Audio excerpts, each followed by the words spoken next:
Hey, how we doing, everybody? Oh, bit late. Naughty cruncher. Bit late. Yes. What a week. What a week. Horrible weather this week. It's so difficult to get anything done outside at all. Really, really bad weather this week. I've got stuff everywhere here again as usual. I'm going to need to move some stuff out of the way here. Otherwise I'm going to start knocking things off. You know what it's like. You know what it's like. Already got a half-eaten lunch. Oh dear. I decided to make some last-minute tweaks to the radio, CB radio, and totally lost track of time. I looked up and it was like 12:30, so I thought, oh dear, I'm not even slightly ready yet. So just move some stuff out of the way. Hopefully it won't destroy anything. How are we all doing then? It's Sunday again already. Doesn't seem like that long ago, does it? I've got a long wire all over the floor here, so I can't wheel my chair. Ah, dear. So, Rob, all afternoon, Rob. I think you were first in today, mate. Theo, afternoon, Theo, how are you? Is that a hot bottle CB radio? No, not. I've never actually seen one of them, Theo. I know they're over. They've got them over in the States, but never seen one over this part of the world.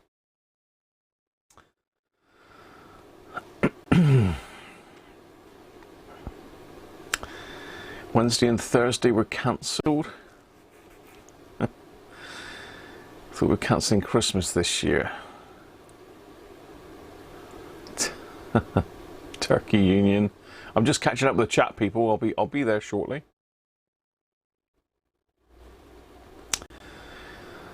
Okay. A lot of turkey chat going on here now. Then a bit of politics. Let's not go there. Let's not go there, Theo. Afternoon, Nick. Sunny day, sunny periods. It's pretty horrible here at the moment. Mrs. Cruncher's just gone out with the doggies.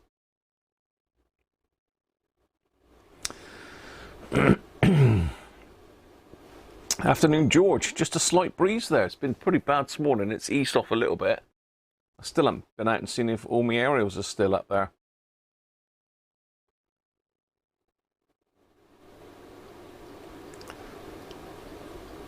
Afternoon, Andrew. Afternoon, Rob Titheridge. How you doing?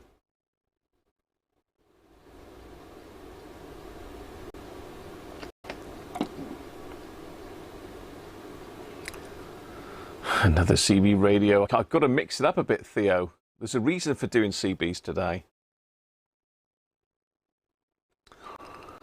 Spanky, how you doing? Shazam. Foxy, how you doing, Benji? And we got Phil the Power. Afternoon, Phil. Bratsky, hi Brat. Andy Beck. Theo. Thanks, mate.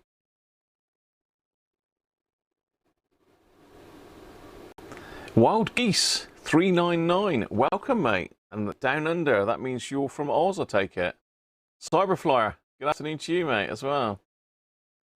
And Ron, N9XYI. Cohen, Indiana. Welcome, Ron. So I think that's everybody sorted. And thank you very much, Theo, for the first super chat of the day. And I do like mince pies. They don't like me very much, but I do like them. So yeah, the reason for doing the CBs today, I got lots of bits outstanding, to be fair. I just wanted to sort out a few odds and sods. I've got other radios. I've got a little Rambler on the bench here that we can have a look at later as well. For you poor old Roberts fans, we got a very bizarre coloured Rambler lurking behind there. Look.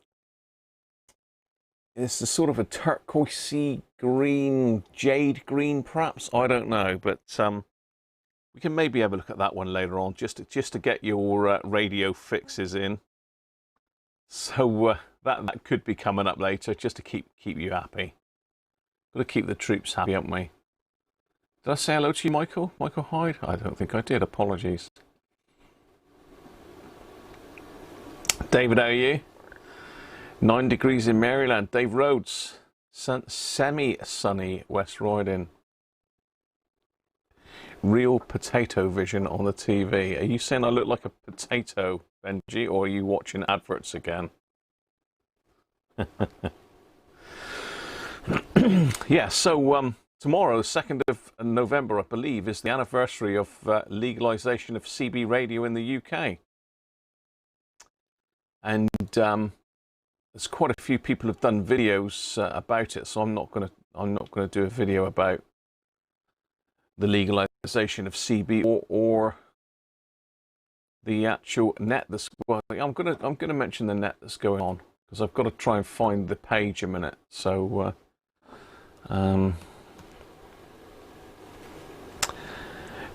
I think it's Del Boy. Del Boys CB CD. So no comments. Del Boys Radio Blogspot. Okay, let's pop onto my screen a minute then. Are we on my screen? Yes, we're on the screen. So we'll let them have cookies. This is Del Boy Online Blogspot. His blog's been going for many years, and to be fair, I've only found it recently. So apologies for that, Del Boy, if you're watching. But he basically does a blog on CB, and he put a post out a while ago. A bit of amateur radio stuff as well. So there's videos out there. This is Fred in the Shed video. 39 years of CB radio. And Gary, 104's World, has also done a video on it. So if you look these guys up.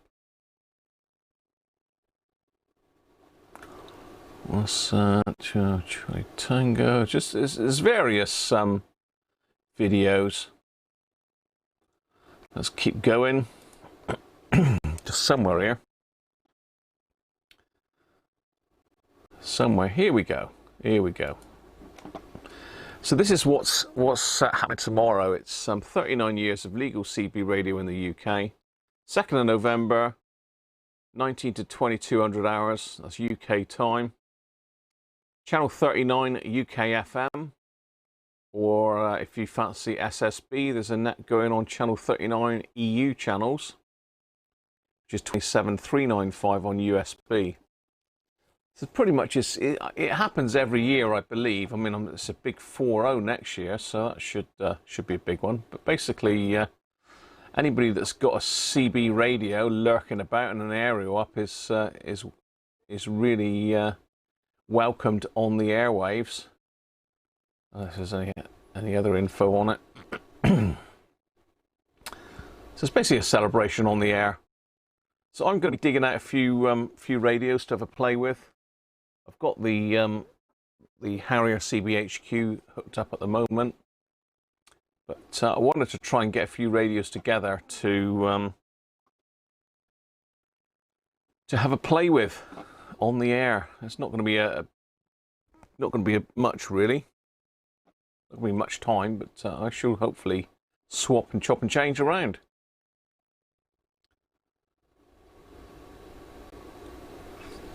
Channel 4 is 38 on the same day. Really, Spanky, or Simon. I keep calling you Spanky. You love that, don't you?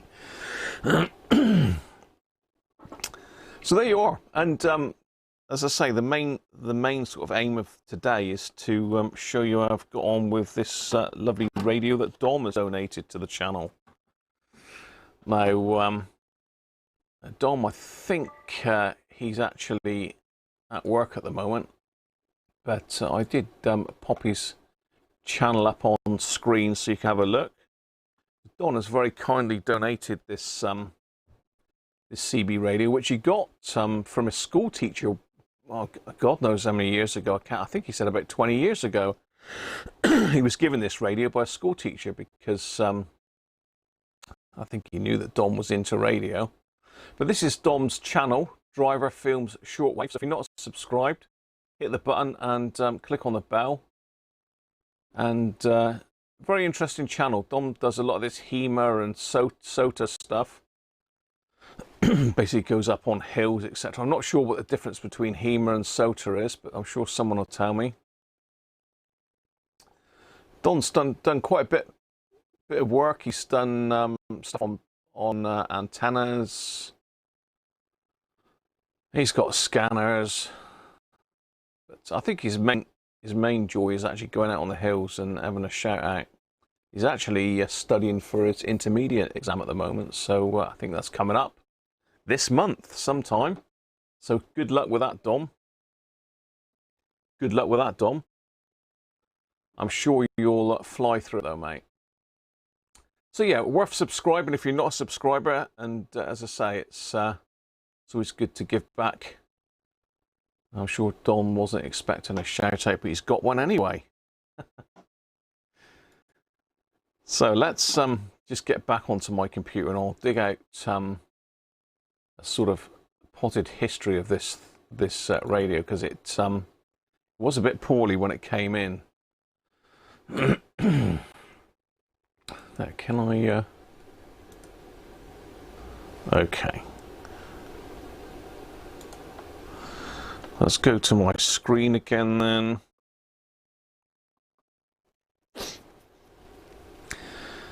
So hopefully you can see that. I can't see whether you can see that, but I'm sure you can.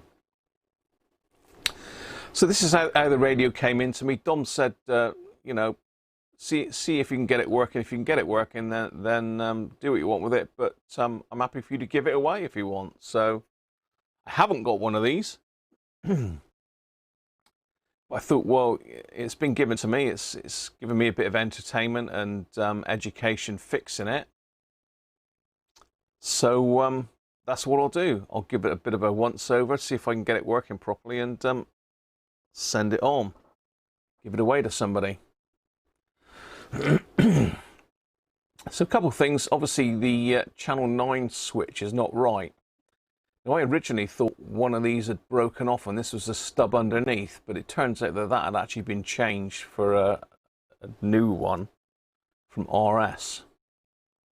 So I've had to deal with that. You can see that the S meter was all scratched up, really.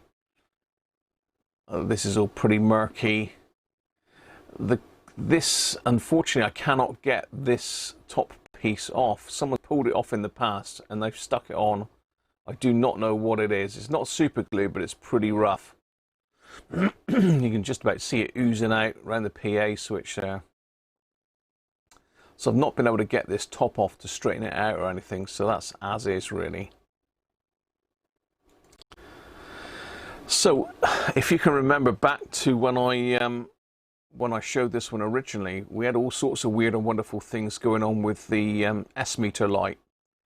So as you keyed up, it went sort of a red color, and as you when you dekeyed, it went green, but it's really, really dull.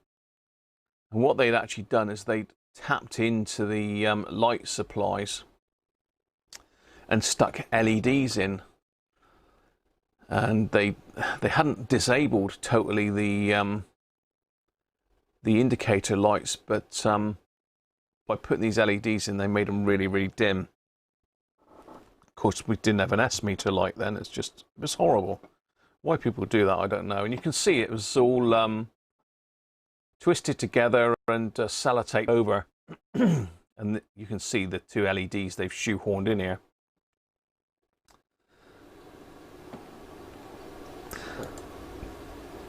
And this is the S meter taken out.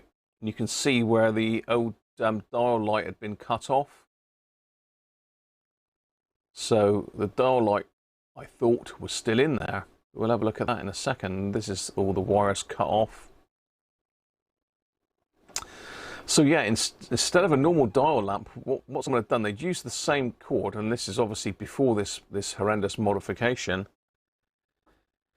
And they'd stuck this green bulb in it. It's like a Christmas tree bulb. It was obviously too big. It was drawing too much current, and you can see it's actually made it a bit well, it's burnt the inside of the the holder, or the housing, shall we say. So I popped the lens off and I've polished that. It's like new now. So I've done that. And one big help was Chris, all the gear, no idea. And unfortunately, I can't get the text up on screen at the moment, so you have to apologise. I can't view the chat, so I'm just rambling away to myself. Chris very kindly spent about an hour last Saturday morning, just pulled the case off of his and helped me trace back where a lot of these wires went. I had some idea, but then there was some that were just cut off and didn't go anywhere, and some that had been redirected. There was all sorts of hacks and mods done to it. I don't think any of them worked. All they did was made it not work, really. Just taking some pictures there for reference, but all these wires have had to come out and be redone properly. I've replaced these decoupling caps.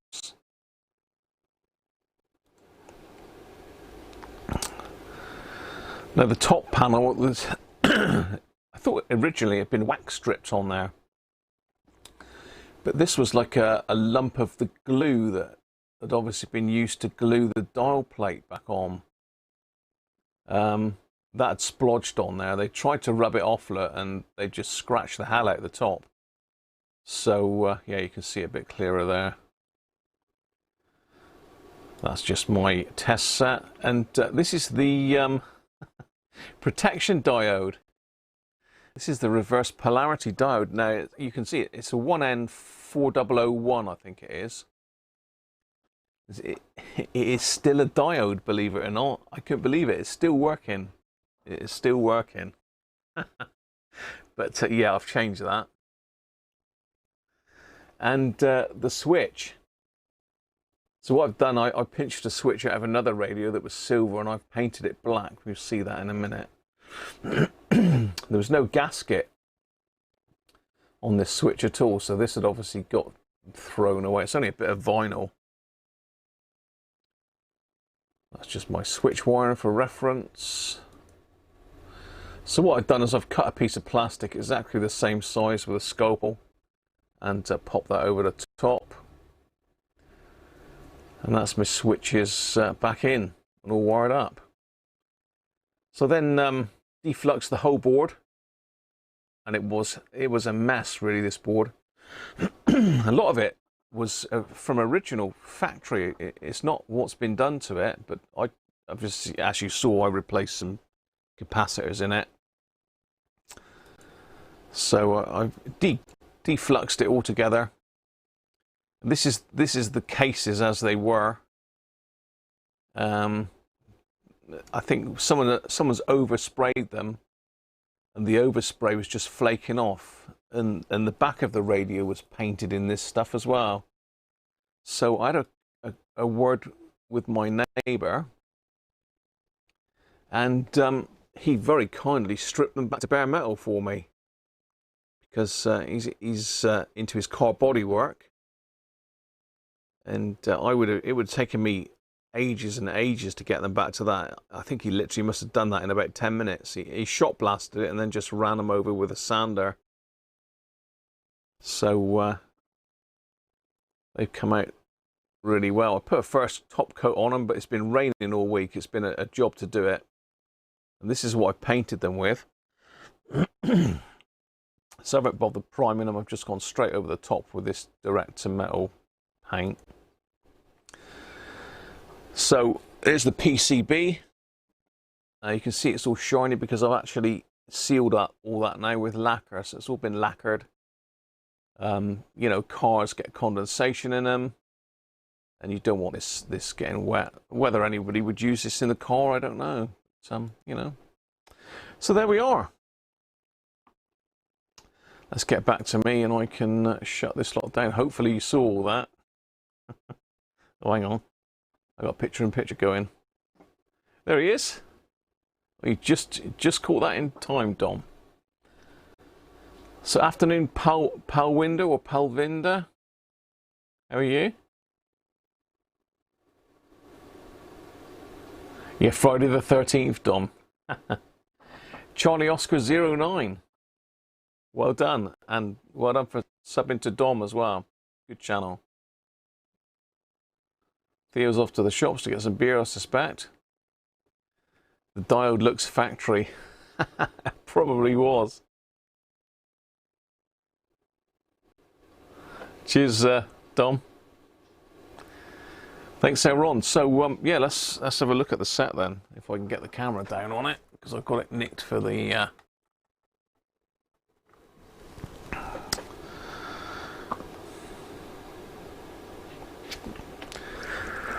So, I mean, I've only just placed the cases on at the moment, but I'm sure you'll agree that looks a lot nicer.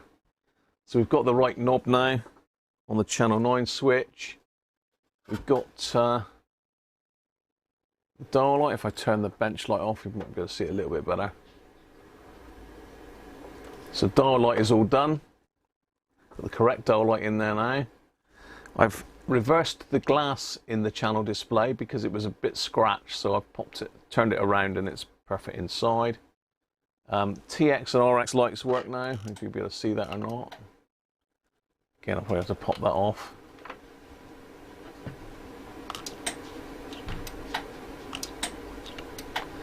So they work fine.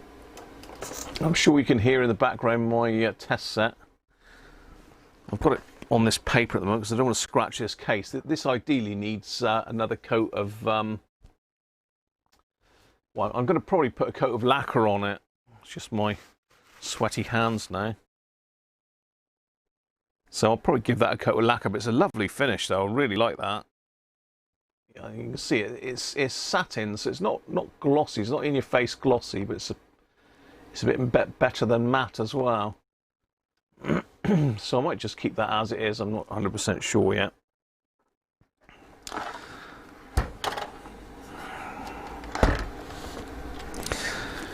Right, so what I'll do is I'll get the cases off. No, I'll get the cases off and we'll have a nosy inside. If I can get them off without damaging them. Oh, God, who put these on?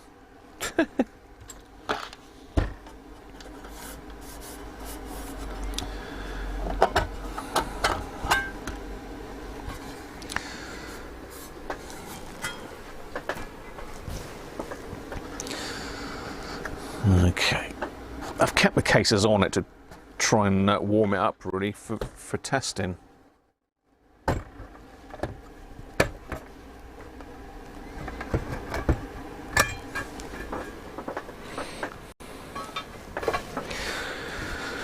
Right, we can get rid of my bit of paper now.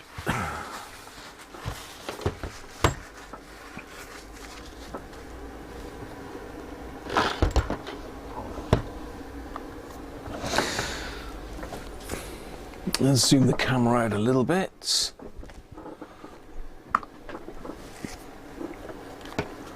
So there we are. As I say, I had a little lastminute.com play with it this morning because one of the cores had cracked. So I've had to take the pot out, the coil out and reverse the core, which sort of has worked, but it ain't brilliant. But then, as I say, unfortunately, this radio has been beaten to hell in its lifetime. Let's see if we can get it in the overhead camera then.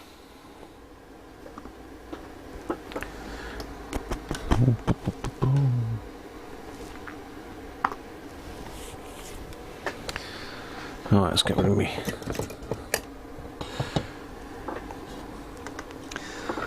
So yeah, there's been a lot of work going on inside here, and as I say, thanks very much to Chris for helping me rewire that. Afternoon, Superbike Rider Clive. Hi, John Darwin. Hi, VU2KOC. Good evening. Well, good evening from India, and welcome. Jess, afternoon to you.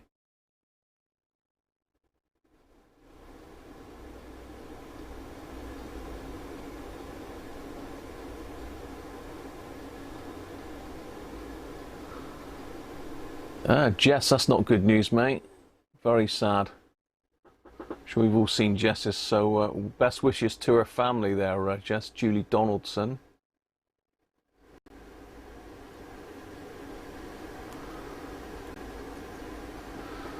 Zealand, that's, is it Zealand or Zetland? Oh, Zetland FM. Sorry to hear that. I hope you're on the mend still, though, Jess. So what have I done in here then? What have I done in here? Well, I changed the caps down here. I don't know if you can remember, we had the issue with the deviation. So this is the microphone amplifier here, and basically we couldn't turn the deviation down. In the end, it was just all the wiring was totally lashed up. But I changed these anyway, thinking it was one of these short into ground that had stopped it. But again, that wasn't really necessary. This here is the deviation, this pot here. Now I got it confused, and I was twiddling the wrong pot, so no wonder I couldn't get it get the deviation sorted. So I've done that. We had a jammed core in the VCO, so I had to take the VCO out and free that up, as you saw when we did it live. What else have I done? Obviously, all the wiring's been redone. I put new decoupling caps in here. I've rewired the mic socket. I've rewired the volume on-off pot. We've got a resistor in here now that wasn't there before. Again, that's down to Chris, so thanks to Chris for taking the time to sort that with me. So all the dial lights are wired back in. They're not LEDs, they're normal light bulbs with a lens over the top of them. So whoever decided to do that mod had really dragged the power rails down really bad. There was another modification over here. If you remember, we had a capacitor attached to the side here, linking down down to this resistor R34, which was unsoldered from the board and up in the air. So that's all done. It's had a full alignment. I've aligned the whole lot. It said receive and transmit alignment. Back of the board, as you can see, it's spanking new as such. All the flux has been removed from it, and I've sprayed some PCB lacquer on it, which is this stuff. Just Maplin's PCB lacquer. I mean, you can get all sorts of conformal coatings and all the rest of it, but just for the purposes of this, it is best to seal it in, really, because you can get condensation because it's in the car. So, how are we going to do this then? I've got to somehow try and get all the cameras sorted, and we can have a look at the test set just to see what it's doing. So let's come in with the webcam.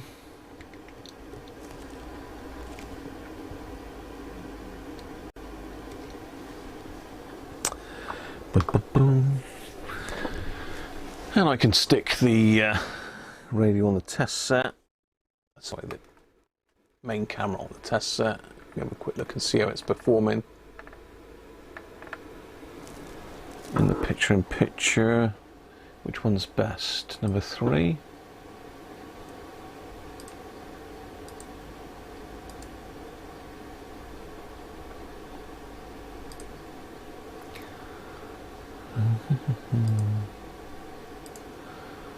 Yeah, we'll leave it in number 2. Hopefully you can see that on your screens.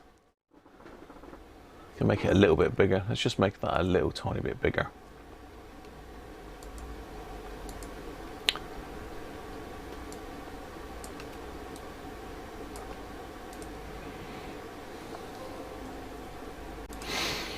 Okay.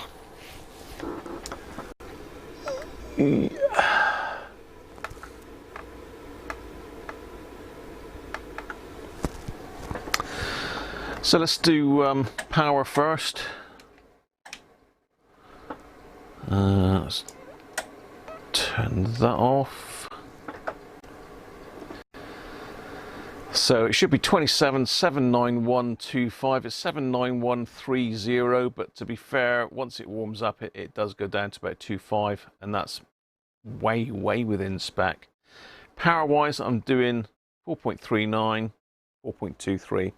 It's a little bit high, but again, as it warms up, it comes back down to 4.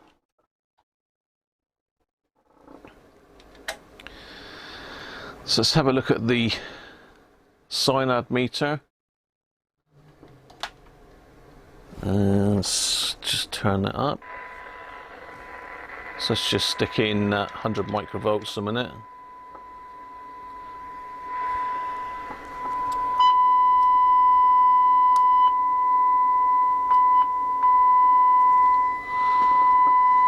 Turn that down a little bit. So let's do a 12 dB cyanide reading.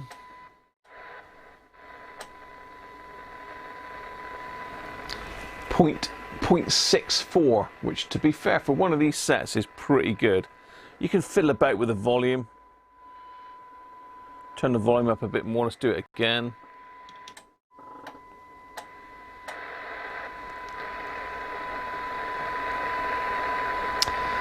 .55, so just a case of advancing the volume a bit. So that is as good as, if not better than, a Unidan on receive. So it's really good on receive.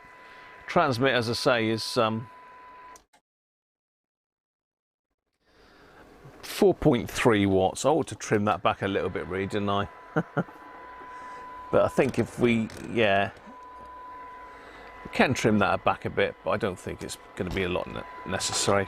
We ought to. Let's just trim it a little bit, shall we? Let's just trim it a fraction.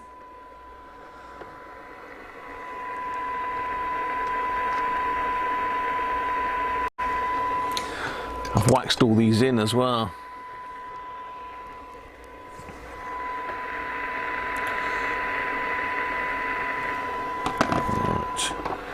Get me trimming tool.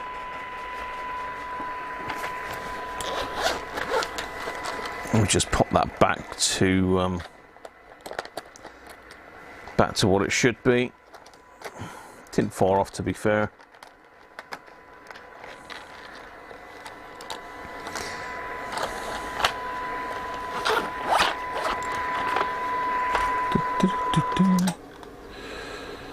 So let's have a look at the set.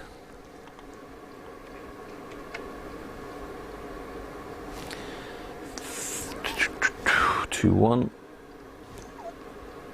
Actually, if we do a peak.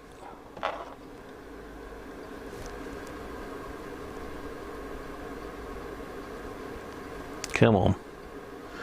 Come down, you monkey. Huh.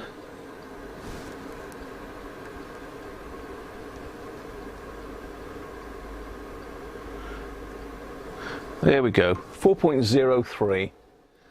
I mean, that will drop a little bit as it heats up, but there you go. Better get it right. I'll get towed off house. Just seal that back in.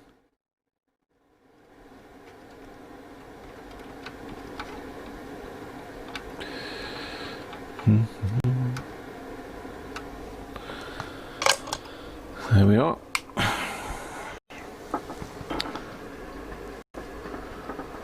So I suppose we ought to try it on air, didn't we? Give it a quick go. Let's turn that off. Wrong one.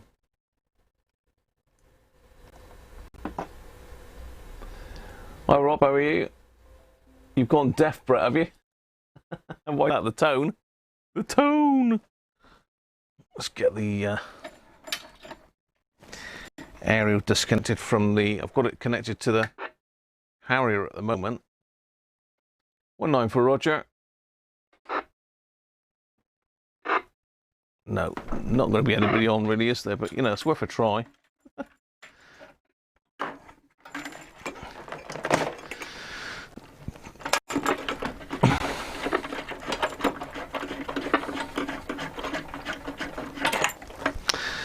got funny interference as well at the moment, and I think it's one of my neighbours' broadband. One of my neighbour's broadband routers. Oops, sorry about that, Brett. Turn the volume down, mate. Better be on 1.9. Yeah, I didn't use this set, so I just shouted on my other set there, Benji. You got to pay attention. I shouted on the Harrier CBX, well, CBHQ behind me. Let's plug this one in. Whoa! That made you jump, Brett. Sorry about that, mate. I had the squelch fully open. So, RF gain, tone. Turn the tone back a bit.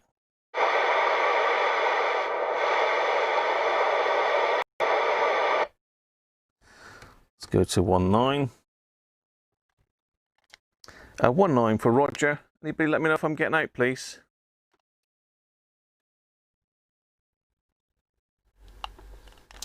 Is there anybody out there? Hello, hello.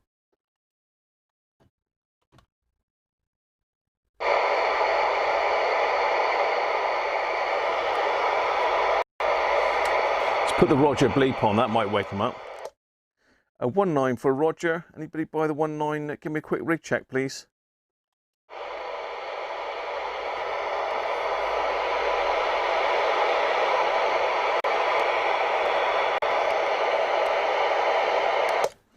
$1.9 for Roger. Anybody out there? Nobody there.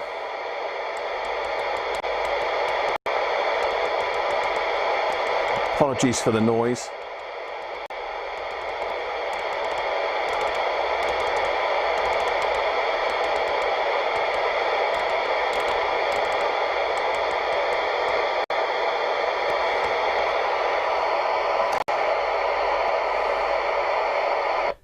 Squelch is pretty good on this as well. I've aligned the squelch. 1.9 for a Roger. Anybody let me know if I'm getting out, please. You don't need to be called Roger either.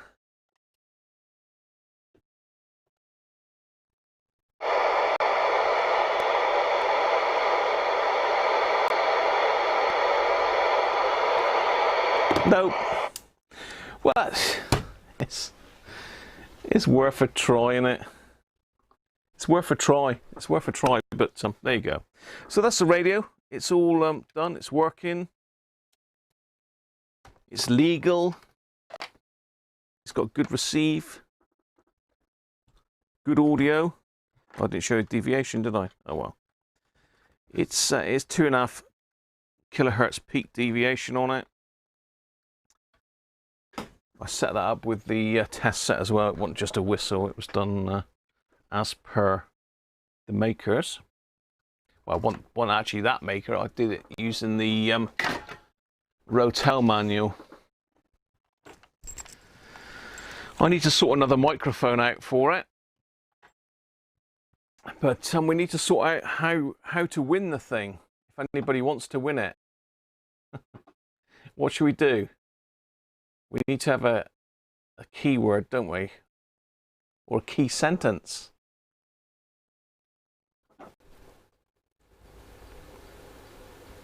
Thanks, Jess. Bit behind Benji, are you? Yeah, that was on the Harrier CBX. That's CBHQ, sorry. Which is over the other side of the room. I can get you over there, can I? I'm sort of tangled up with all the leads here today.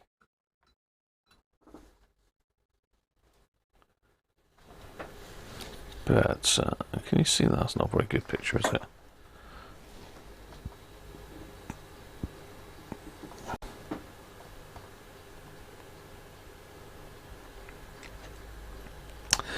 So that's my CB area. So So that's the Harrier CBHQ there.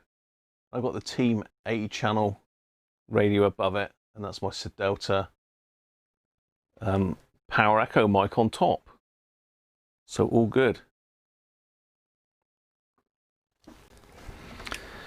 So that's what I gave a shout out on first. I normally keep that on in the daytime on 1.9. You never know. Somebody will come back to me one day. No, I've had quite a few chats on there actually. There is still people on it, so you've just got to catch them at the right time.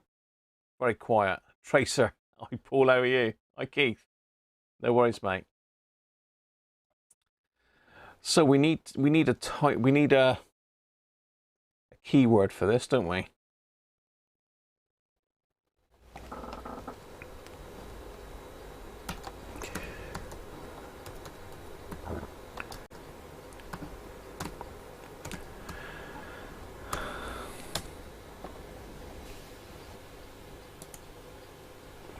We need a keyword. 19 or Roger a minute. Something CB related. Something CB related.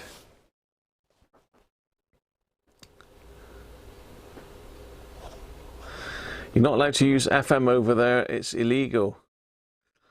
Yeah, likewise, we can't. Well, we can use AM over here, wild geese, but not on these frequencies. This is the old UK 2781 allocation, and you can only use FM on that. FM narrow. Rubber duck. breaker. What about 10-4 good buddy? How about that?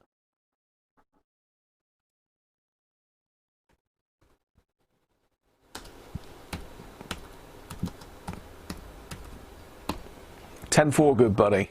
It's a mouthful, I know. It's going to take you a lot to do it. We're not putting names into a hat, Rob. It's too long-winded. That I've got a program that selects them automatically. Convoys. Let's have 10-4 good buddy, shall we?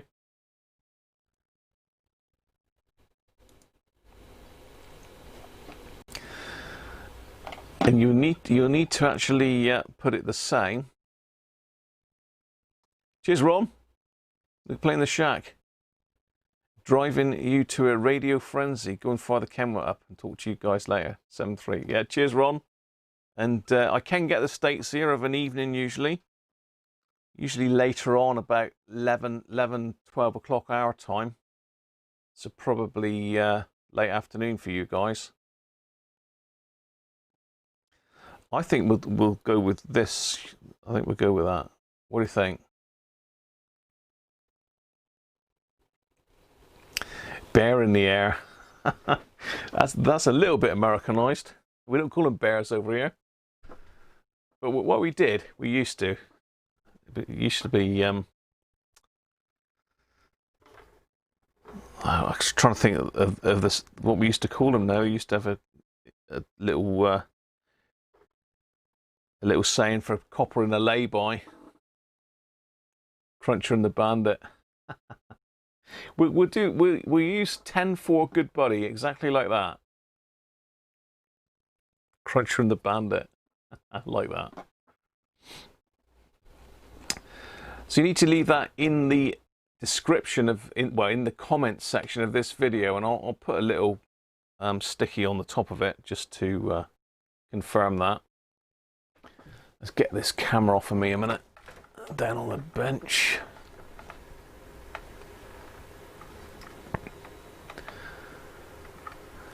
So I've got to get a microphone sorted for it.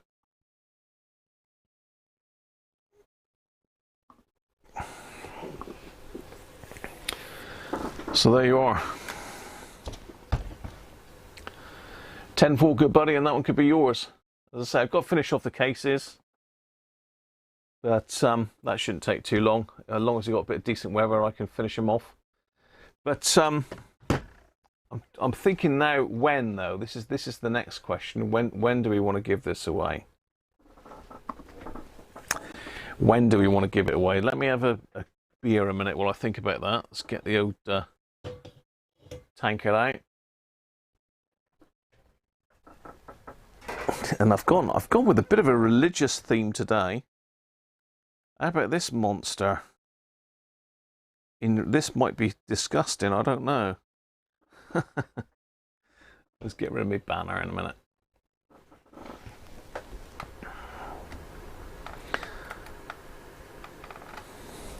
Saint-Pierre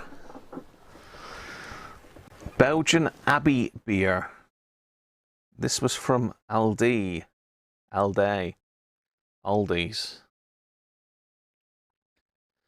It's quite strong, 6.2%. Blonde Belgian Abbey. I do like Belgian beers, to be honest. A lightly smoked yeast aroma. So I think they're bottle conditioned, aren't they? So there we are. 10-4, good buddy. AMSSB. Normally on, if I am on of an evening, it's normally on 20 meters wild geese and upper sideband. This got, it's going to go off like a champagne cork, probably take my light out, I expect. Stand by for disaster. It's going to cover me bench.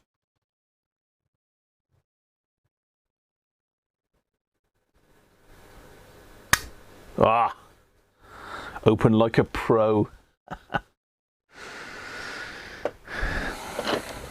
It's quite a big bottle as well, but it's only the same price as a normal bottle of beer. 750 ml, so that's about a pint and a half, isn't it?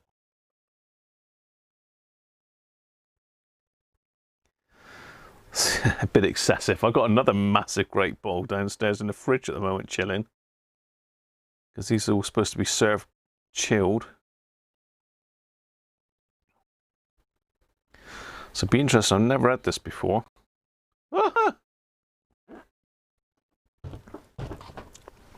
it's a little bit. Is it Hogarten or something like that?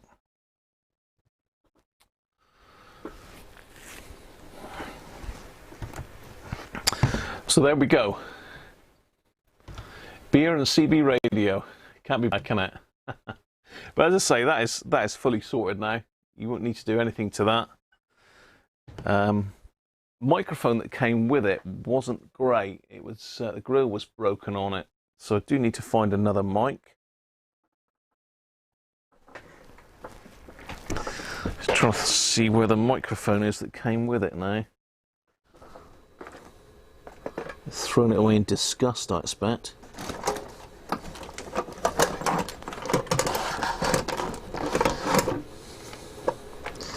Well, that's not it there.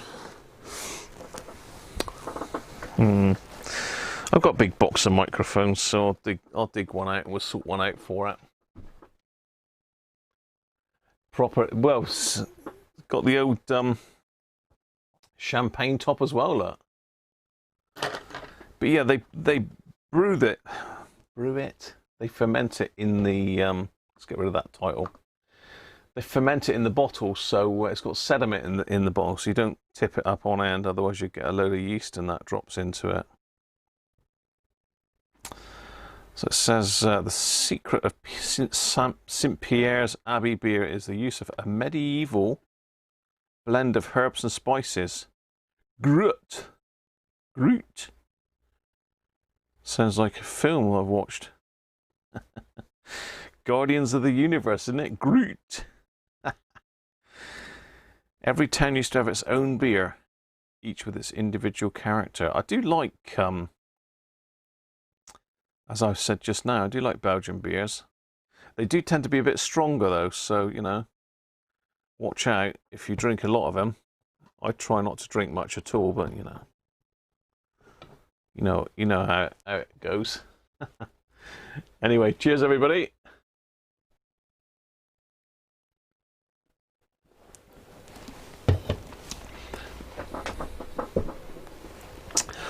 Yeah, I did. Let me just see if I can get one of my old CB licenses out. I mean, they abolished, I can't remember the date, they abolished CB licenses here. But, see if I can find one.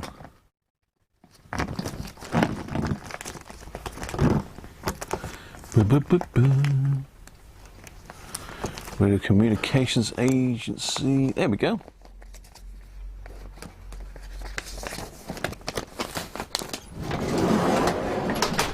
Here we go. One CB radio license. Will that fit on camera?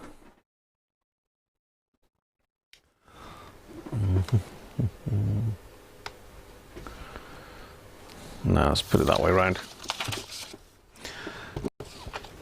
This has got my old address on it, so if you want to send me hate mail to this address, I don't live there anymore.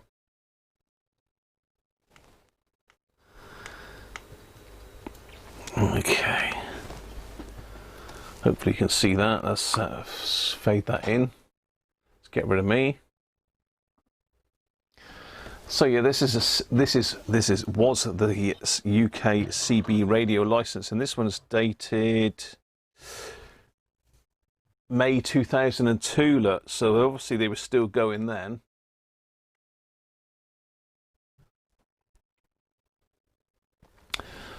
Let's just darken that down a fraction.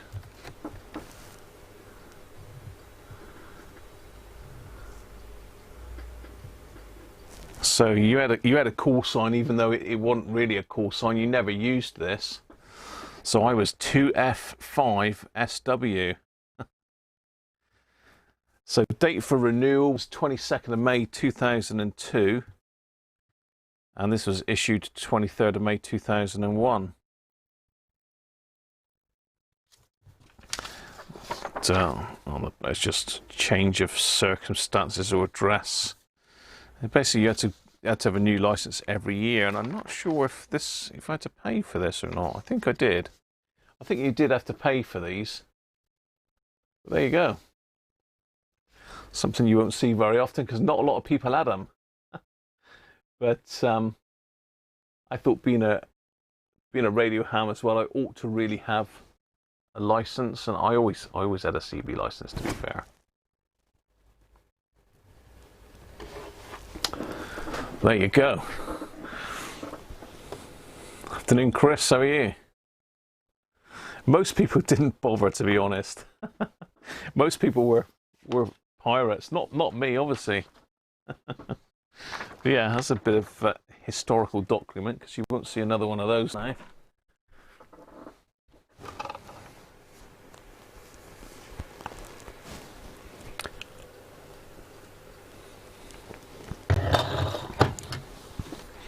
Yeah, you've got to be licensed to be a ham over here, Wild Geese, but we don't need to pay for it anymore. You just got to revalidate your license every 5 years.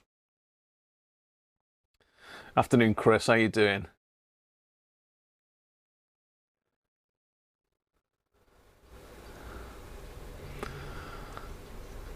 ...2006 you think it ended, Brett, did you? I can't remember now, but we've still got to be licensed for amateur radio. We've got 3 classes of license over here, Wild Geese. Afternoon, Victor, how are you?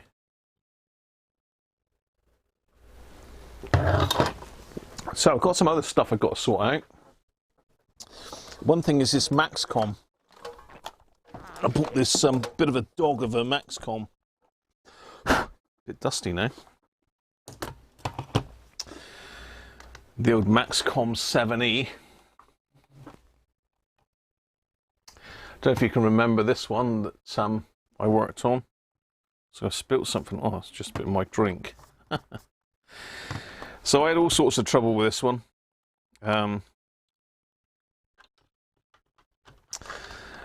Again, it took a lot of work to get this one going properly. This had broken off down the bottom.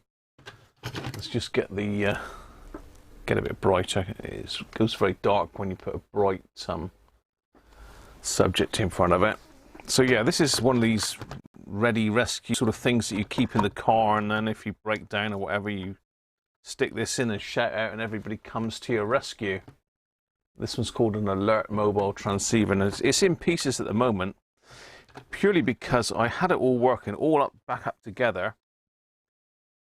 The LED, the TX LED that you can see here, had blown, and I haven't soldered that one in properly actually. Just do this. So I've got it, it's all working now.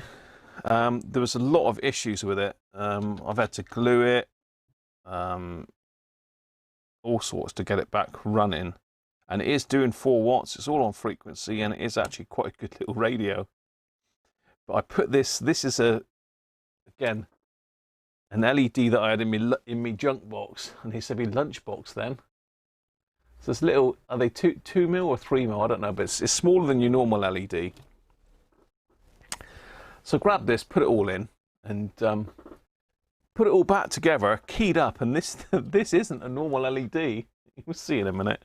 It's not a normal LED. Let me just reflow that, because I just popped this in quickly while I was trying to work out how far it had to be off of the board.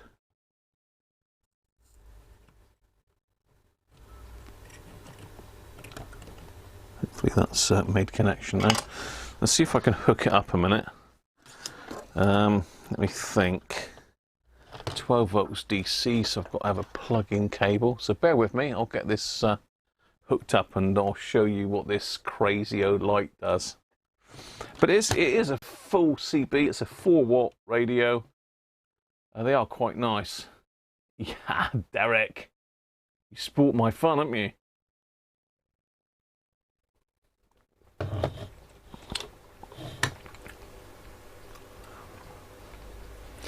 Yeah, we don't have to pay for our licenses, but they have got to be validated every 5 years. And to be honest, all you got to do to validate your license is go in to try and edit your address details. Let's get this camera back on me. Yeah, all you need to do is go in and edit your address details. Edit your address details, change it back to how they were before, click save, and that's it. Your license is revalidated. You don't need to do anything fancy. Just go into your details and validate them. Dead easy. Right, so I've got to find a power lead for this. What I've done with power leads, I keep having these clear ups, and once I clear up, I can never find anything again. There we go.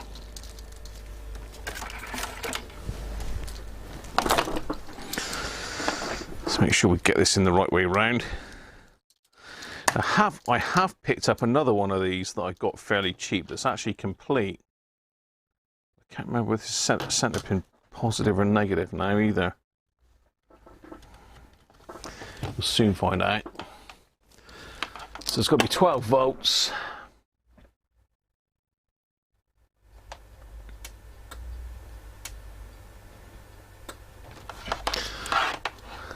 Let's go center pin positive to start with. See if it likes that.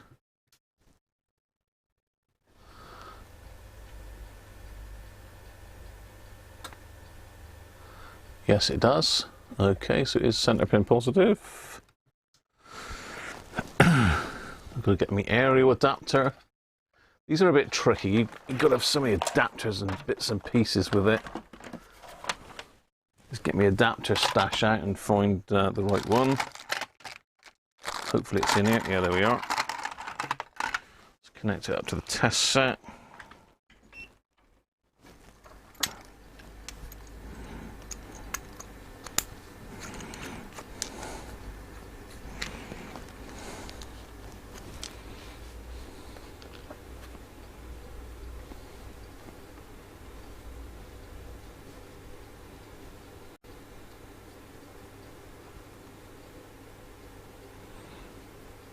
Yeah, we got 40 channels on. Oh, hang on, I got the wrong adapter there now. I've got to put the wrong one in. Could have sworn it was that one. All right. I'm not paying attention. That's what it is.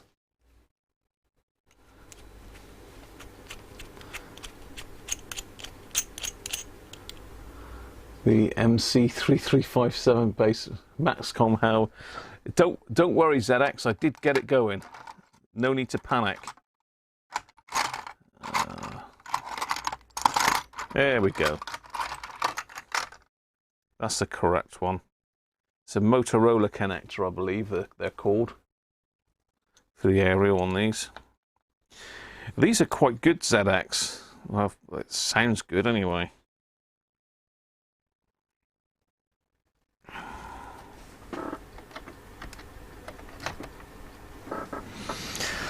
So let's turn it on.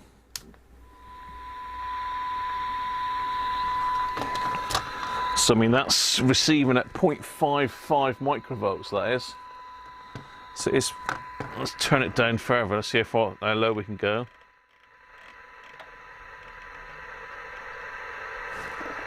So I can still hear it at 0.3.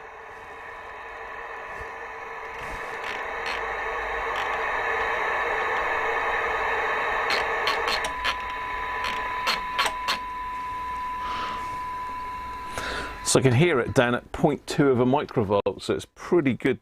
Well, it is now anyway. But yeah, the fun thing was this. Look at this. Oh yeah, I thought, you idiot. I mean, it might be quite good. Somebody might actually like this, but yeah. So I thought I'd put the right LED in, but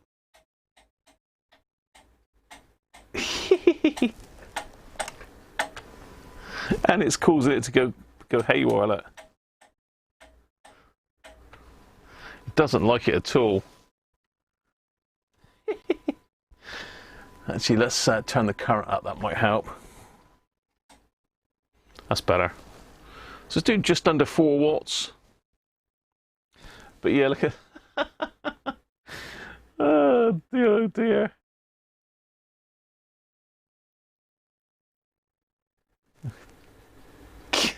You certainly know you're transmitting with that, wouldn't you?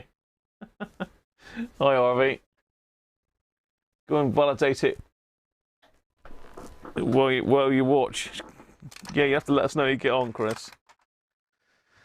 So yeah, crazy. So I've got to change that out in a minute. I've got to put another one back in. If I key and say 10 microvolts, it's receiving pretty good, to be fair.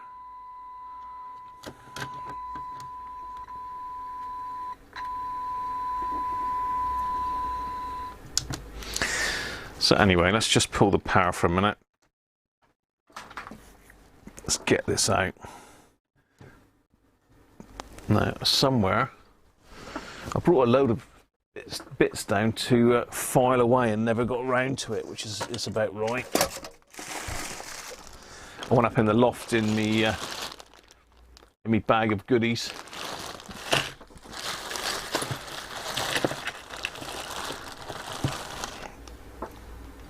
So that's what it should be, just a normal 2mm red LED. But you know, a bit of fun, isn't it? I would leave it in, really, didn't I?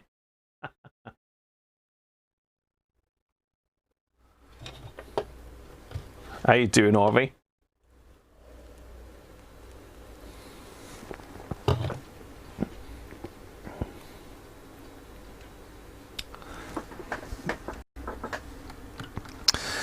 So any radio based on this is rubbish, you think? Can't cope with the locals. There's no issue with that. There's no issue with that now, ZX.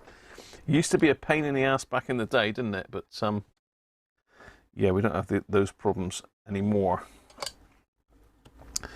See if I can get this out in one go without burning my finger.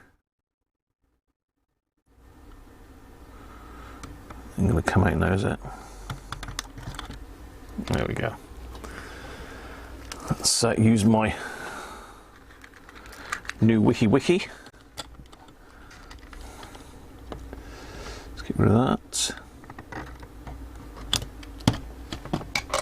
Oh, I can't remember which way round the blimmin' thing went now.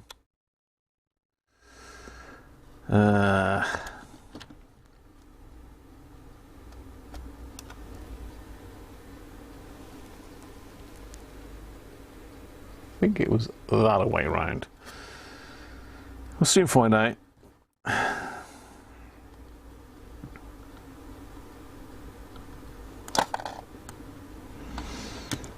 I'll just solder this back in.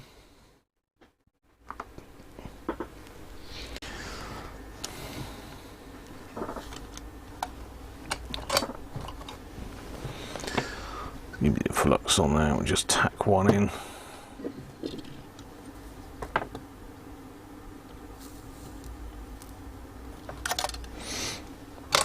Yeah, that was funny. When I keyed up, I thought, what the hell? I turned it off quick. I thought something gone majorly wrong here.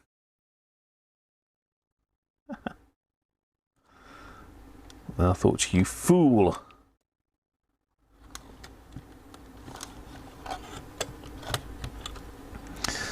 Just do the other side.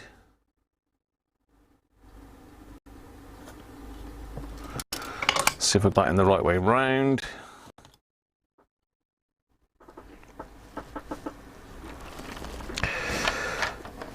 Boom.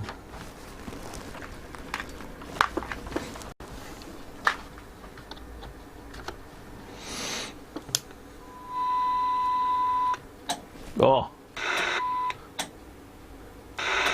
Right, first time.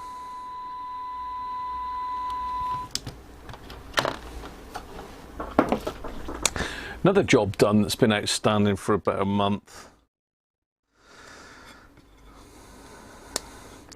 So yeah, we all got the great news yesterday that we're going back into lockdown for a month until well, early December.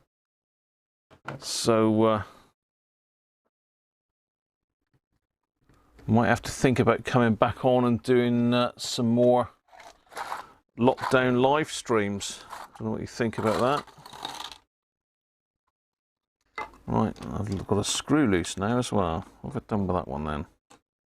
Got me knobs and my case screws, but where's my other little screw gone? Or did I put it in here?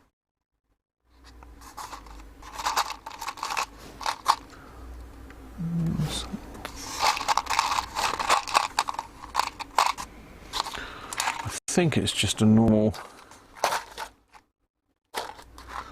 M3, that one. What I've done with that, I don't know. I do not know.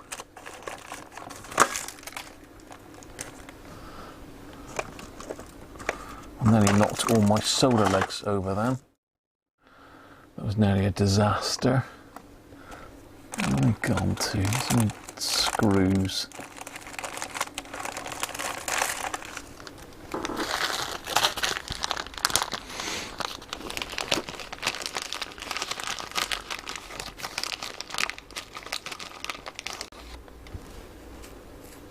Oh, you think that's from one of the heart kits, Derek? It could well be, couldn't it? What are you saying? Yes, please, Derek?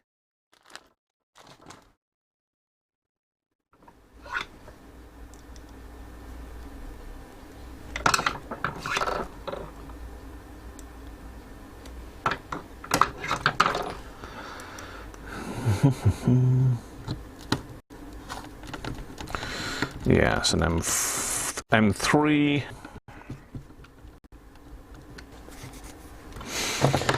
So that one is fully sorted now.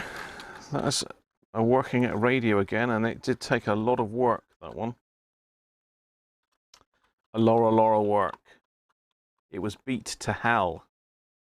The area was shorted. Let's go back to our main camera. Area was shorted. Bits of the case were broken.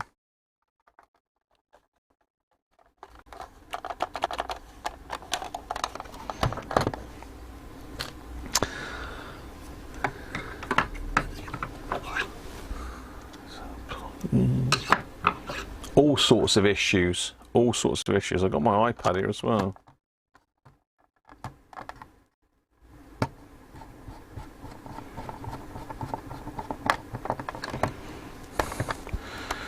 I was saying I'll make sure that the little TX light lines up. If you remember, this knob was glued on. Remember that? This limited knob was glued on. I couldn't get the thing off. It was glued on. That's why. I'm not sure if that is from the heart kit, actually, Derek, because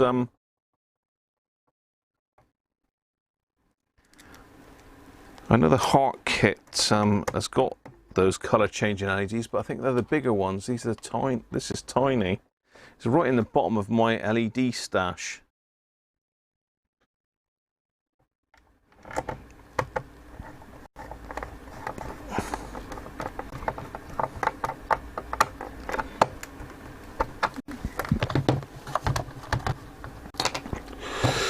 Okay, squelch volume. Let's pop these back on. Get this one to bed then. Let's back them off a little bit so they don't rub on the face plate. Now this is the tricky one. We've got to get this lined up on channel 20. I think I was on channel 20, so it should be there. So connect that back up again.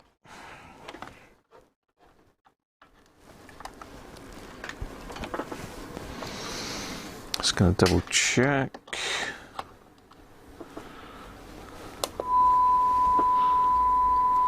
Seven nine one two five.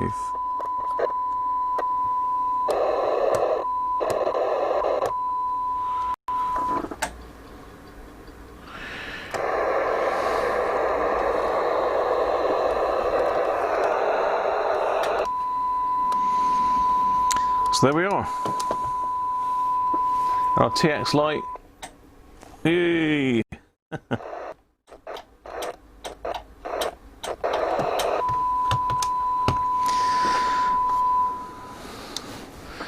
So we'll turn off the test set, and I suppose we better see if we can get anyone to say hello on it. And at least this one's done. I don't know what to do with this one. I'll just sell this one on, I think. It is doing 4 watts. It's bang on frequency. It's pretty sensitive, actually. Can't test the sensitivity with it all back in the case because there's no there's no earphone jack on this one, or external speaker socket.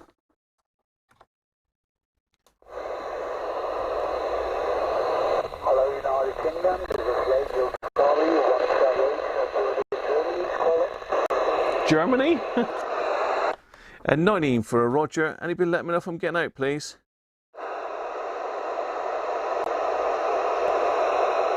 Hello, good afternoon, UK. This is Radio Charlie 178. Yeah, Radio Charlie 178. So yeah, I copy you, friend, but I'm not sure where you are. Go again. Oh, you're on Dartmoor. Sorry, mate. I thought you were in Germany then for a minute. Yeah, I'm actually over near Torrington in North Devon. So just on one of these Maxcom Alert mobile transceivers at the moment. Just giving it a quick test on YouTube, Roger.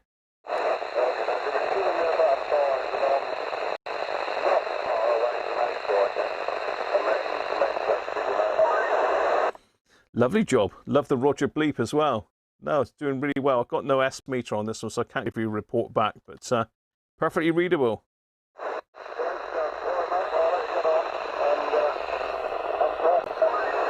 Yeah, cheers then, mate. Catch you again. Ho, look at that.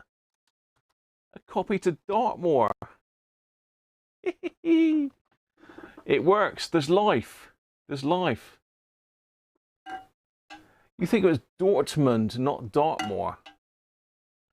I'm sure he said he was at near Haytor. I think he was calling Germany. I might be wrong.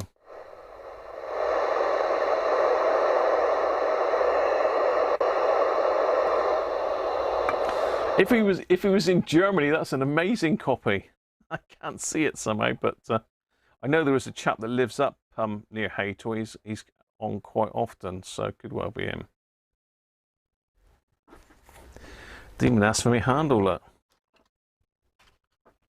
Well, there you are.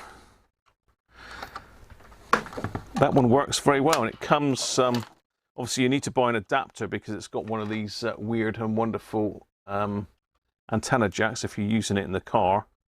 It's also not got the battery pack which goes with it, so it's pretty much only good for the car. You'd need to make up an adapter. It's got the aerial that came with it. It's a quite good quality stainless steel aerial as well, and it's dead straight, this one. So there you are. Maxcom 7E done. Finished. I didn't expect to get that one done today, really, but there you are. Another one. I could stick that possibly on eBay or on my website. Someone might want it, you never know. Ain't going to be asking a lot for it, even though I've done hours and hours of work, but you know how it is. You hope the lockdown carries on till after the new year.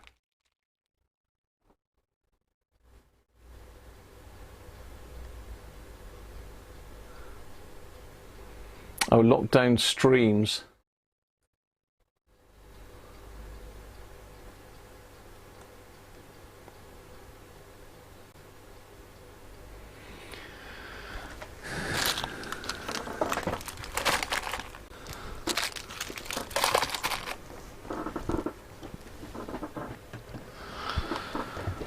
Yeah, I'm sure I can sort something out. What do you think? We'll have to have thumbs up for lockdown live streams then.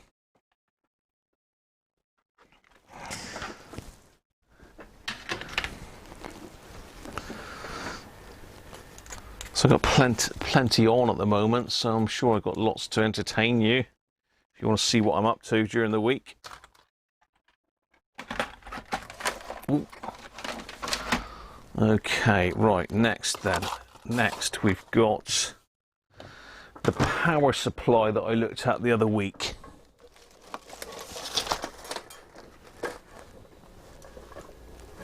If I don't smash my new cases up here. I think it was this one. I think it was this power supply we looked at the other week. To get my iPad open, really, I don't have to keep turning around. But yeah, a copy on CB radio, look.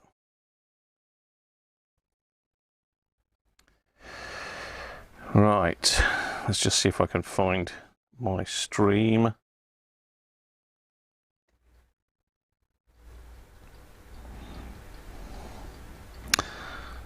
No, I can't.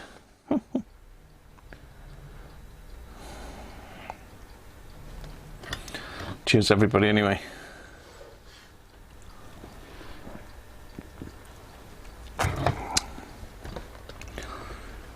Okay, your channel. Says we're live.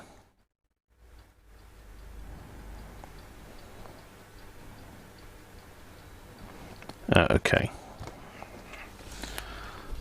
Some weird advert came up there. There we are. I'm live. So I'm going to turn myself around that way.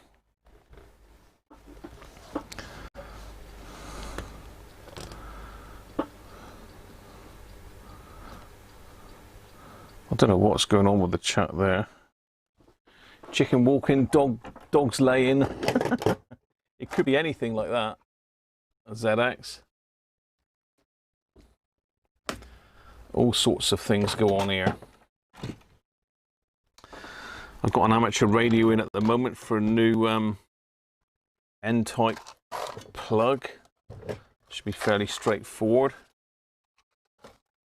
I'm working on a Sanjian ATS 909. I'm doing all sorts. You're only interested in chicken eating? Well, I'm sure I could do you a video of me eating some chicken, Benji, if that's what you're into. You've not had many people wanting me to eat things on camera for them, but whatever you're into, mate, I don't mind. If it floats your boat, I'm there for you, mate. You need peace and quiet to reduce your anxiety.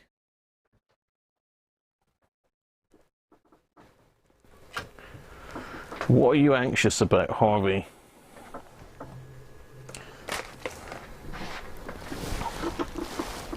It's got to chill out. Right, let's sort my... Okay, so yeah, this power supply.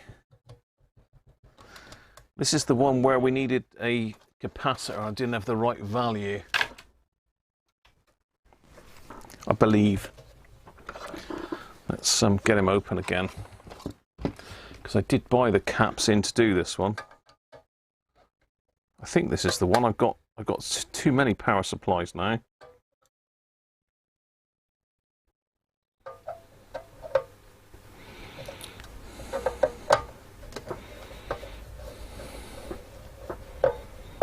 Hi Gavin, how are you? You seem to have arrived at a strange moment. In what way? It's always strange here, Gavin. And welcome, mate, anyway. How you keeping?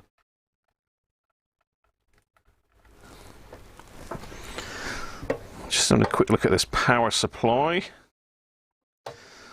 See if we can put a new filter cap in it. I think we needed to trim the voltage on this one as well.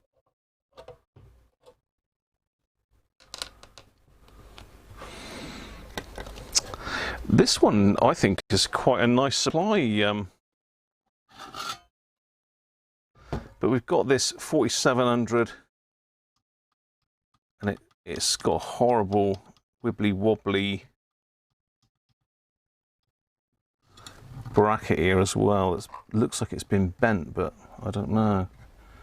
It might deliberately be bent at an angle like that. But yeah, we need to get this cap done. The main filter cap. We'll also check the other cap while we're in here. And I think, yeah, there's a trimmer pot there for the output. It's not a bad manufactured supply, this. I think we had a bit of discussion about this last time as to what was in it. So if I zoom in on the board in question.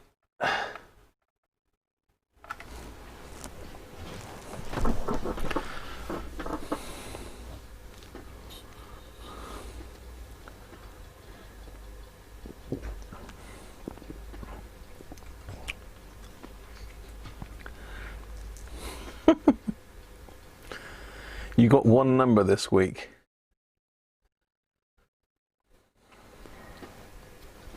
What are you on about now? Lottery now, are you? We're on the lottery now.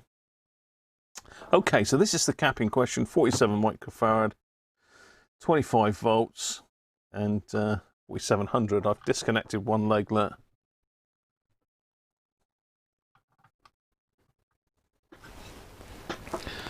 Right. Now, where did I put those caps? Come on, Graham, what have you done with them? Where have you hidden them? I think they're in here. Yes, they are. And when you start getting up to this size cap, they start getting quite expensive. I want a half decent cap, and these are Panasonic, I believe.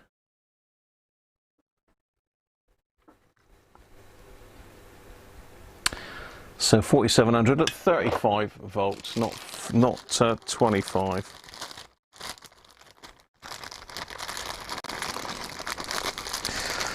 But you know, we're used to paying like 2-3 pence a capacitor, or more in some cases. But these were over £1 each, I believe.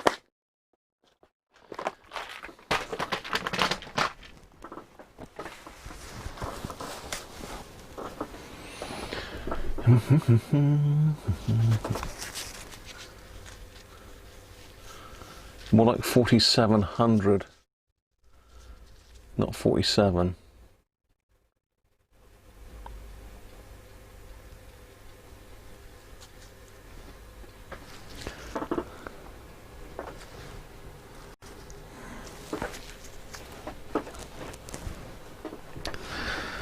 So yeah, 4700 microfarads.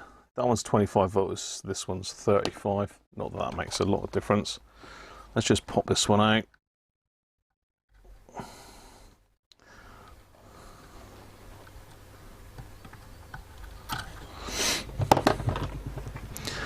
There's this cable tied to hold it in. I suppose I can replace that if necessary. I suppose to stop it vibrating.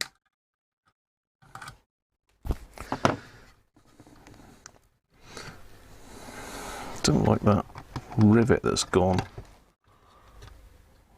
Yeah, rivet's pulled through there on that board, so I'm going to have to put another pot rivet in that. But I can't get at it really, so I'll have to remove those two pot rivets, bend the brackets back into shape,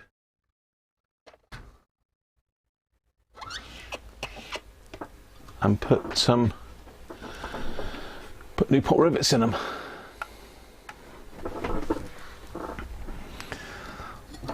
So shall I do that a minute? It'll take us 2 minutes to drill those rivets out, won't it? Sort it. Let's do it and it's finished then and done, isn't it? It's done and dusted then. So you can find my drill. So if you've got headphones on, then I'm going to do some drilling, so beware. Get the old little Bosch drill driver out. Very nice tool that is. I've had this for quite some time now. It's Bosch Blue, so it's a professional range. Got a light on it. So it's a screwdriver really, but it's fine for drilling smaller stuff. Wonderful bit of kit.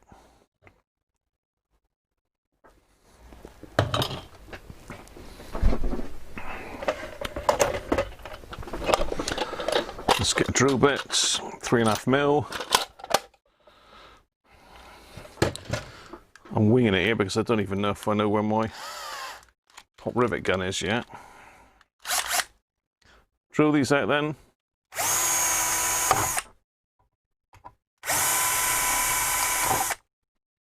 There we go. Live driller killer. There we are. So say that these brackets are both bent and this one's hanging off here.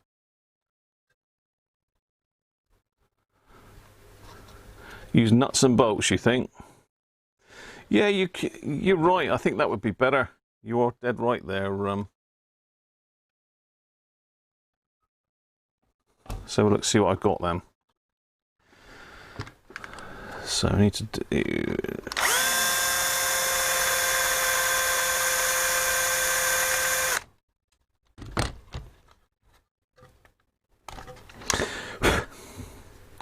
We can see how bent that is, look. God. Yeah, that would have been 90 degrees once upon a time. Now, have I got nuts? I've got M3. M3 nuts and bolts. Nuts and bolts, I don't seem to ever have the ones that I need. Oh, it says chucking them all over the floor. It's an M3.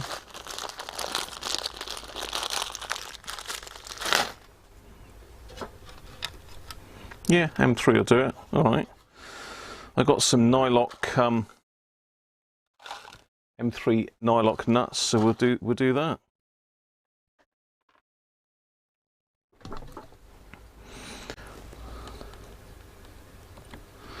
Dentist. Where's the dentist?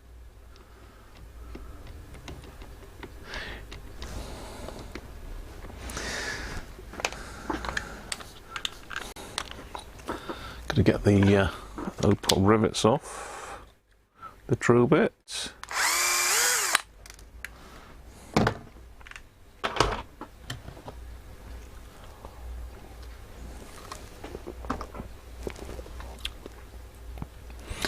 Bent as Uri Geller. Uri is a good bender. Come on. Come out. Oh, you're not going to play me up, are you? I've just drilled your head out. You should just come straight through there now.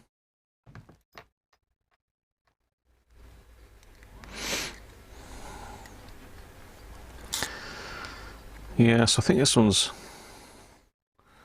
certainly been in the wars.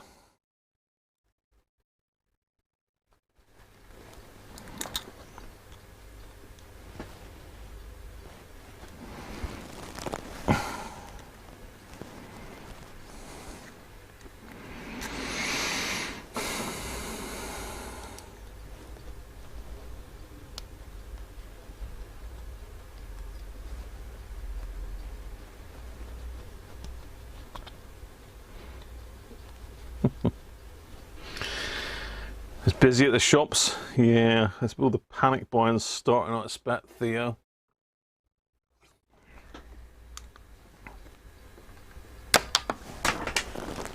Come here. Pot rivet's refusing to come off. And we're going to have to drill that as well.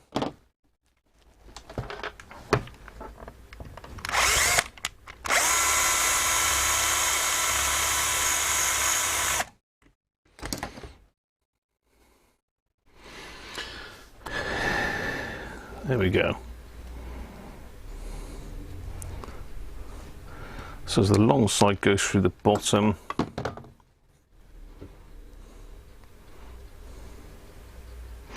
I think I might still pot rivet the bottom and I'll put the screws through the side, I think that's my plan. State of this.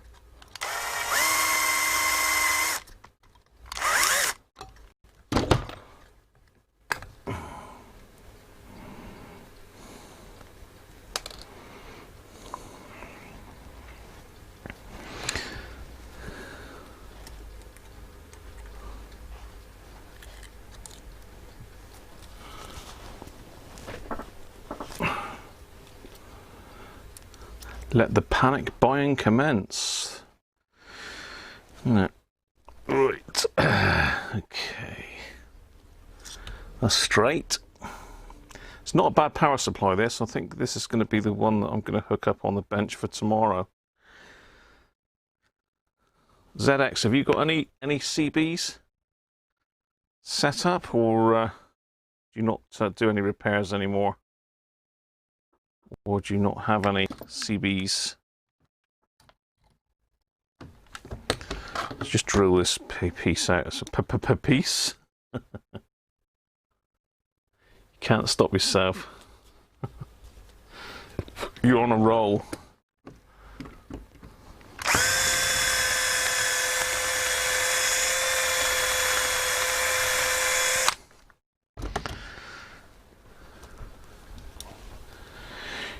Really hate this time of year.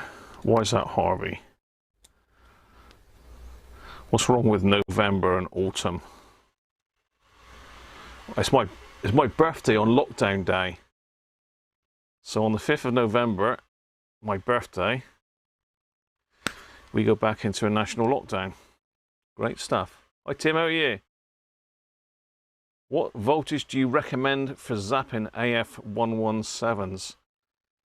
I use around about 60 volts, Tim, but I've done it on a lot less. You can zap them with just some 9-volt batteries connected together. I think Sean used to do that quite a lot. Okay.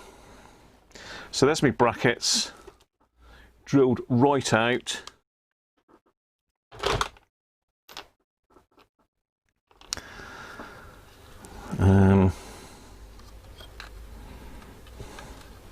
So look at the board. I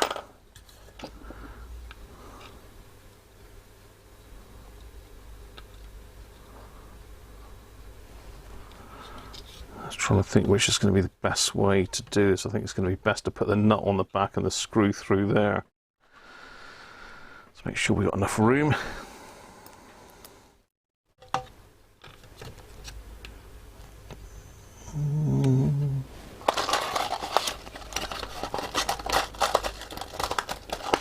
Magic smoke on my birthday. Now I'm on the 5th, Harvey. It's born with a bang, mate. I was.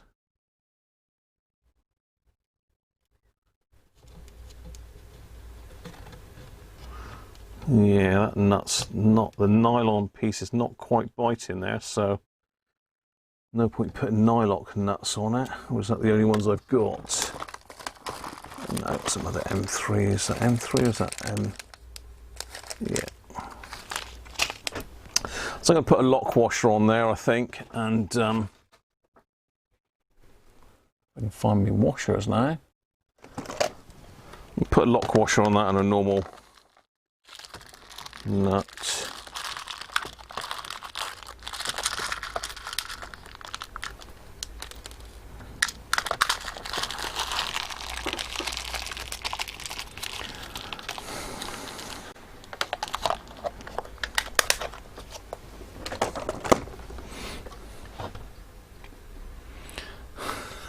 Well, allegedly, Harvey.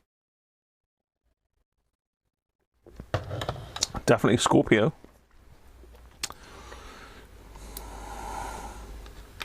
It's got to be. It's the best star sign, really, isn't it, Harvey? Definitely the best star sign.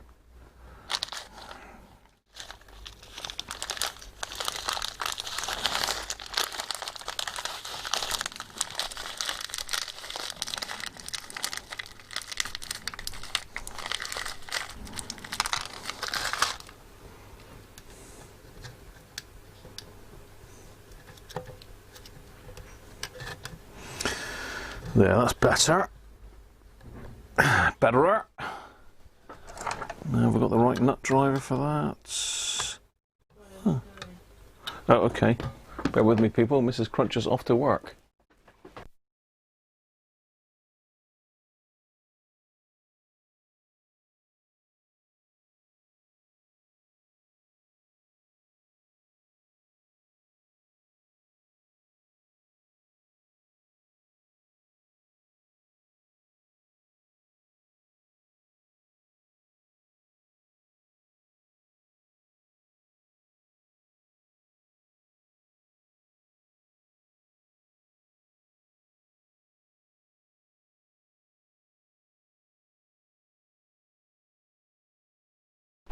Alright, there you go. Mrs. Cruncher's off to work. So we're home alone now. All hell will break loose now, won't it? Hey. And you as well, Derek. Oh, we're all Scorpios here.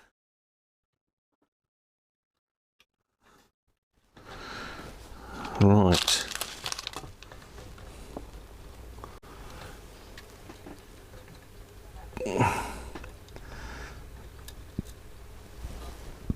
Pardon me.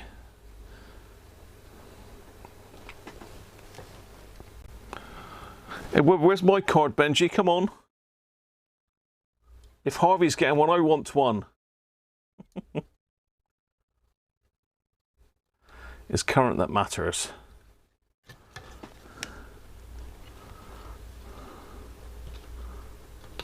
So what I'll do is I'll tweak these up. And then, actually, no, I won't be able to tighten them once they're in place. I'm going to have to tighten them now, aren't I? Much better, look. Don't overdo it because I'll split the board, but I've done that one too tight now.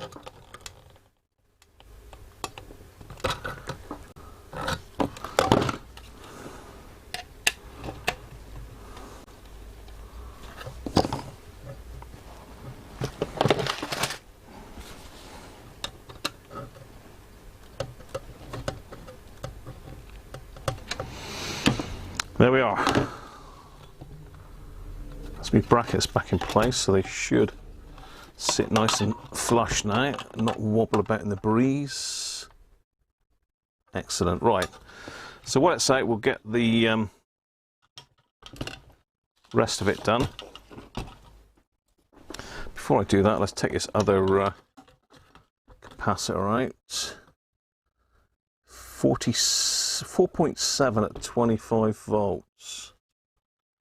Just whip that way with the... Oh, I took it back in the other room, didn't I? Oh well, we'll fire that one up. You won the Kestrel Dom.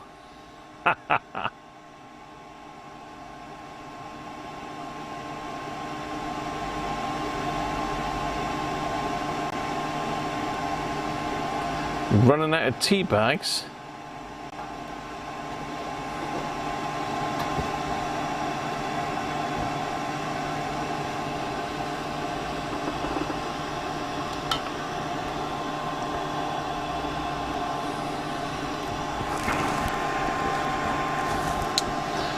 Perfection is our motto most of the time. Right. It looks like this is at a new transistor as well. So it looks like that one's been changed at some stage. So we've got two pots there.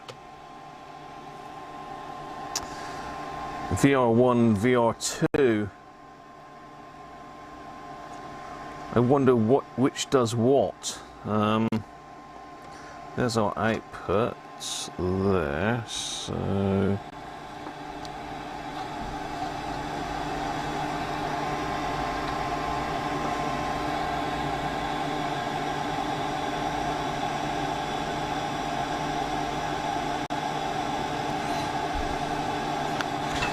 that was a little bit close to the edge there.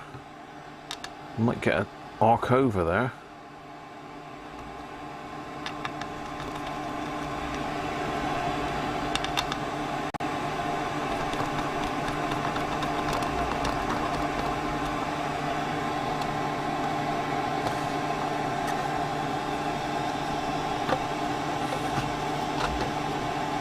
Benji, where's my card?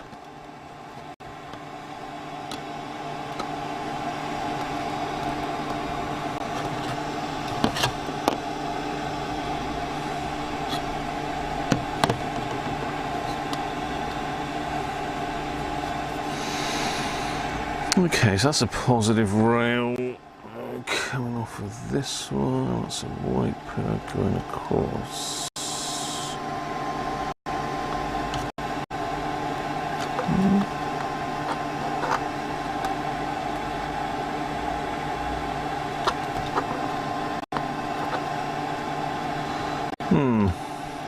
So I don't know why I've got two pots. Card must have got lost in the mail. It's still time, John. It's still time. It's not till Thursday, mate. Not till Thursday. I've got time. There's still time.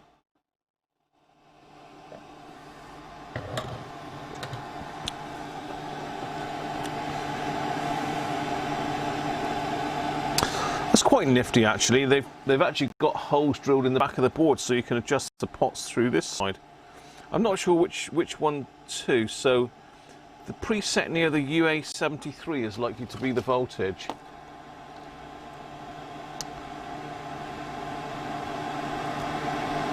Okay.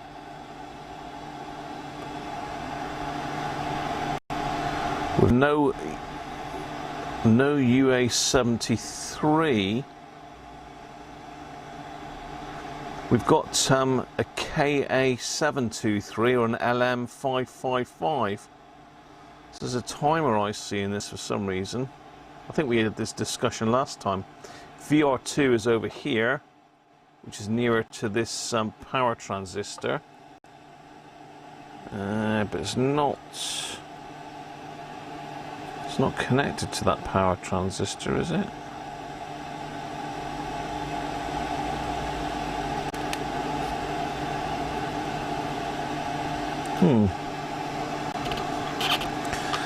You can eat wood lice. You can actually. You can eat wood lice. I've never tried them, Benji, but again, if that's what you're into, happy to help you out there. If you need any, let me know. I'll see what I can find.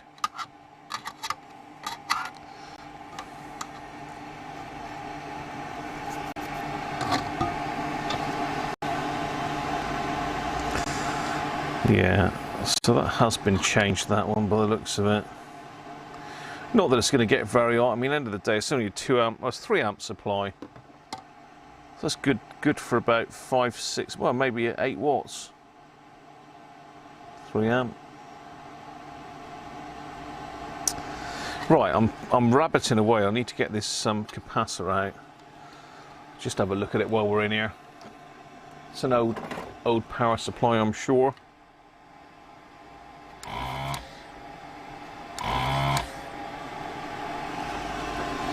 Thanks again, Derek, for the gun, mate. This is Derek's gun that he very kindly sent me. I had to bite the bullet and throw mine away. It was so bad. Right. So positive at the top, yes. Let's have a look then. It's very good, actually. They've actually marked the board as well. It's all screen printed with all the part numbers as well on it. Very good. The big chip, this one here, yeah, it's a KA723. So I think VR1 probably is the one that's going to control the output. Would this be bias for the power transistor possibly? I'm not sure. I'm sure someone somewhere knows how to set one up.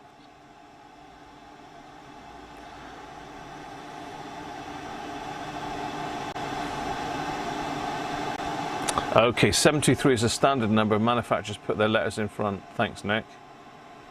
So it's actually a UA 723.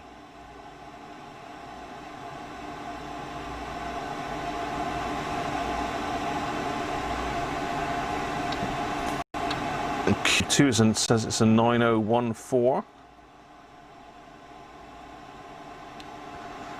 And Q3 is a 9104. A couple big 1N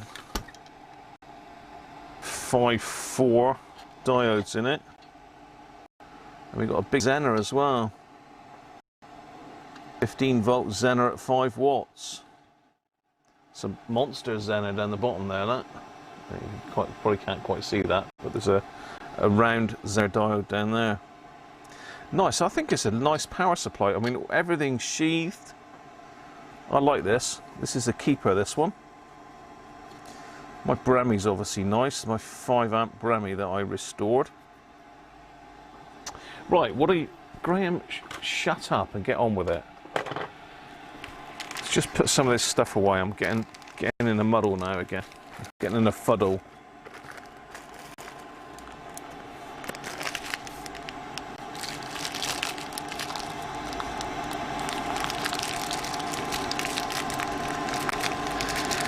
Now, one preset is voltage, the other one's current limit. Unfortunately, I've not got a load that I can test this on. All I've got is a little Ford Capri indicator bulb. Capari gear come out of. Capari gear.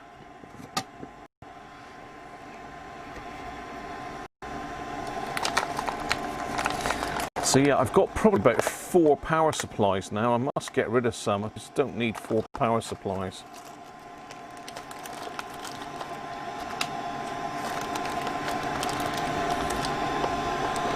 I've got screws rolling around everywhere here now. Flipping heck.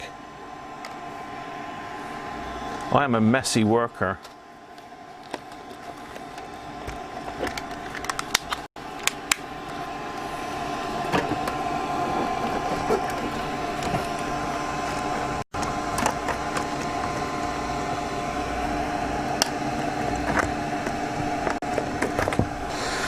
Right.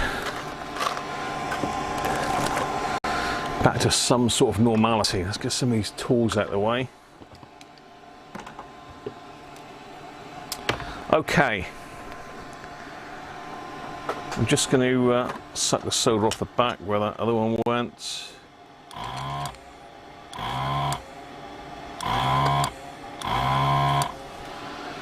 Can turn that noise off. We can have a look at the, let's get rid of all the metal shards and everything.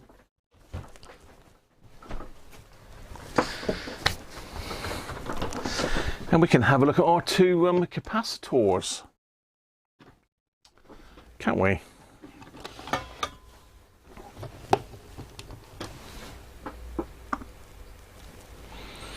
Capacitors.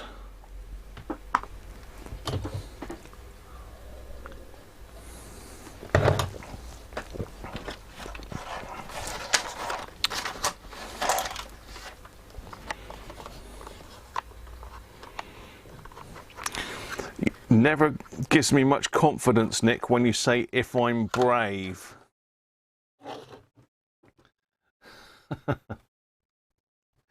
I think we did this last time. We did check it on amps, I think, didn't we? Okay, so we got our first capacitors, the 4700 at 25 volts. We did test this one last time, but anybody got any ideas? What's it gonna be?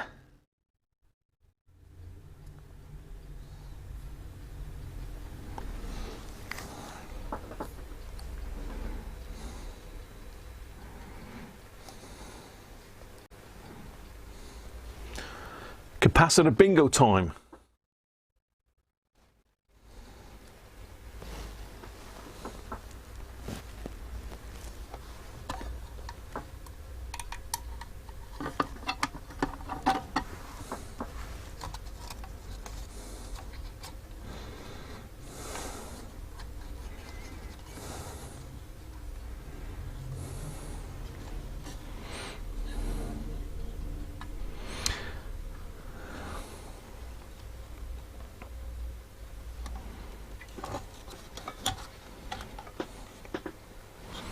Capacitor bingo time. Just get this one tacked in while you're having a think. Gee, how does that compare? Yeah, okay.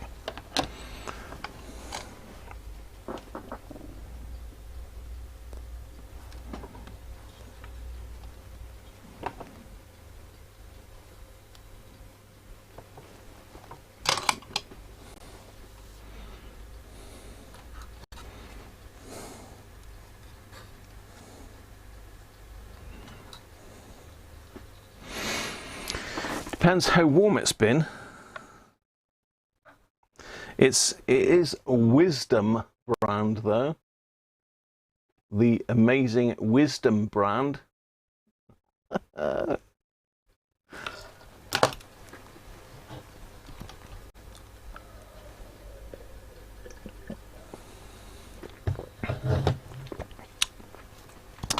Never repair a Taran one.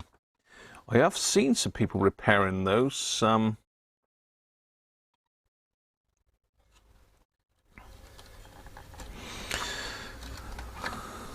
we doing? Has everybody had a go? 4700, 25 volts. What's it going to be? I sort of think I can remember what it was, but I'm just in the background here soldering the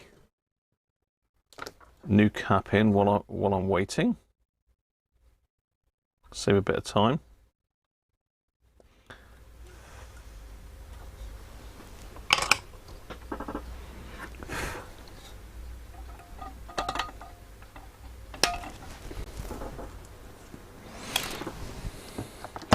$485 for $850.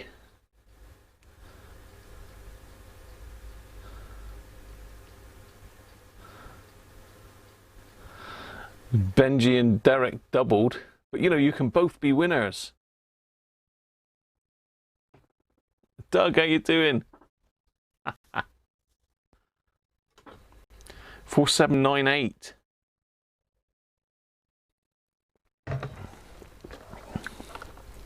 Doug will get this, I suspect. 4,700, Doug. Come on. Or if you had a go, I don't remember now. Let's push a button then. Here it goes.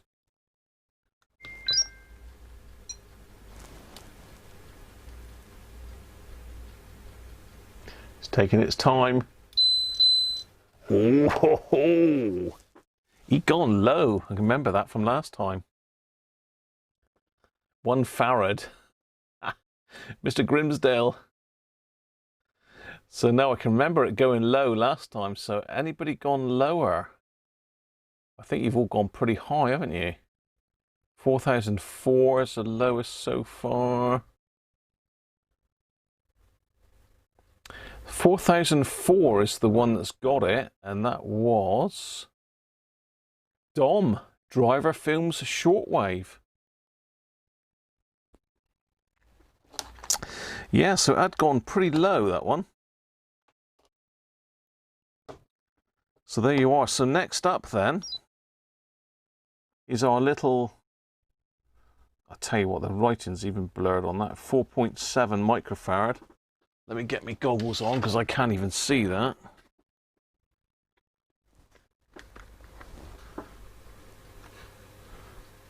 Cody's.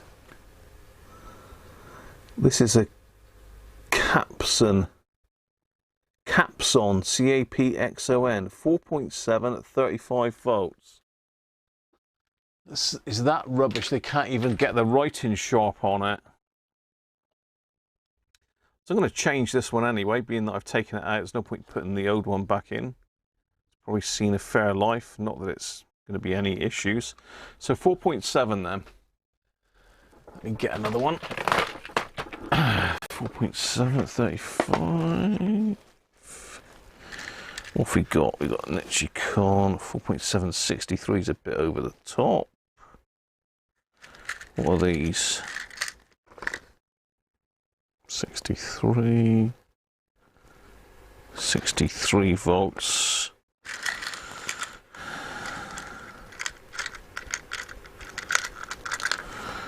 What's that? 50. That's a 50 volts there. I did have 35 volt. I must stick that on my list of things to get then.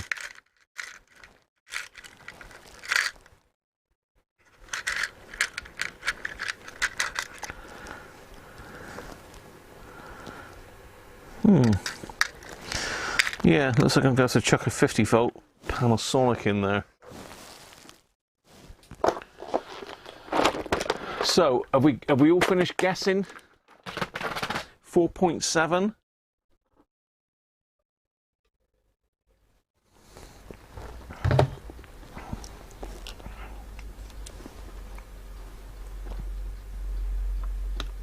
Here we go then. Oh, ho, ho. A little bit high on ESR, but it is a low value cap, so that would be a bit higher. So there's nothing wrong with that cap, really. 4.62, whoever got nearest to that. Ah, see, you went low. You went low again. See, it was just under. Normally caps go high with age, so who's closest to 4.62 then? Probably John and Brett tied. John and Brett tied, I think, isn't it? Am I going the wrong? No, 3.75. No. I guess John and Brett tied there on that one. Just for a comparison, then we'll try a new one. Can you remember what that one was? It was 4.6 and 2.6 ESR, wasn't it? So let's try a brand new one. Afternoon, Andy, how are you? Let's try a brand new one for comparison. We don't need to guess this one. See, this one's low as well, and this one's 2.3 ohms. So again, you do tend to find that as you get lower in capacitance, the ESR drops off as well. So, but there ain't nothing wrong with that cap. So let's pop that one in as well. Let's go back to the main camera. Make sure we get the right way around. We don't want to blow it up. And really, if the power supply is working, there's not a lot else really that you need to do in these, apart from the voltage. But I can't remember whether we actually trimmed this one or not last time. Just stick a bit of normal flux on that.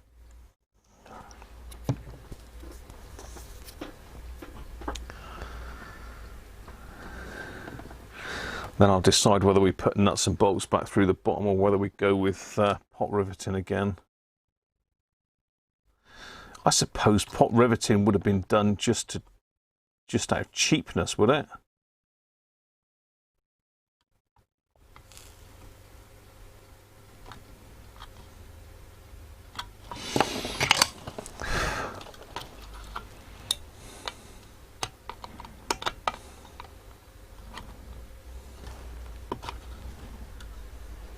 I think we did measure the current of this one last time, just with the bulb connected up. Okay. Let's have a bit of a dust blowout while we're in there. Just blow that out under the desk.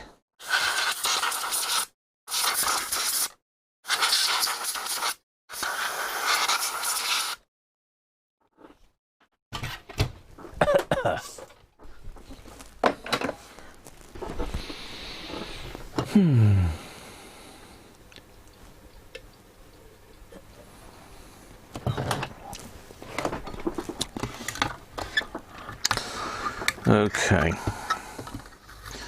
So what are we going to go with here? I can get a nut and washer in there.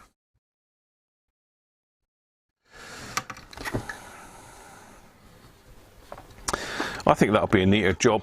Let's do the nuts and washers again then. I've got to put all that back now, haven't I?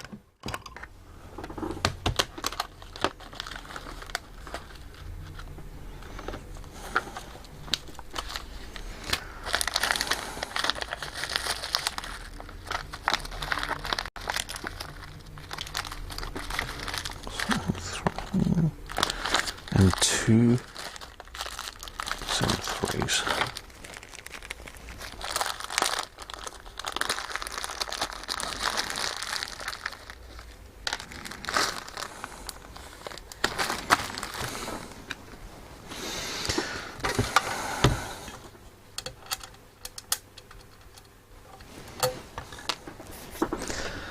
So I need to get some washers on there, some washers.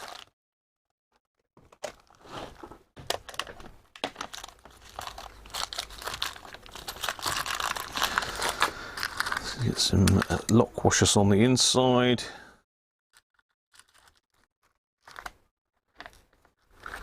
Just need a bigger washer for the something I don't really have a lot of is washers. Well, I do have a lot of washers, but they never seem to be the right ones. I think we're okay with M3. I do have quite a lot of M3 stuff because it's what I tend to use the most of, really.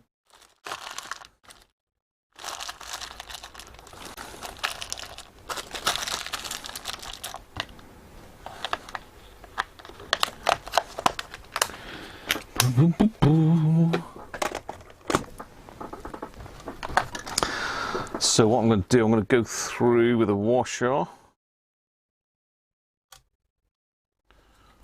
going to go through the hole. Oh, I've just moved that. Actually, that's a point. Let's do that before I do anything more. Let's stick a cable tie. We did have some randomized cable ties here somewhere knocking about. Or did I use them? Probably gone and used them on my... Yeah, I've gone and used them. Let's find a cable tie a minute.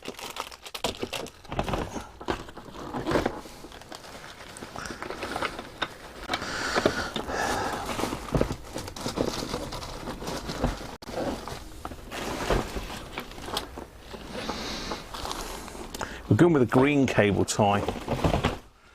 Going green,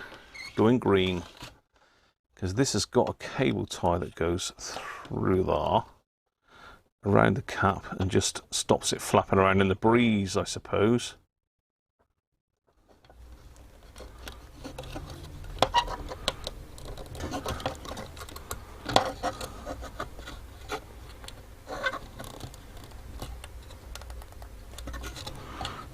Not a brilliant idea, really, but I suppose it does the job. Okay, back to where we were then. I've got flux all over my fingers now. So hopefully, I suppose it's cost cutting, isn't it? Not putting decent screws and washers in. I suppose it would mean someone would actually physically have to do it. These M3, I hope they're M3.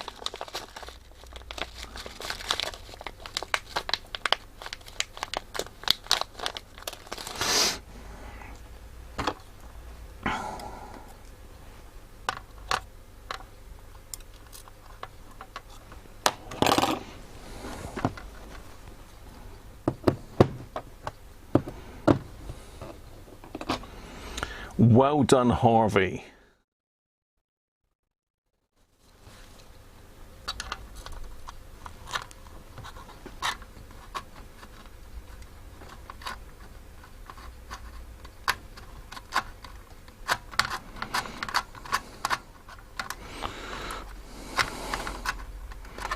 Not going to play ball, this, is it?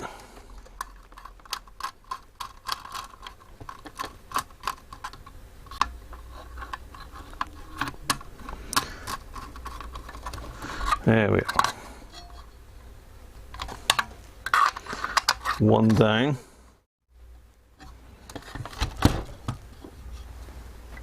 One to go. I've got a screw loose now. No comments, please. Hi Simon, how are you?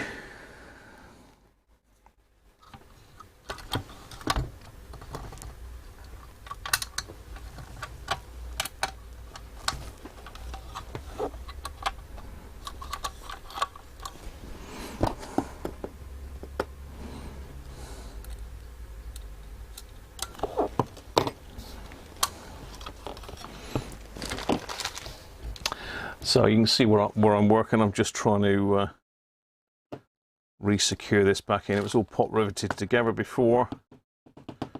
Oh. I'm just going to say we're going to try and do it properly now with nuts and bolts, but it's proven to be easier said than done.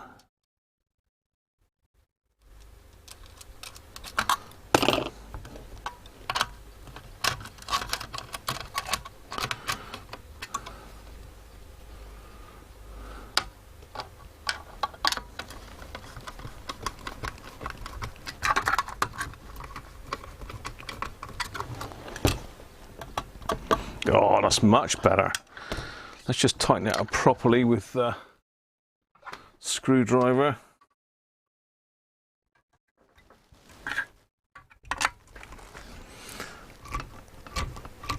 I can't remember where I got this power supply now. I think it was in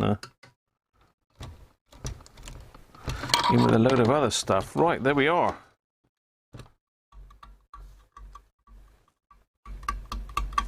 That is much better. Alrighty, let's plug her in and see what she's doing. Let's plug her in. Plug it into the mains. Let's go. Let's just go for it. We have tested this one before. Saying that, it's probably going to put my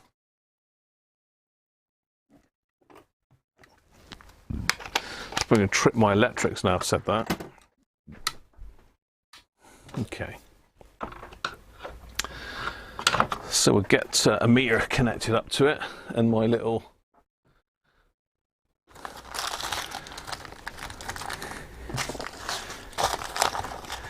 light bulb. Let's see what the voltage is like. I think we adjusted it last time. I can't 100% remember, or did we not bother because I can't remember if we didn't bother because of the fact that the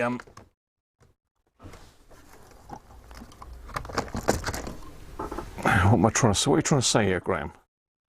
Oh, I've got stuff all over my hands here.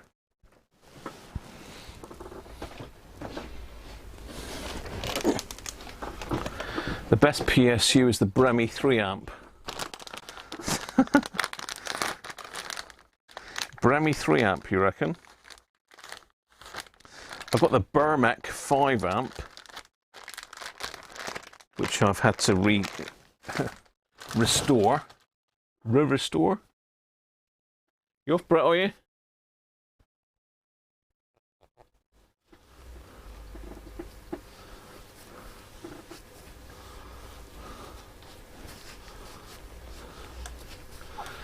Connect a meter.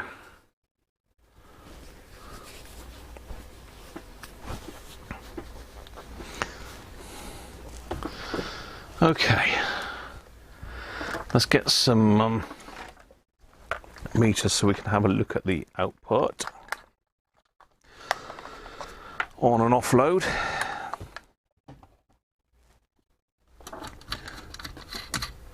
Now these binding posts haven't got the holes in them, which I prefer them with the holes in them, but you know.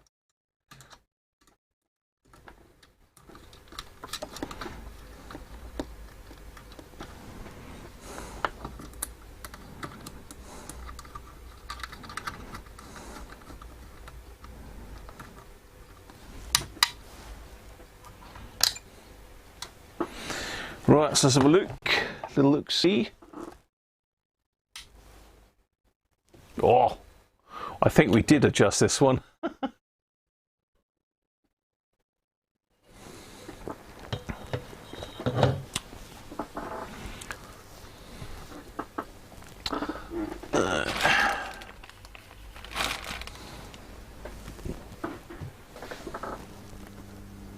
A little bit of hum, but pretty silent compared to some of them, to be fair.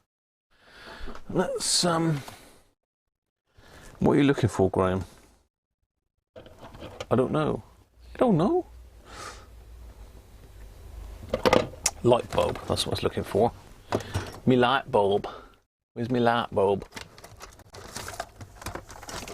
Where's me test bulb? There he is. Shouldn't chuck this in behind with all my leads, really. So let's plug our test bulb in. It don't matter which way around this goes, to be honest, but I had my hand in there then, didn't I? So let's see what it's like with a load then.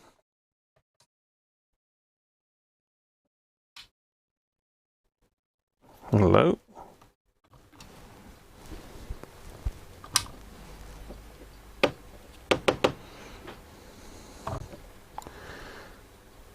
It's not liking that.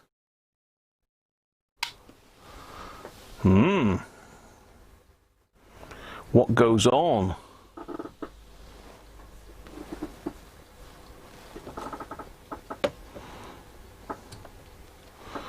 Is it not making contact?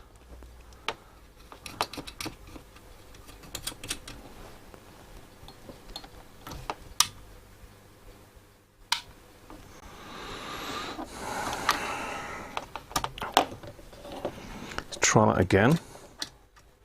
Make sure we haven't just popped the fuse. No, we haven't. So why is it not working with my car bulb? Let me just go to the loo while you sort that out for me. Because I don't know.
Right.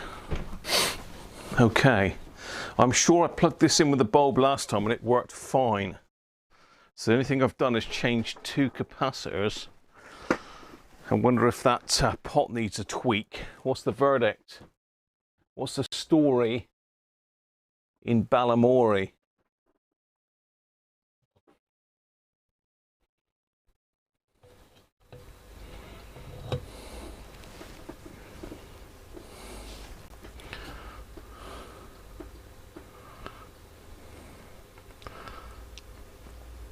Yeah, let's leave that out, Harvey, please. Otherwise, you'll be gone, mate. It's not the Boit, Harvey. Come on, you're not on the Boit. Let's keep it on topic.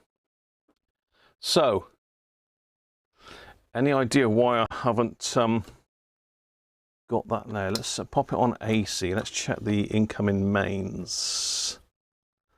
So we've got, where are we? Negative.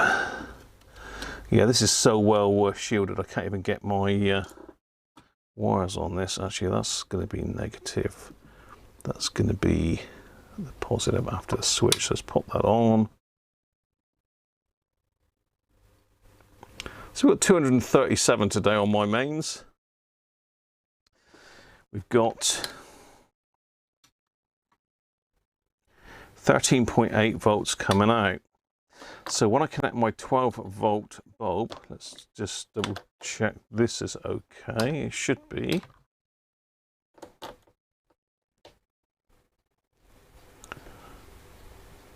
Six ohms, yeah, nothing wrong with that bulb. So let's connect that up.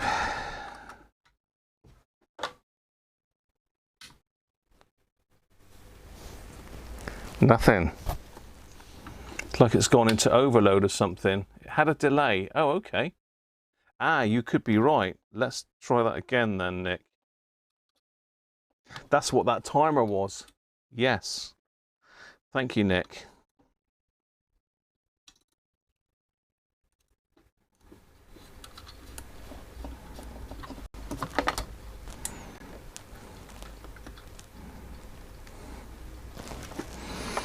Let's try that again then.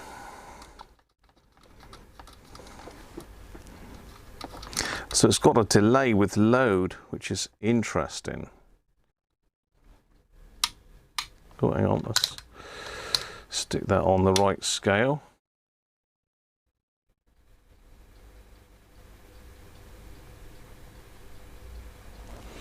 That's bizarre, isn't it?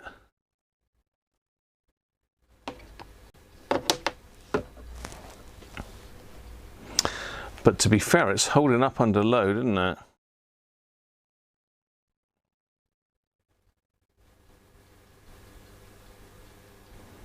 That is absolutely bang on, that power supply. That's really, really good.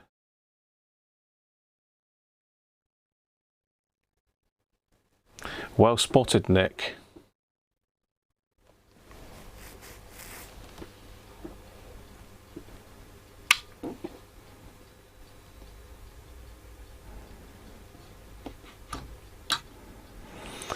The bulb, I think it's 21 watts.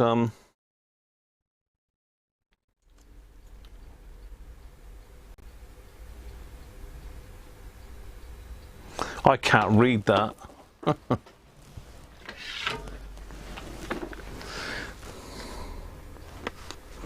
I think you're Harvey as well, aren't you, Zex? But we've got two Harveys in, so it's difficult. Yeah, 21 watts. 12 volts, 21 watts. Motorcraft, so it is a Ford bulb. Motorcraft in France, no less.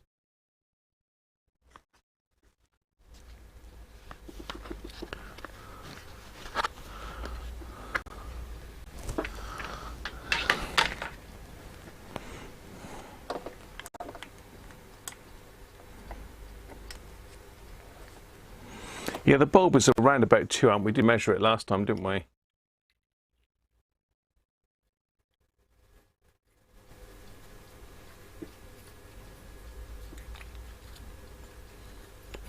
Might light the fire. It's very strange. It must be that 555 timer that delays it, but it doesn't delay it when you're offload. When you're offload, it's in straight away, look. But when you're on load, for some reason, it's got that delay thing.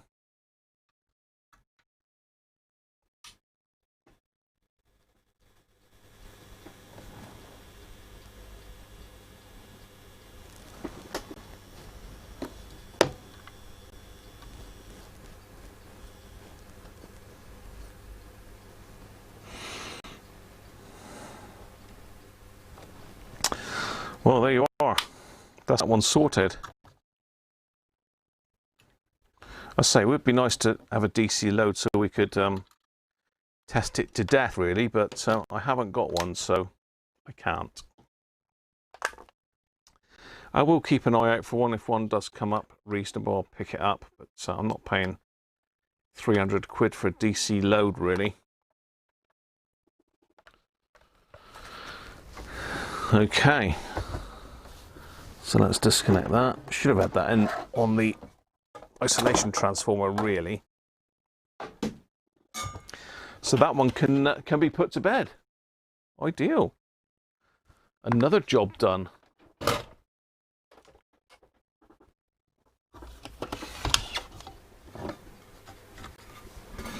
And even done the bracket as well. Good stuff.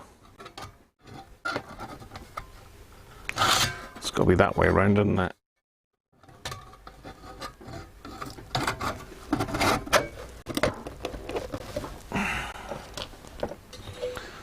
I'll top my glass up a minute while I'm at it.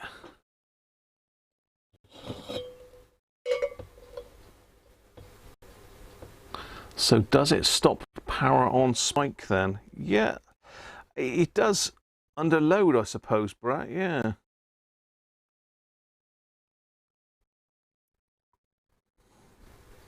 It's quite a good idea in a way, as long as you know. And well done to Nick for remembering it, because I didn't remember it. Well, that's me, Saint-Pierre. He gone. You're blonde. Just got a little dribble left for that one. And then we're on to some more religious themed beers. Because after all, it is Sunday. 2-0 VC. How you doing, Dan? Darren, I mean. Darren, or is it Daz? Is it Daz or Darren? Darren. Welcome, mate. Just playing with the power supply at the moment. Did you ever look at yours, Darren, or did you just get another one? I know you had a bit of a Hummer, didn't you? This is only an old CB radio supply. But, why is that not going in straight then, Graham?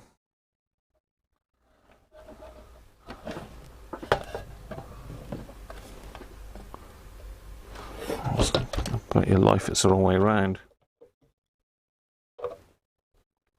Daz to mates. I'll call you Daz then Daz. Sounds better, doesn't it? I'm Gray, really. People call me Gray, like mates and that call me Gray. But you know, I'm Graham. Mrs. Cruncher doesn't abbreviate my name. I abbreviate hers unless she's done something wrong. Yeah, well, it looks like it's that way around because the screw holes line up better.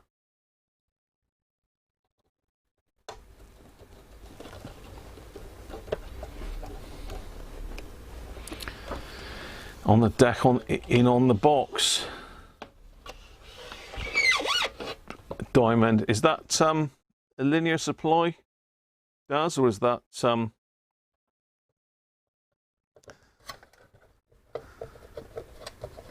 is that linear, or is it as one of them switch mode things? I'm not keen on them switch mode supplies.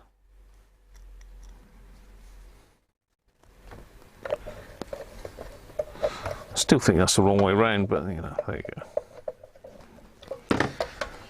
So there we are. One find knocked on the floor now. LCR meter.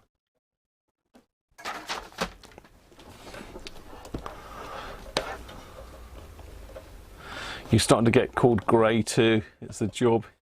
Zorba. Gotta love a bit of Zorba. I don't know, is that an E-Tech or M-Tech by the looks of it, isn't it? M-Tech. So, short circuit protected as well. There we are. Done. Finished. Nice new smoothing cap. So that one can go down with my pile of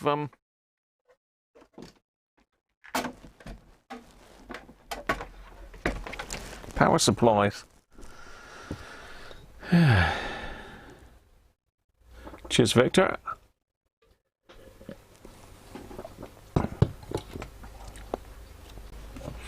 Yeah, some of the modern ones made for amateur radio are really, really good. At the end of the day, I've got an Icon 7800 back there, and that's got a switch mode power supply in it, but it's absolutely silent. You get what you pay for as well, I suppose. If you want a really well filtered power supply, you'll pay for it, I suspect. Right, what should we do next then? Shall I go, or should we do something else?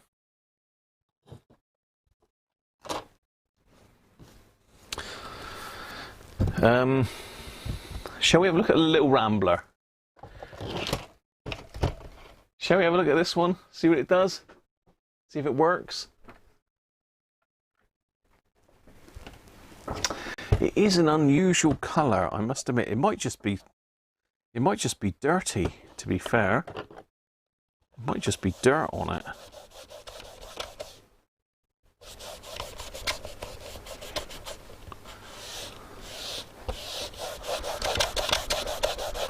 No, it is dark. It is naturally dark.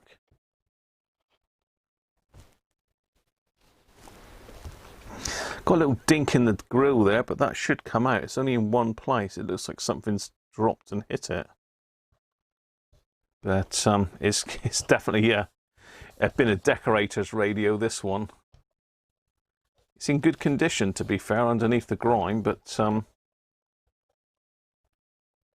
nice little radios, the Ramblers. I think Dom is restoring one at the moment. I think everybody that's dabbled with radio repairs has done a Rambler. They are pretty straightforward.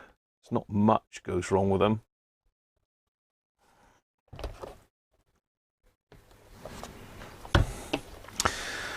So I'm intrigued as to the colour of this one, because you know, is it turquoise? Is it green? What is it? So I'm going to see if I can just pick a turquoise one out of my stash a minute, if I've got any in there, because I'm sure this is a very dark. It's almost a jade green.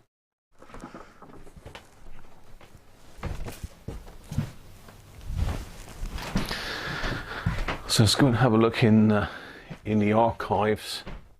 I don't know if I've got a turquoise one. I've got a turquoise Cosser.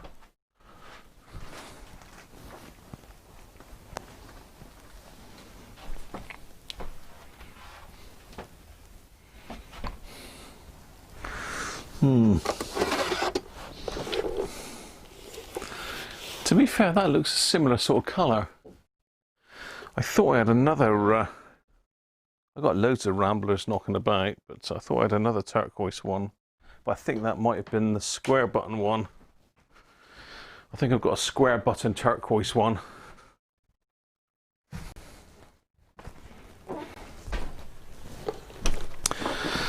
So this is a Cosser.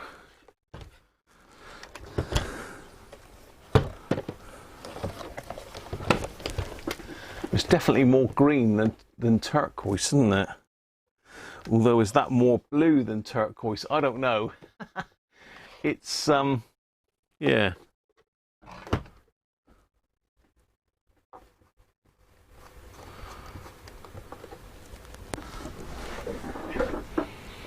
Caverns. It is turquoise, but it is a darker turquoise. I thought it might just been grubby, but it's not.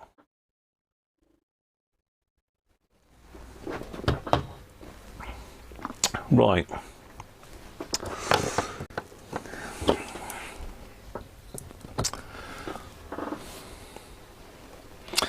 Yeah, the RFM3 is very similar size to the Rambler, isn't it? But it's got the benefit of having FM added. Let's get the old Let's get the old Spitfire fired up, shall we? Let's get the Spitfire fired up, and then we can see if we can play some music via the Spitfire. For those that don't know what the hell I'm going on about, Spitfire is our little AM transmitter, and I've just pulled the aerial down. That's not going to help matters, really.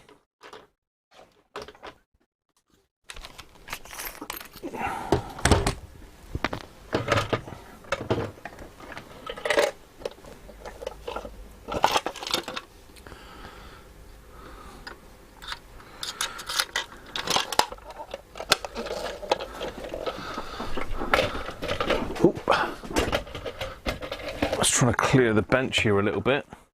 This is the thing, I've got so much stuff here. Daz was saying the other day that he don't know where I'm putting it all. I need a lockup. We need a lockup, people. I think we'll have to do a GoFundMe or something for a lockup. I need help.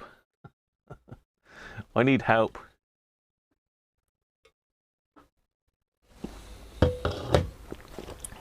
What's Brad up to?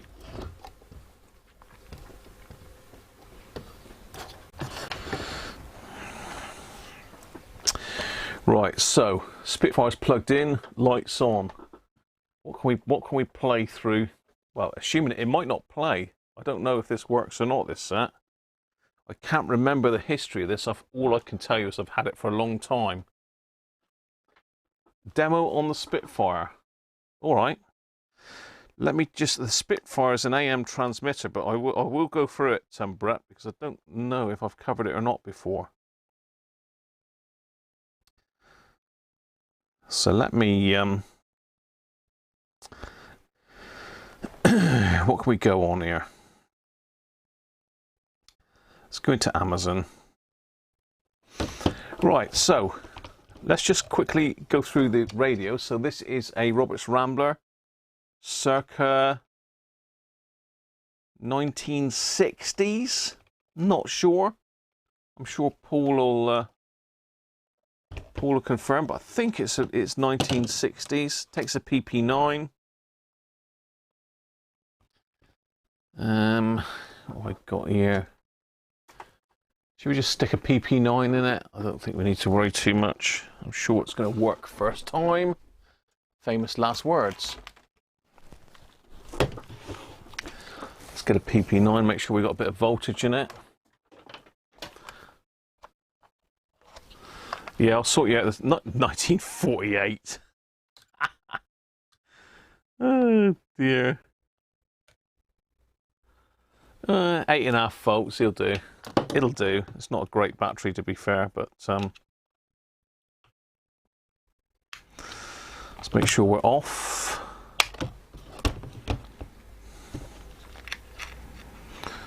Famous last words, it won't work now, will it?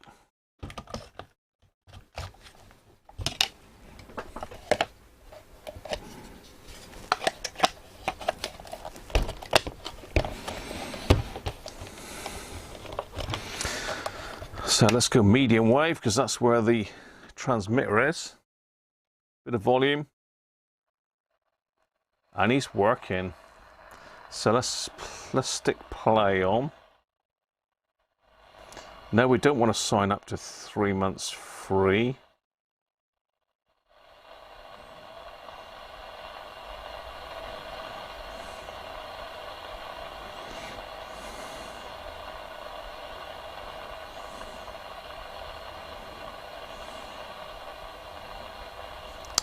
What should we play? I don't want to get hit for copyright. Happy Halloween?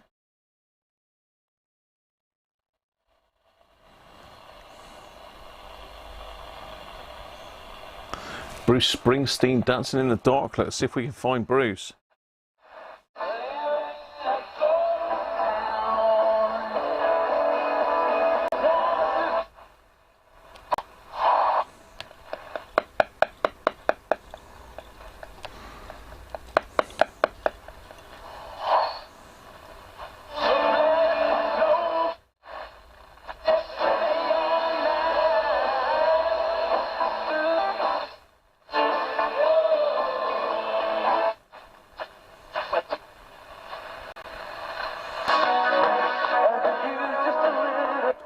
There we are.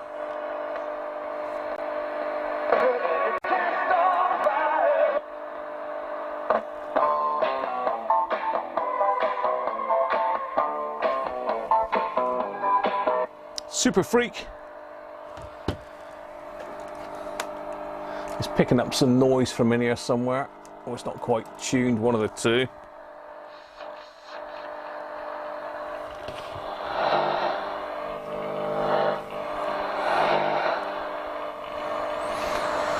What else can we play? Well, it's obviously working.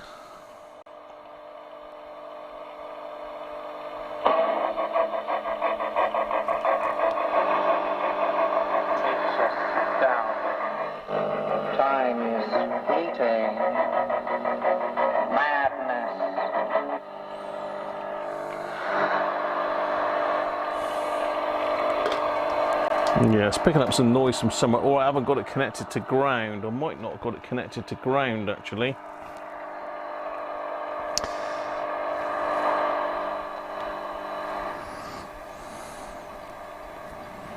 Let's see if we can play something royalty-free. Royalty-free music. Here we go. Oh, it's blank. Royalty-free music is blank. Sean, how you doing?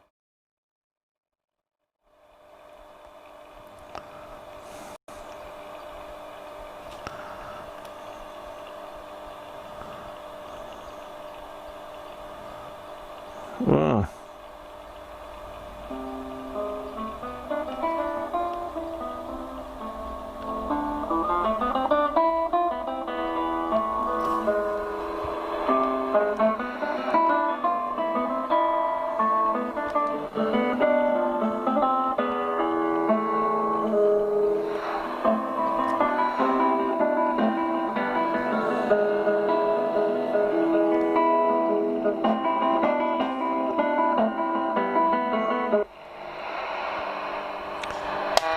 Long wave.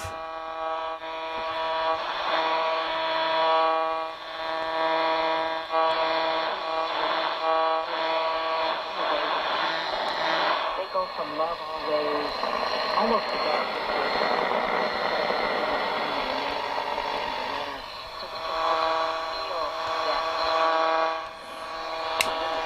That's a light, I think.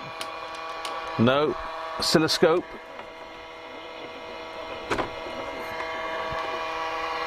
No.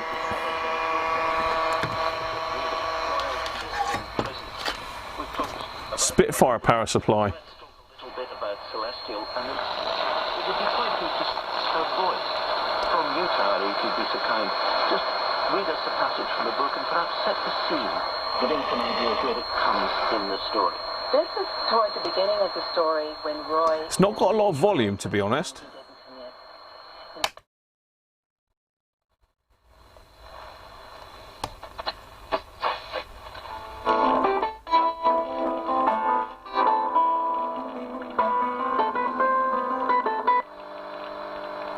I think the actual plug is the cause of a lot of the noise.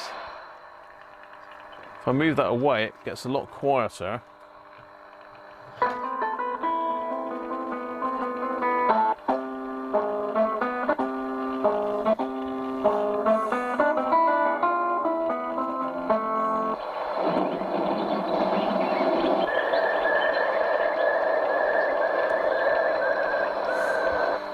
Anyway, let's messing about with that. So Brett wanted to see the Spitfire, and I've just pulled it off the table. So the Spitfire then. Let's just make it so as I can see it. All the wires are a little bit stretched.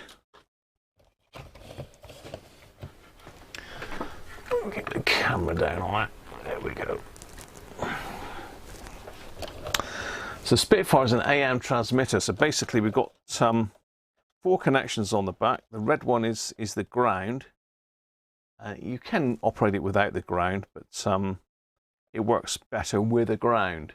Preferably go into something that's earthed, either radiator pipework, or this actually goes out to an earth spike outside. as I say, the thing is if it's actually connected. I'm not sure if it's still connected.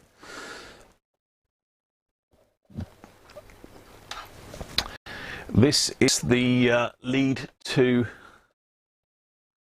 normal 3.5 pin, 3.5 mil stereo jack, and this is our power supply. So it's pretty basic. It basically what it does, it takes the input signal and it retransmits it on AM. So let me see if I can get you a bit more info there, Brett, so you can have a quick look. Bear with me. Let me get up front, so to speak. So it means that you'll... Sean! Thank you, mate. I've just seen that pop up on the screen. Good man. Hello, my chat's frozen for some reason. Oh, there we are.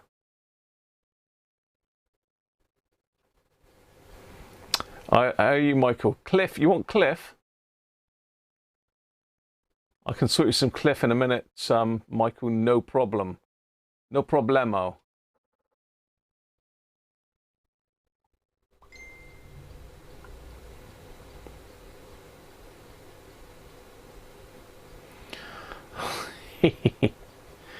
Cheers, Sean. Thank you very much, mate.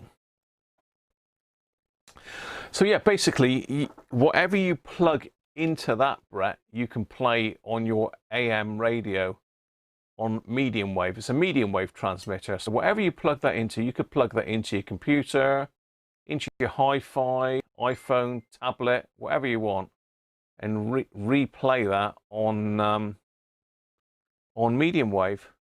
And inside here, there is some adjustments, so you can tune this to a.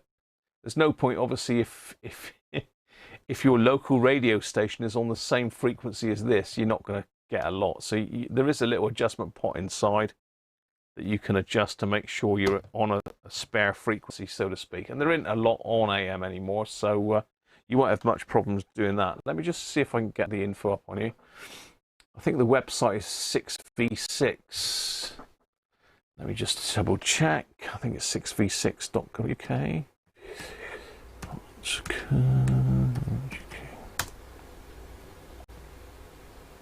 Yes, it is.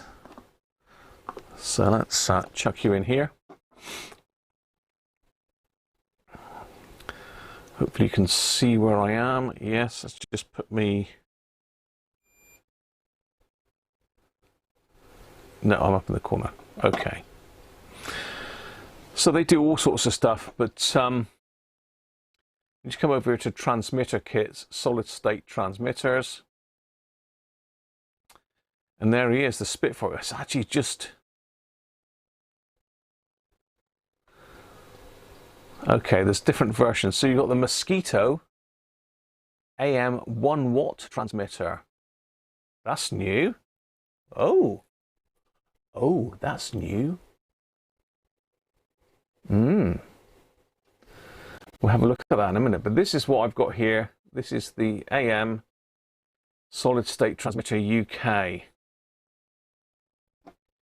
It's not cheap, but luckily for me, this was actually given to me by one of my viewers, who sadly passed away now, Richard Proctor. Lovely chap. He lived in a block of flats, and this was interfering with his neighbours, so he had to get shot of it. And I said I'd have it from him, and he let me have it for nothing. Very good customer, actually, Richard was. I restored a lot of radios for him, and he did buy a lot of my radios that I've restored as well. In fact, he probably pretty much cleared me out. I don't think there was many radios that he didn't have. So it's got 9 kilohertz channel spacing, UK power lead, phase lock loop, medium wave and 160 meter amateur band. So you can tweak it into the 160 meter band as well if you wanted to. I don't see really the point in that unless you're going to receive it on an amateur radio, but anyway, it is a very well built bit of kit. So crystal controlled frequency synthesizer. So it tunes the entire AM broadcast band, 500 to 180 kilohertz. Well, it's not the entire, it's obviously the medium wave band, and it's not the long wave band. And the 160 meter amateur band. Provides the full 100 milliwatts as allowed for FCC Part 15 operation without a license. Obviously, the UK is not anything to do with the FCC, is it? That's an American governing body.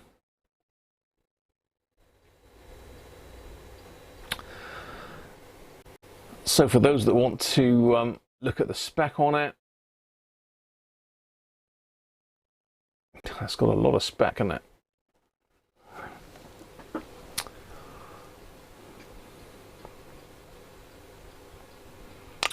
So you've got an 8-way dip switch inside to select the frequency you want.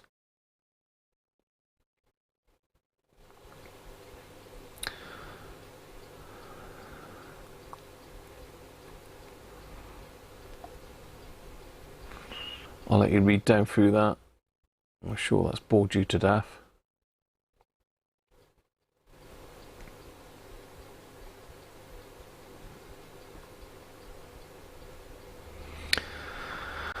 And specification, I think that's just the same. So there you are. Let's have a quick look at what this other one is. This 1 watt.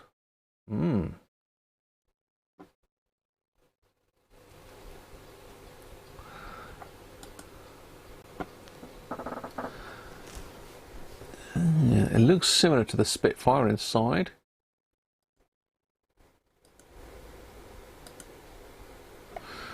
Mosquito.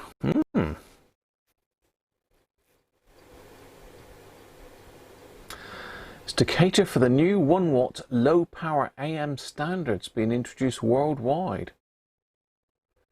News to me. I don't think it's over here. So still, it's in the top end of the medium wave band. This is interesting. This might be worth picking up one of these, actually.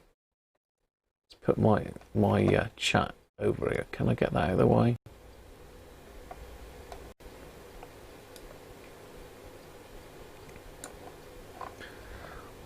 Look at the chat as well at the same time then.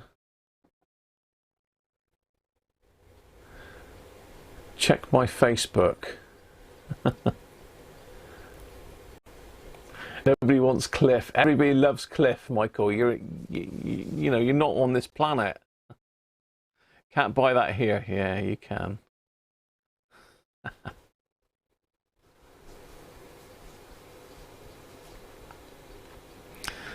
Yeah, George, what are you getting at, mate? You're the last person that should be saying that, aren't you, really? Yes.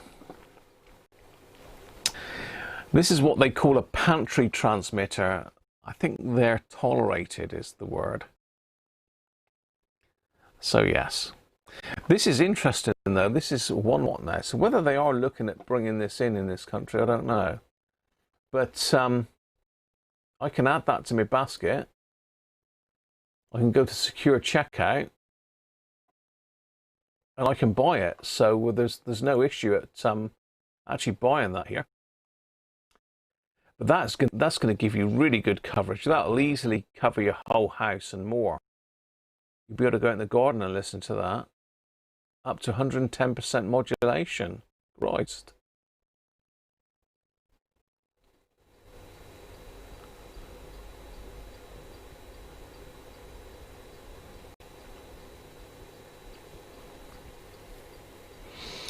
Yeah, so here's your small print. So I can use it, George. So there you go. I'm allowed to use it on the 160 meter band. I'm sorted. No problemo. Yeah, so I'll have to tune it to 160 meters and then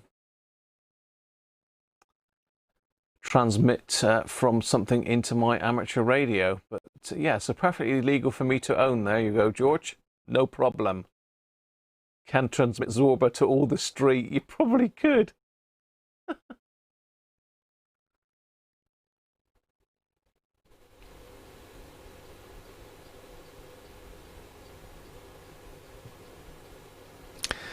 Yeah, polyvaricons on the Ramblers. Anyway, that was a little distraction, but yeah, that's a tenner more really. Well, 15 quid more. But it's ready made. It's pre-tuned. It's nice to build your own kit, but the Spitfire has always been quite well received. Now they do a tube transmitter kit, which they've discontinued. Oh, actually, no, it's back. No, it's unavailable, unfortunately. But I've got one of these as well, as you've all seen before.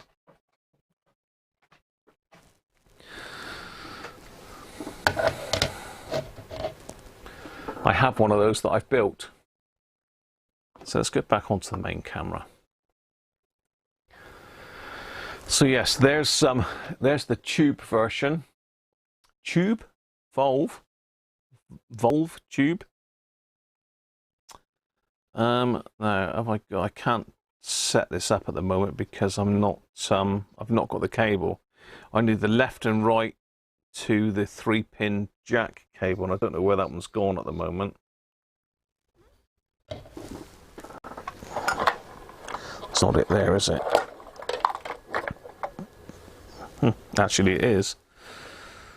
What do I need in there? Antenna and a ground. We could hook this one up as well a minute if you want and try. File for you on Facebook.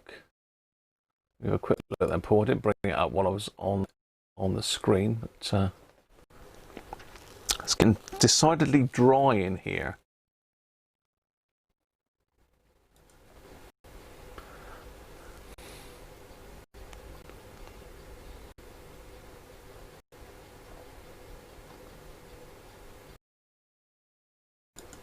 Oh, Robert's radio model list, Paul.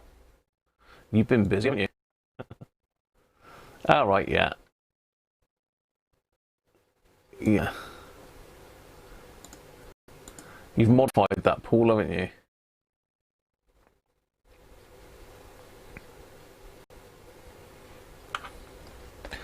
So yeah, Paul's just dropped me this across. This is the complete Roberts radio model list. I assume you've amended this, Paul, and added in some of the other ones. I mean, let me just make sure that we're on the screen. Yes, we are. So it's done in model, not done in date. It's done alphabetically. So we're on our numbers. We should get onto the R for Rambler. There we go. Oh, 75 to 83. Oh, okay. So it's a bit later than I thought. I thought it was late 60s, but it wasn't until 1975. Ah.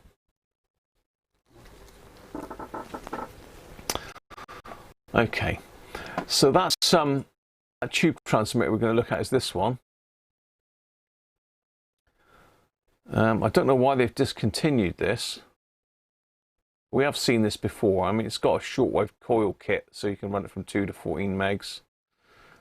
I've got other bits for this. I don't know where it's gone. I don't know why it's unavailable. Perhaps it's been banned. Who knows? Who knows? You'd like to see the filament glow. Upsetting amateurs is fun. You do realise you are an amateur yourself, George. I'm sure you do. So let's try hooking this up then, so we can go in left and right. I don't know if this is the exact cable for this. We need our antenna, so we can pinch the one from the Spitfire. Can pinch the Spitfire's antenna. Put in there. Oh, the only issue with this one, I know why I haven't got this one hooked up, is because we need the high tension and low tension. Oh, are you going to make me fit this one up?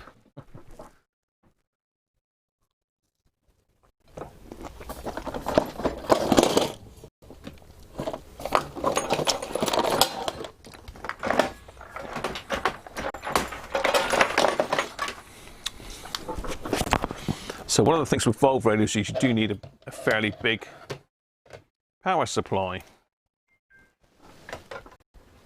Spawn out of the way for a minute. So you've got to have one of these, which actually comes with the kit. It came with the kit when I bought this. Now I've been playing around with this because I've got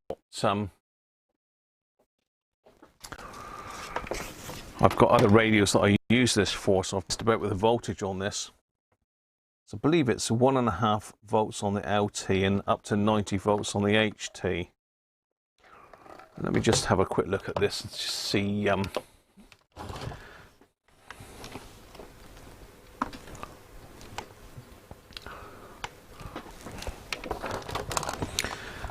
Let's see what I've got it connected to at the moment.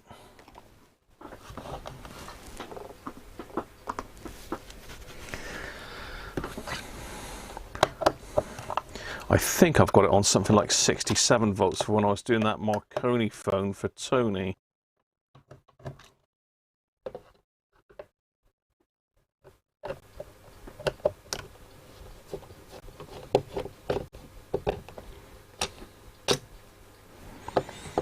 So yeah, Brett, if you want to still be able to play all your old AM radios and you've got really bad reception or they stop AM altogether, then this is the way to go, really.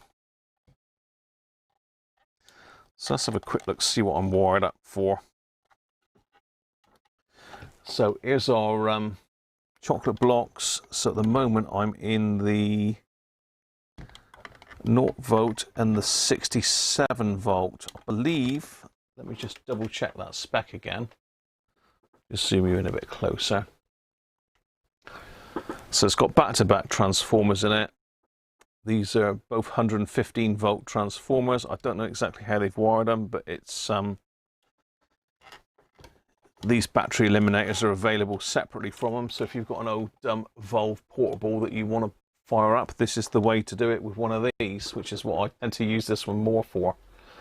Let me just quick have a look at the spec on this just to make sure I can connect it up to the 90 volt.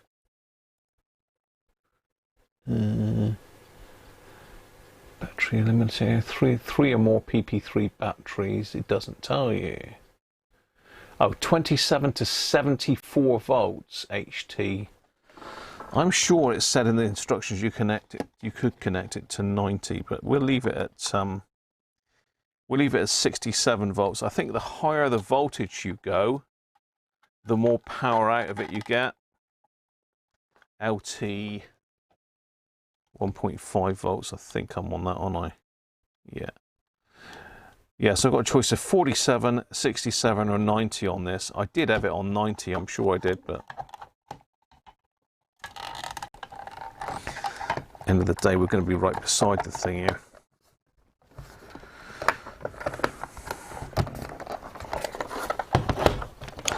So let's just pop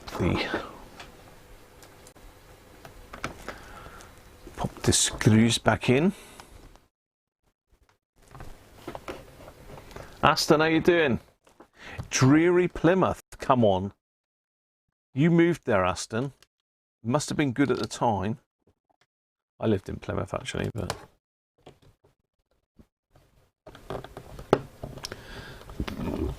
Valvey things. Yes, this is a Valve transmitter, Aston. You been open today then, Aston? Or just been in there pottering? Fingernails are way too clean, but I always manicure my nails before I come on, Sean. It's part of my setup, you know?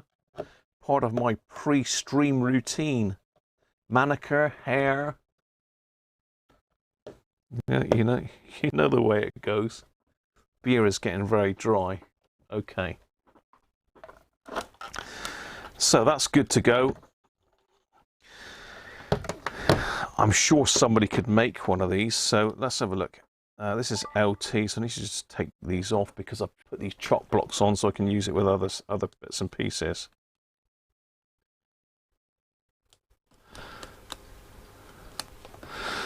Yeah, Michael, you're Plymouth as well, Michael, aren't you?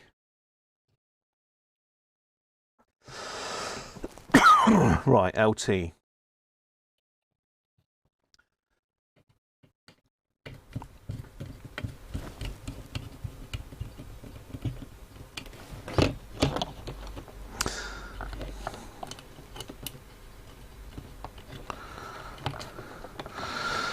Now, whether I don't know why they're not doing these at the moment. So if anyone is interested in one of these, perhaps you could email them, see if they've actually got them, because these little coils are.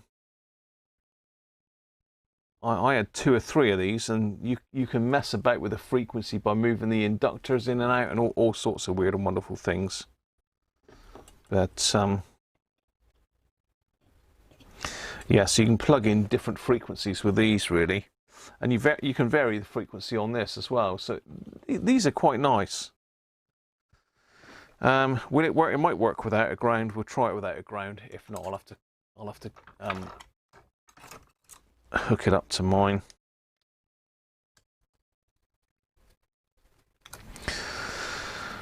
We'll give you the full. I'll show you another transmitter again in a minute, an FM transmitter.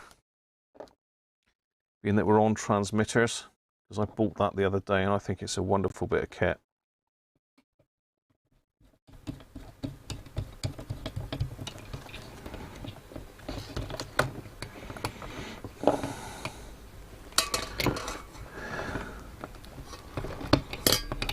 Come on.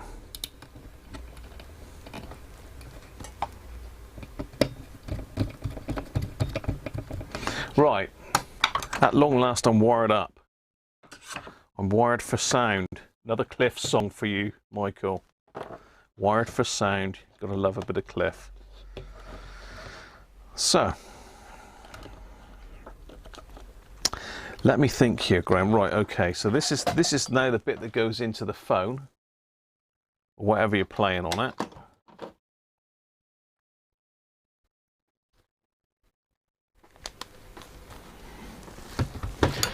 Let's plug it in. I don't think you're going to see a lot of glow here because it's low power.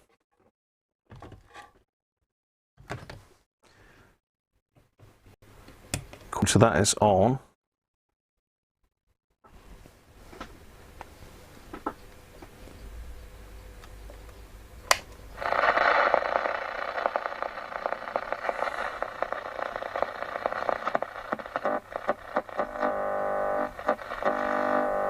There he is.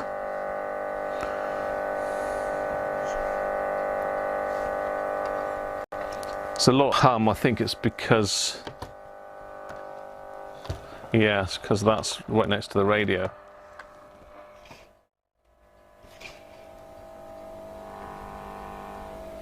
It's just picking up the transformer hum.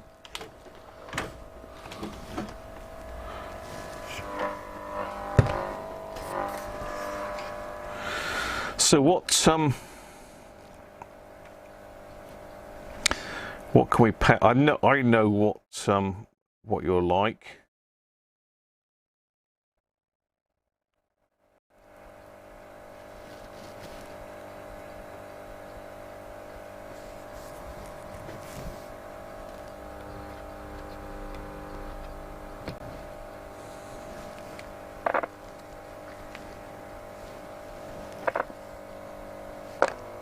Oh, hang on, I've got the wrong size lead. Idiot. I've got the wrong size. This is tiny. That's not 3.5 mil. That's smaller again. Ah, let me see if I've got an adapter a minute. I really need to get some more beer underway. This is the main issue.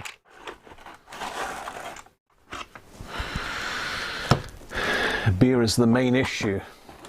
I don't know if I've got an adapter for this. What a pain if I haven't.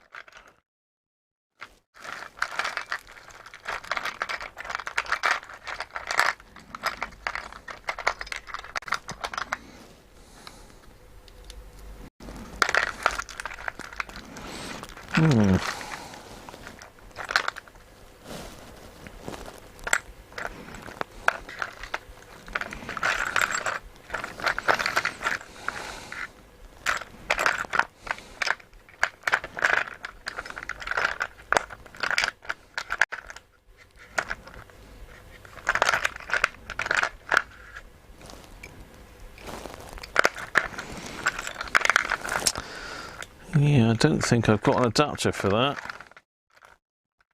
Oh, bottom. Okay, let me have a think then. Let me have a think. I must have a cable that I can get this to work with. Doesn't look like I've got an adapter anyway.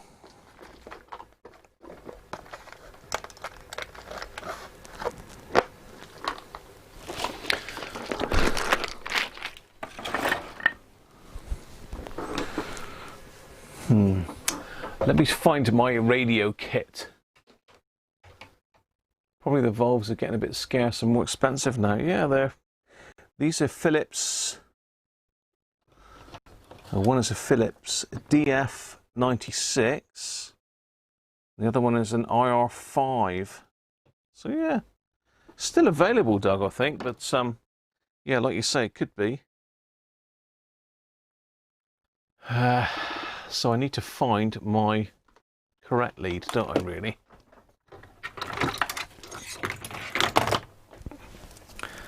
Oh, and he's only gone and found it. There it is. Oh, look at that. Right, let's just turn that, pop that off a minute. I really don't know what that lead there fits then. That must be for one of my old camcorders, maybe.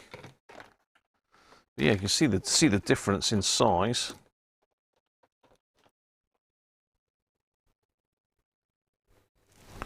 Put it against there, you probably can. Yeah, I'm really not sure what that one fits. As like I say, it must be an old camcorder. This is the correct lead now, anyway. So let's have a look. Oh, Christ! That won't help it.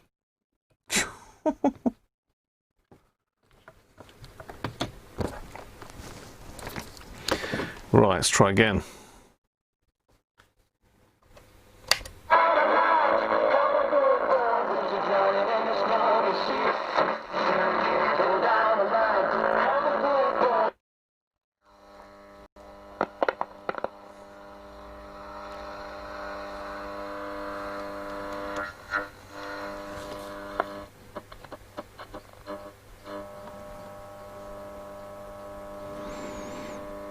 No queued tracks, it says.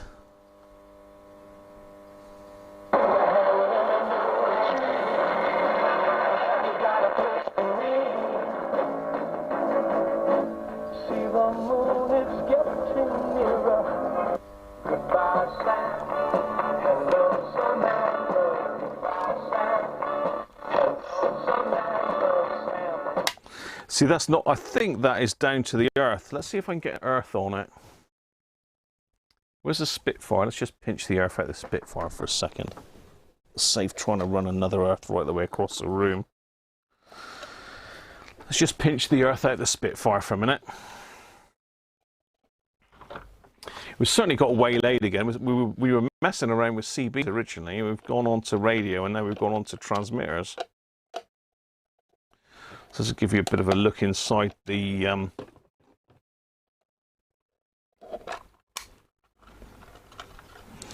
Spitfire. So that's the inside of the Spitfire, so you can see your dip switches. So we've got like an ATU on this and there's a frequency changer. So I'm just going to quickly whip the earth out of that one. I'm going to pinch that for our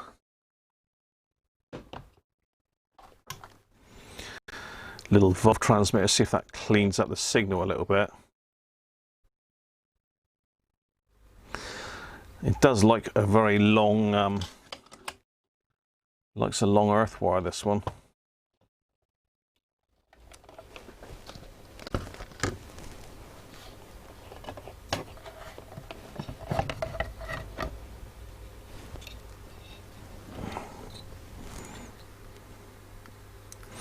Well, the other thing, I suppose, if I'll show you this FM one in a minute, that should impress you.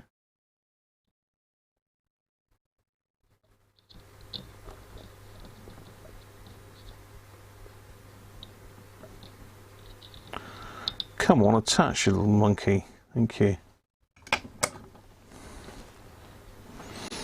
Right, let's see if that makes any difference.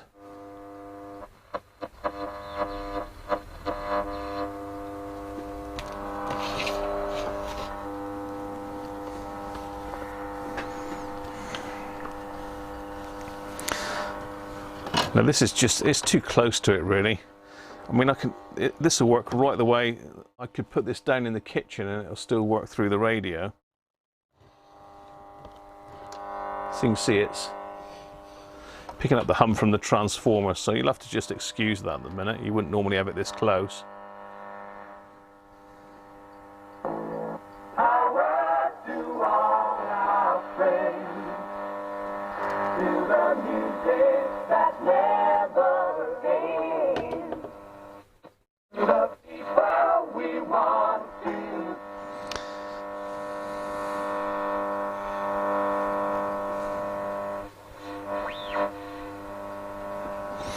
As I say, if I move this away, it'll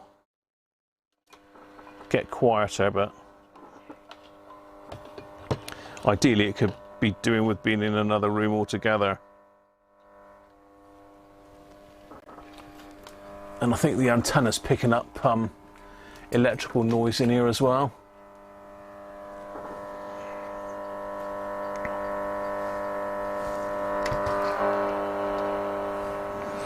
But the audio is not very loud on this.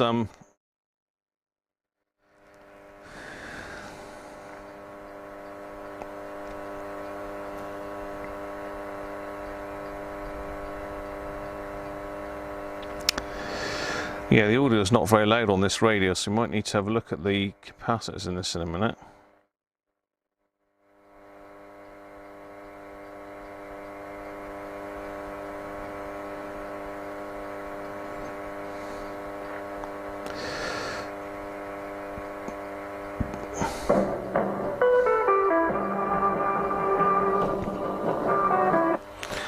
So it is picking up the hum from that transformer, but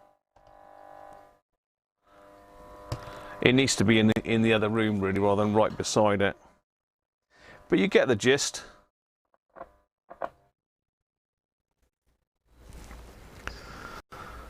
I'll just unplug that.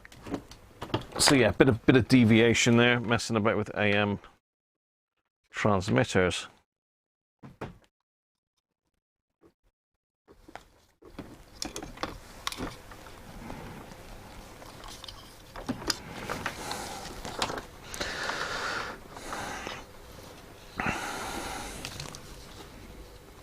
Hi Rich, how are you? What are the parts used in the Spitfire mini teardown?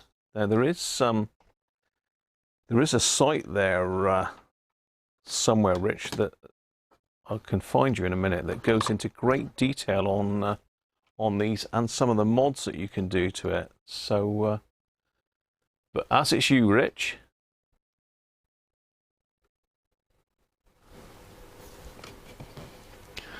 Let's get in. This is a Mark II, apparently.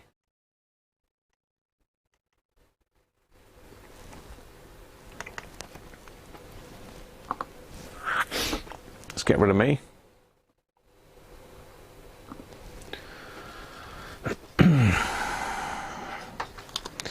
So just get some of this stuff off my desk a minute, Rich, and I'll have a quick look at it for you.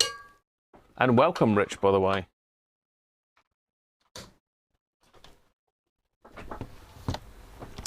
It's difficult to see because of the lighting on some of the part numbers, but If we get right in, you might be able to see it a little bit better. Yeah, you're going to struggle, I think, to see the... let me just go back to the main camera a minute and I'll sort this camera out.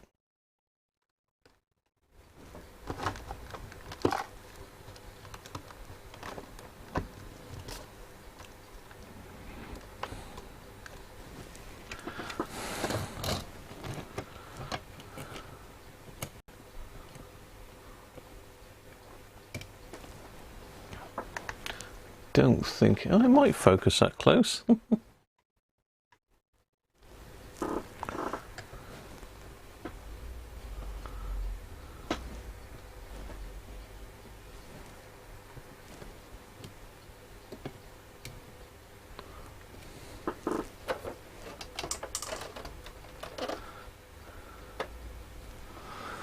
Okay. Yeah, we might be able to get you in there, Rich. So this must be our voltage regulator at the start. IC1, looks like a 7812C. Let's see if I can put a bit more light on it without it. No, it needs to be at sort of at an angle to get the text up on the thing, doesn't it?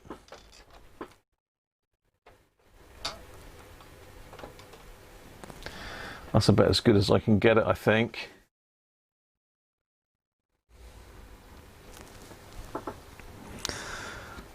Let's get this out of the way. So what else have we got? Just general.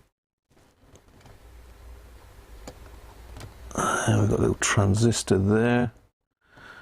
Nothing fancy.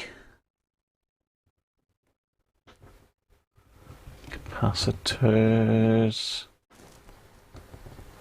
So this is our output terminals just up here.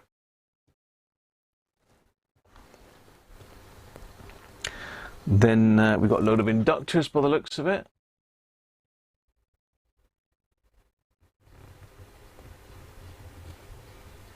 A Spitfire Mark II, 2014. Recap the Spitfire and add another amplifier stage, broadcast Radiocruncher 10:26 AM. So we've got a little trimmer there, and I believe that's like it's a further antenna trimmer from memory, because you've got a bank of trimmers there that they call that ATU, but we've got our crystal there, which is a 9.216 by the looks of it. Hello, dogs are kicking off. Then we've got a Texas Instruments chip. Bear with me a minute while I'm just going to see what the hell the dogs are up to.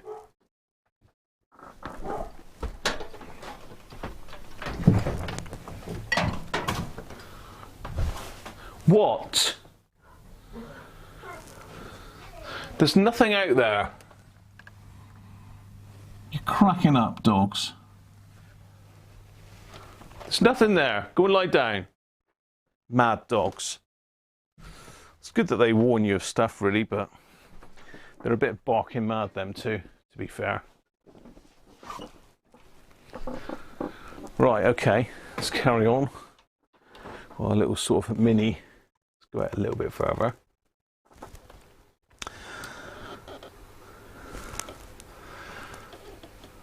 So I don't know if that chip makes any sense to you there, Rich.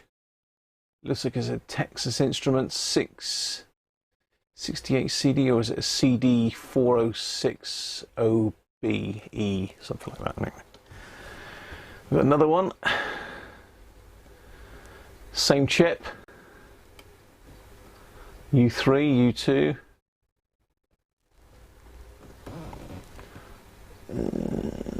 Slightly different chip. U4. Is this amplification? I really know.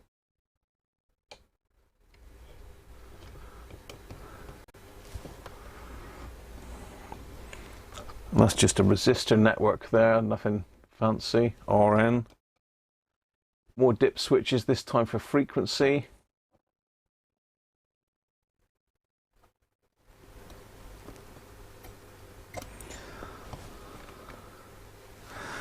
That's about it, really.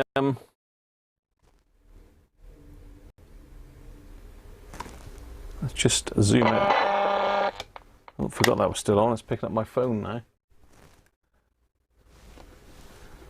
Let's just zoom back out a minute. I'll get you in a bit further.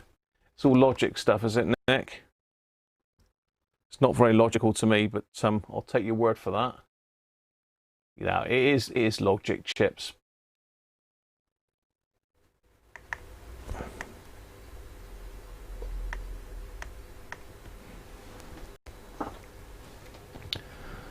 Right. So that's it in its entirety, Rich. You think it's expensive for what it is? It's one of those things, isn't it? There's a few designs out there for making your own. George has made one, but I don't think it's quite as complex as that. But yeah, it's quite nicely laid out, I suppose, isn't it?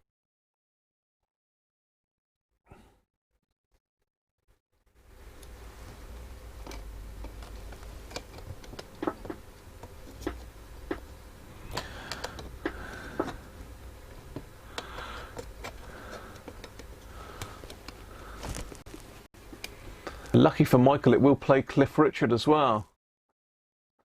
£1 in CMOS parts. George is round the back. Yeah, it's quite well laid out, isn't it?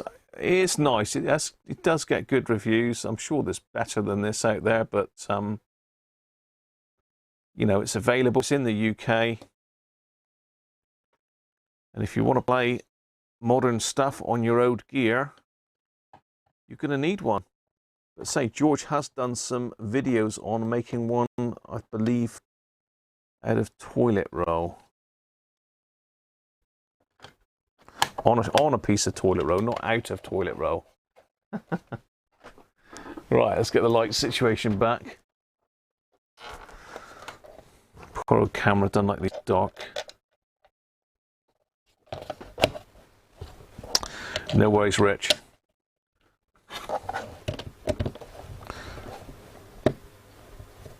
Actually, while I'm in here, I'm going to pinch my earth back because we've done enough of the Volve one, I think. Is it British made? Yes, it is. Theo, did you see the website I put up just now? That's basically where they make them. I don't know where they're based, to be fair. I can't remember now. I keep opening this up the wrong way round, don't I? Let's put my earth back in while I'm at it.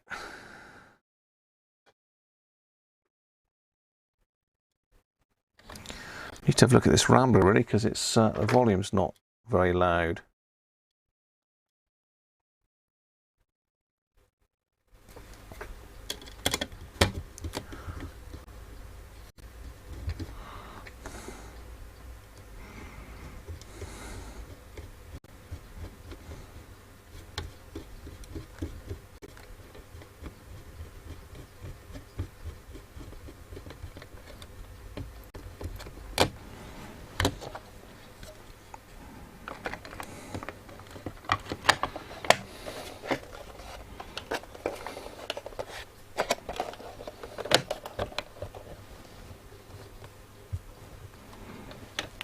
You made something like it years ago.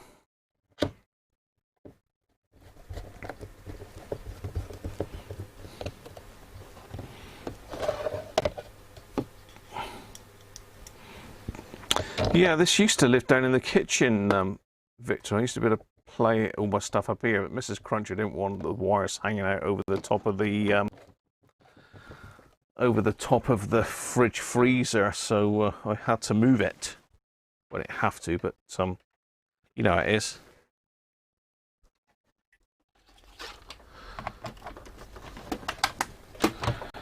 So there we go. Spitfire's back on board. Let's pinch our aerial back.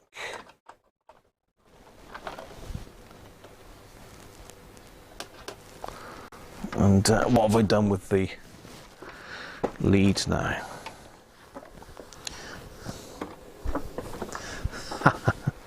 I've lost my lead now.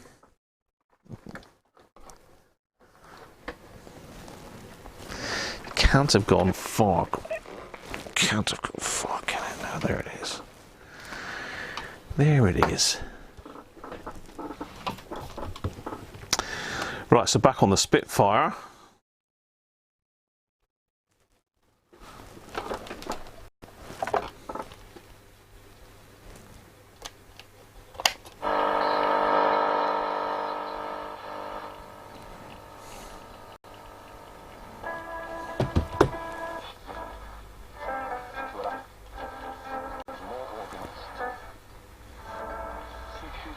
So it's very close to another station there.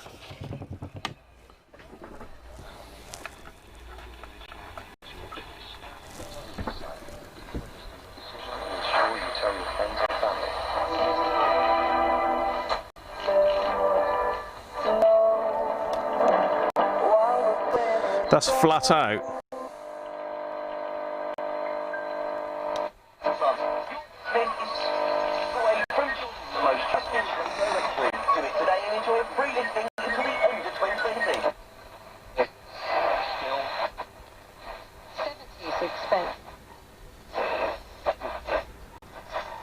Oh, hang on though, we have got a dodgy battery in this one, haven't we? Of course we have. That could be the issue. It could be the issue, a dodgy battery situation.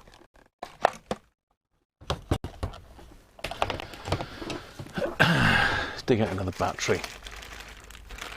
There are loads of batteries here somewhere. I think actually a lot of them are in radios at the moment because I was demoing them the other day. Well, that one won't have any power on it. Oh, sorry. I got heaps of batteries here somewhere, but it's going to take me too long to dig them all out. So let's just hook her up with some clip leads a minute, rather than digging it out. At least we know what current it's drawing. Then, as long as I don't stick it on 13.8 volts, that is.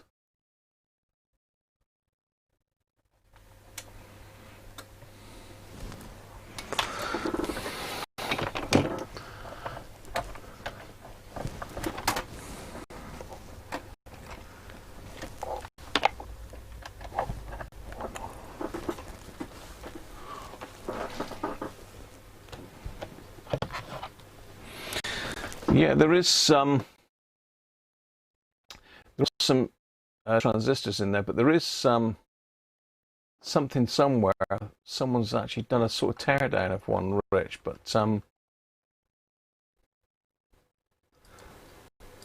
let's see if I can find it.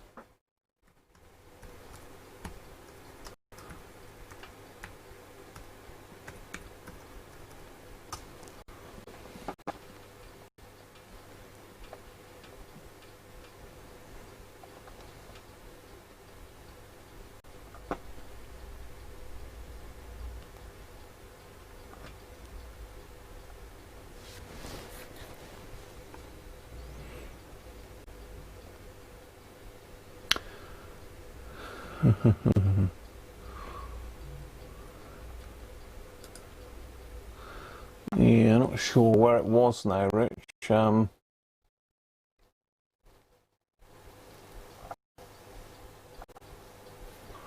Someone's done some sort of hack with a Spitfire AM transmitter, but yeah, if I think of it, I'll dig it out. But I can't find it off the top of my head there. Right, let's get this connected up. Just make sure this low volume isn't to do with the batteries.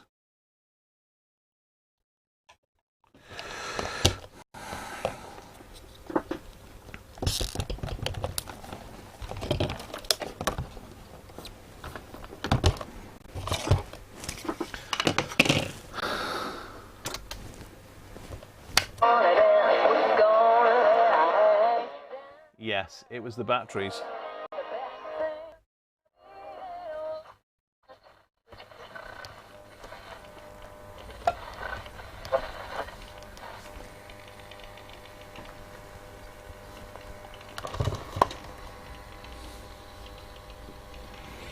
See if it likes 18 volts.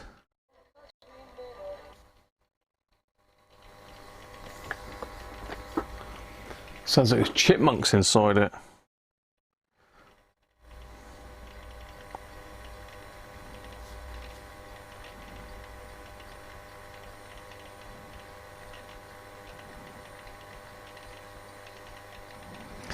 Free royalty song.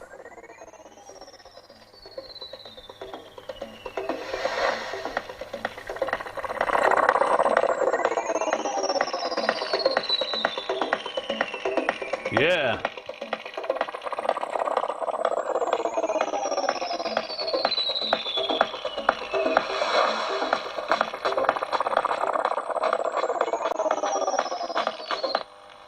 So this is playing through the Spitfire. So there's a bit of background noise.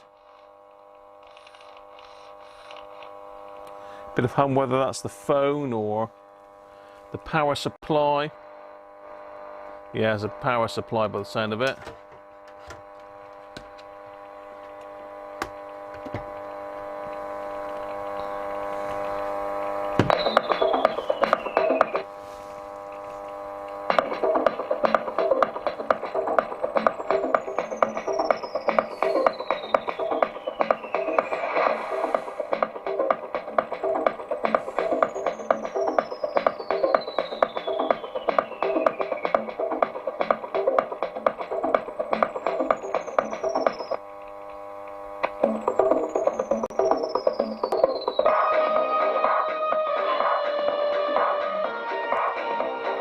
What a racket.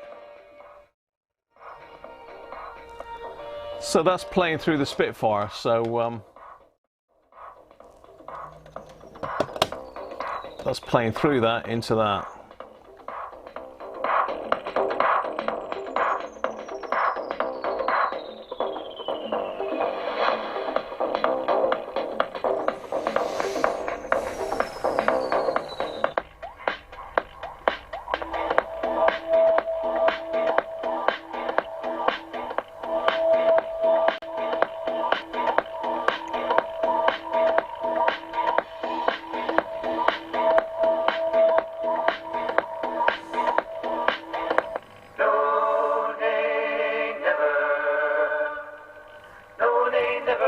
No, Graham, behave. Naughty.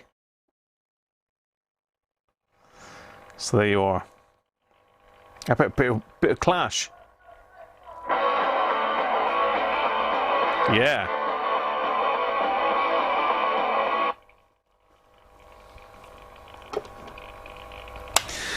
There we are. Bit of White Riot there by the Clash. I love a bit of Clash. I might have to go mental. I can play the music loud tonight. Mrs. Cruncher's not home till 11. Christ. Happy days. Disco time.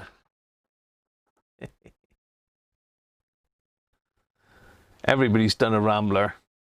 I've done a few of them on the channel, I think. At least 2, if not more. But, as I say, it's a radio that's been done to death, really, but it doesn't really need a lot doing that, apart from a good clean-up and some new button tops. I've got some button tops.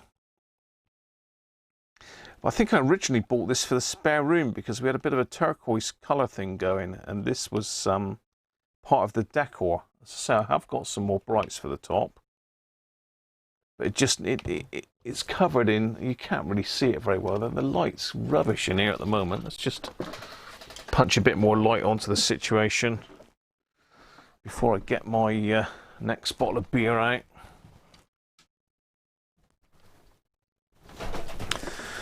There we go. It's a bit of a different coloured light, so unfortunately the camera's going to struggle a little bit, possibly exposing it. But yeah, what I was trying to get at was it's covered in the normal decorator's paint.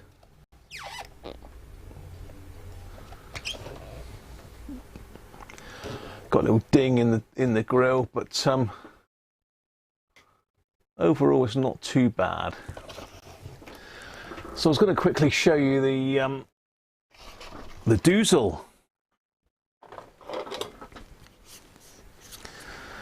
The doozle.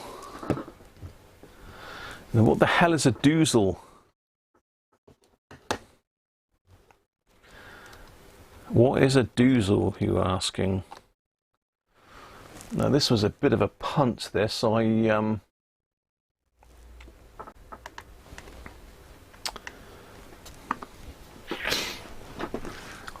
hadn't seen one of these before, and nobody's really reviewed them or anything like that. So, Devon calling, good stuff. Look for royalty-free 78s. What glue do I use to fix the knob rights on? I use silicone, Sean. I use that stuff to fix the knob rights on. Non-acidic Serviso silicone adhesive sealant. I need some more of that. It's nearly all gone.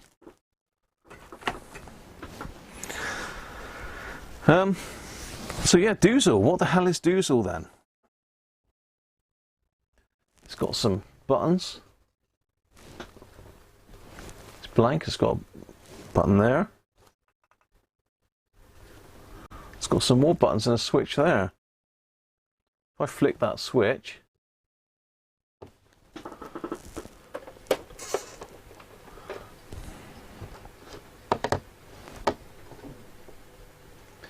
it says 93.1. Whoa. What's that? So let's have a look. Let's go into my phone.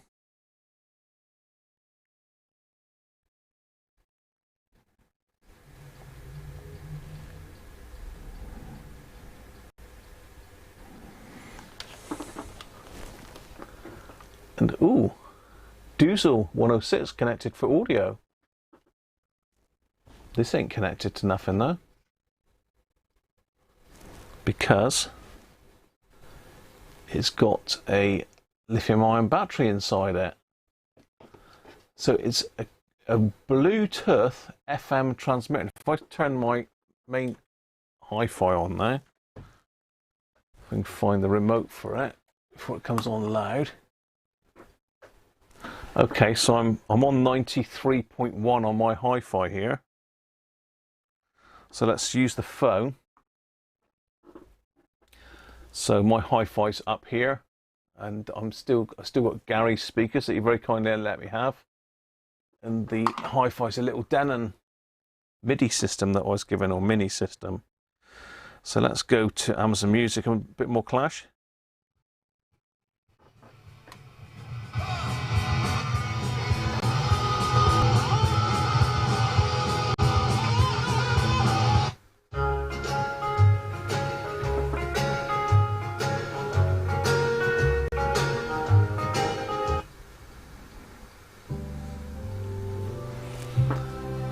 So that's transmitting through there into my hi-fi. Now, isn't that clever?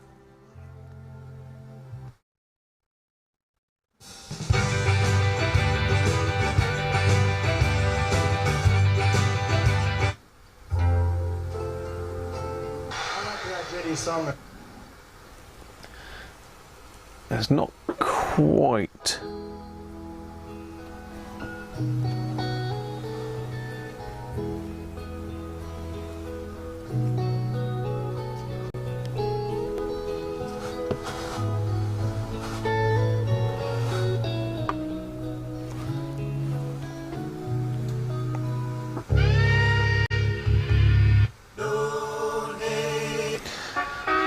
So basically, I can sit here all day long, and I mean, it's for some reason it's got a bit of a weird. It's interfering with something. It might be my soldering iron actually, but it's absolutely silent if you put it over near it. I put it on top of the computer there.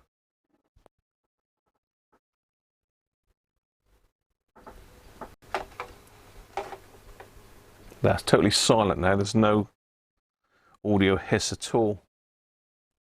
I don't know what I've done with me remote control now.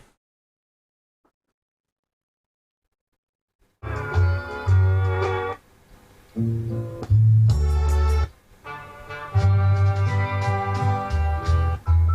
really, really good audio reproduction on it.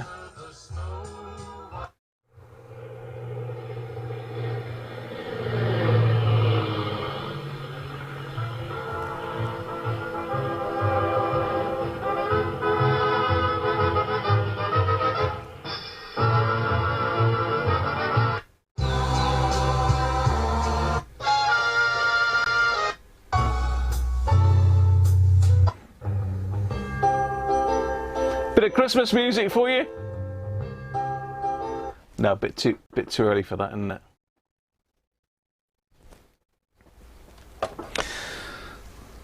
it? Sorry to hear that, Tim. So yeah, that I think it was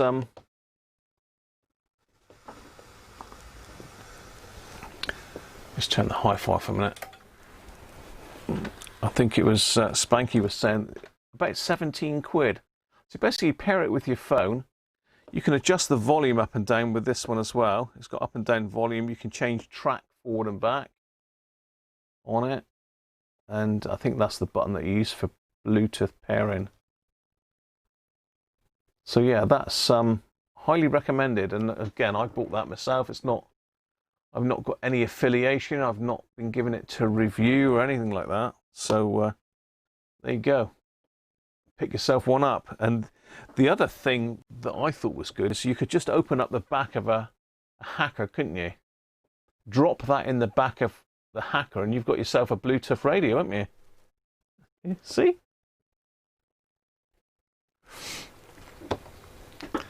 Worth a thought, isn't it? It costs you 17 quid to convert a Hacker to Bluetooth, look, and you don't, no connections, nothing. Chuck that in the back of it, shut the back door, and away you go. We'll try it a minute, shall we? We'll try it. Let's go and get a Hacker. Let's go and get a decent radio. Let's go and get ourselves hackered up.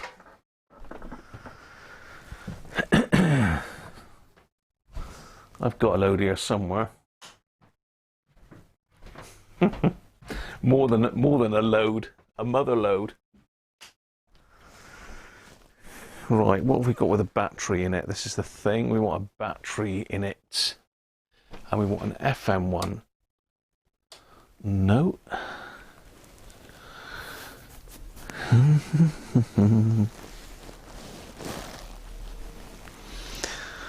I did pull a few of these out the other week for a demo. I'm sure I had batteries in some of them. Someone got batteries.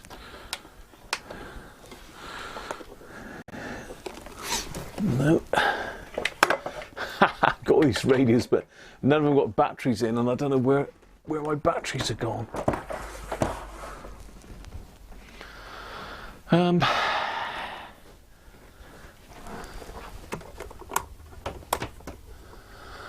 What have we got here? I've got a Hunter there I could drag out, look. I don't know if it works or not, mind you. Oh, what am I on about? I've got a Hunter in there.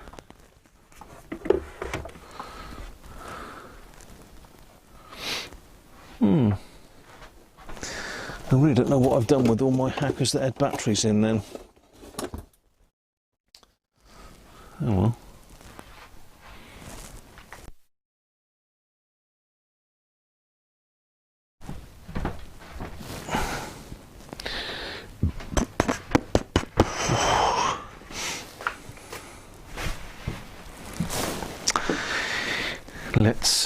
Let's get the Hunter out then.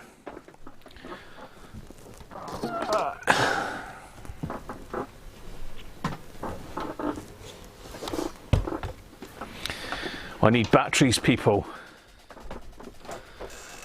I need batteries. There's a big battery shortage in the Cruncher domain.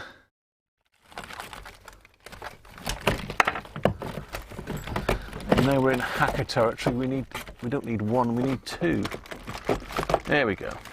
Sod the expense. Let's chuck a couple new ones in there. Right, okay. Back in the room. No, I don't want me.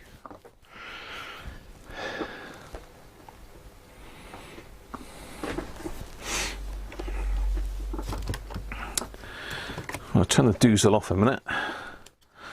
Doozle. Brand new. Brand new batteries.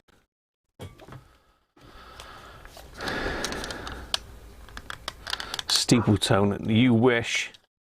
Hi Kev, how are you?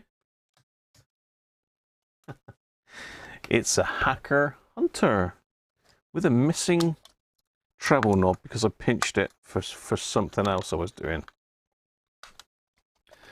I do have other treble knobs knocking about though, so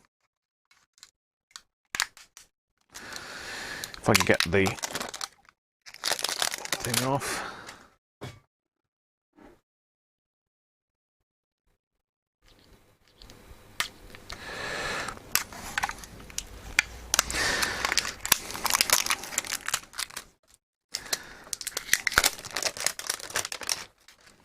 I must get my 3D printer sorted and print some more battery cases because I can't keep using all these batteries.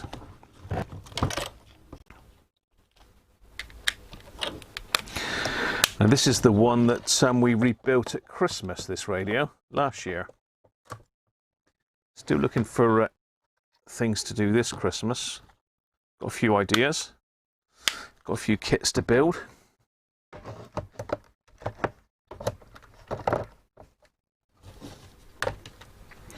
Okay, so doozle. Let's just turn that on. I haven't tried this before, so let's just turn it on. Chuck it in there somewhere, shall we? Will it go in there?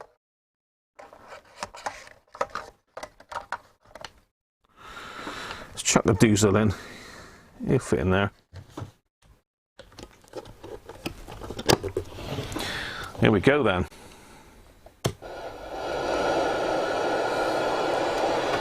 Let's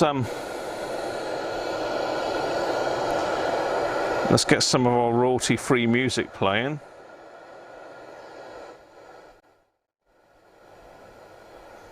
If I can find it, I downloaded one of these royalty-free things.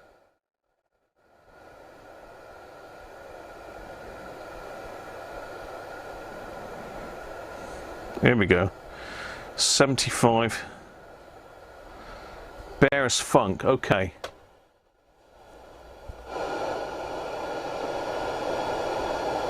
It was 91, wasn't it? So it's over here. 93.1.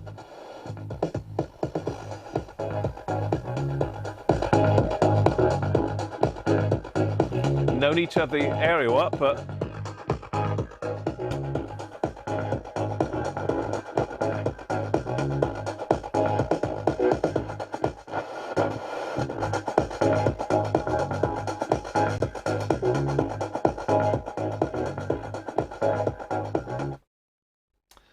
so there we have a totally wires-free Hacker Bluetooth radio alert.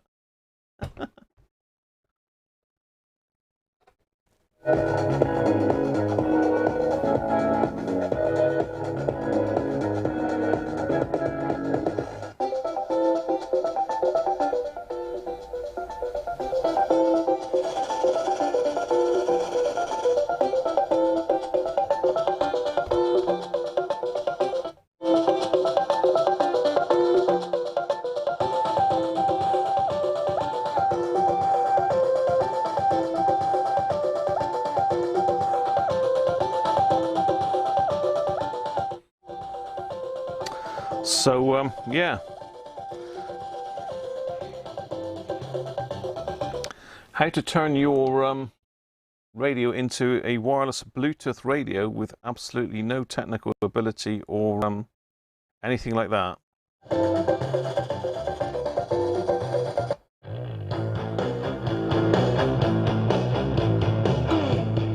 Oh, yes.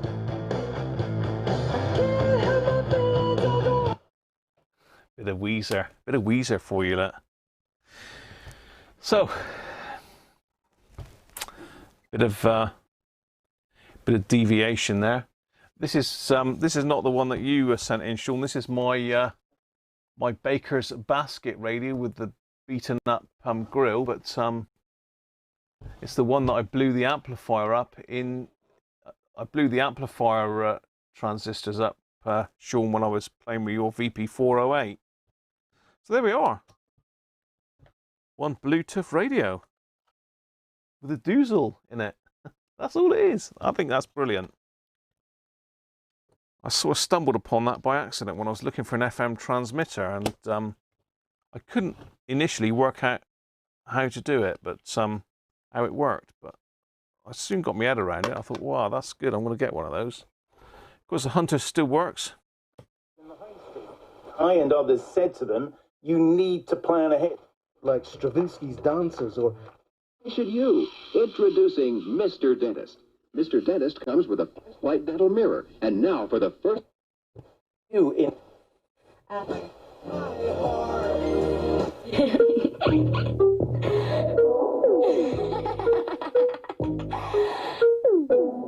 no Cinderella, but I like this shit.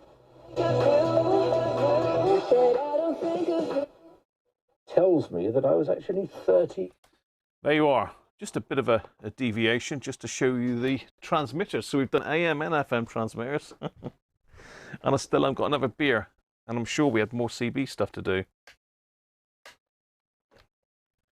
But, you know. What else have we got here that I need to finish off? Loads and loads of stuff. But probably not something that we're going to get into right now. Let me just resort my bench here a minute.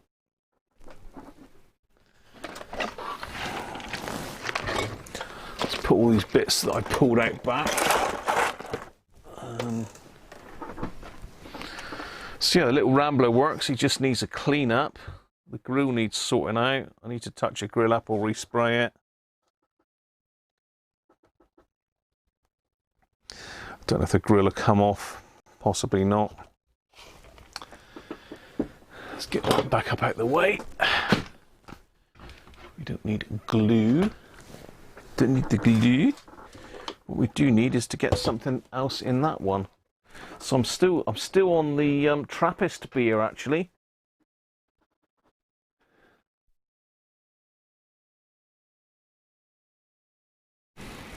And it's another one, another Belgian beer. This one's Duvel. Anyone ever tried that? That's some good gear right there. Duvel. That means double, I believe. 8.5%. So it's another Abbey beer. Contains a barley malt. It's even got the it even tells you how to actually pour it. Great stuff. Anyway, it's going down my neck. If I can find the opener.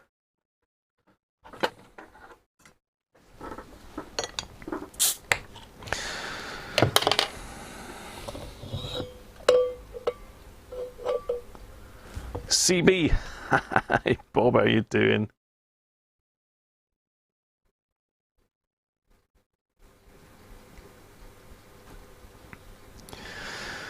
Tell you what I have got that we can have a go at is taking the modifications out of that York 863.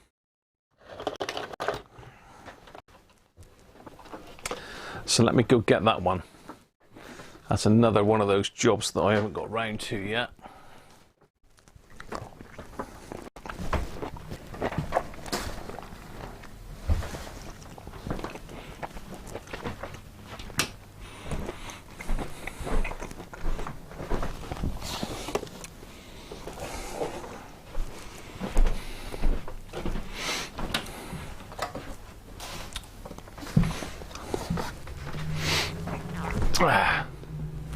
Spanky! Thank you, mate. Cheers, Spanky. I'm getting short on beer. Christmas is coming and all that.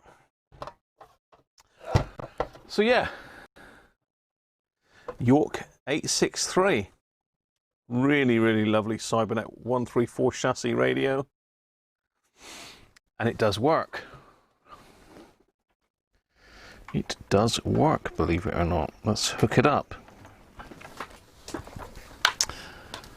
Beep, beep, beep, beep.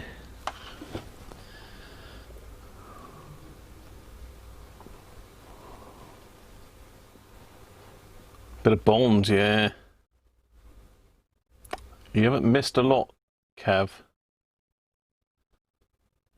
How do you change your frequency? What on the doozle, Spanky?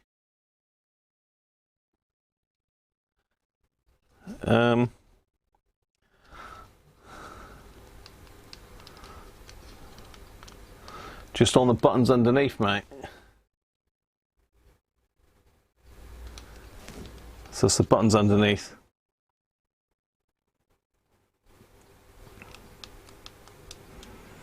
I think the top is a track or volume. I think it's the next track.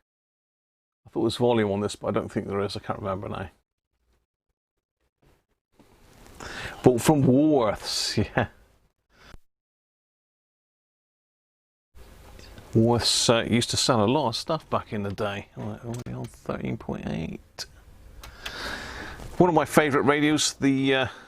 I'm still working on the. Well, I've not actually done anything to it for ages. The Harrier CBX that I've bought. You haven't even seen that one yet, but it will be coming soon. Now, someone's actually put feet on this one now. I don't personally like that, but I can see the point in doing it, to be fair, because just hook this up to the test set so we can have a look what we're up to. So yeah, someone's put some. Oh, whee, he's laughing. Put rubber feet on. So I mean, if you've got it, if you're using it home base and you've got it sat on the bench, then that's a good idea because you can still hear the speaker. But it is a mobile radio, I suppose. But that does sort of work. It's had a lot of wear. It's had a lot of love and use. This radio, look, all the knobs are all in need of a spray. It's got a yellowy tinge to it. So let's pop it the other way up and whip the lid off.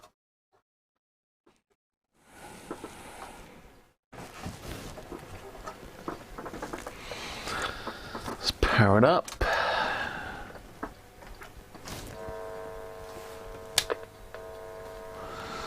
Let's go with channel 20 now. What am I on?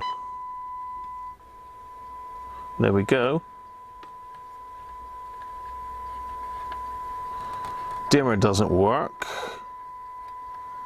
I haven't looked into that yet. Mic gain.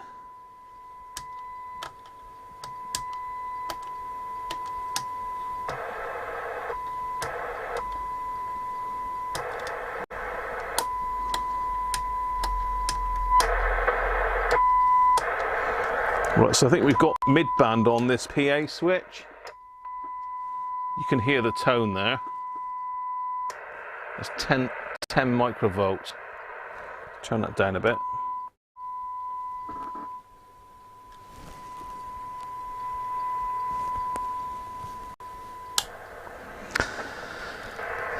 So let's get a microphone. Let's use my Harrier mic again. This is for my home base, this mic. Let's plug that in.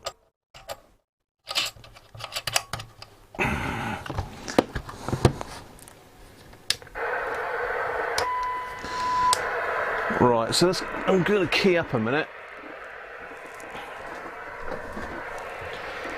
How I'm going to do this, I'm going to have to go back down like that with that one.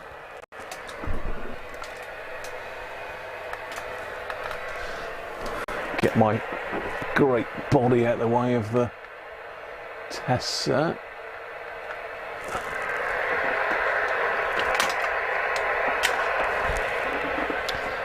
Put that in number 3.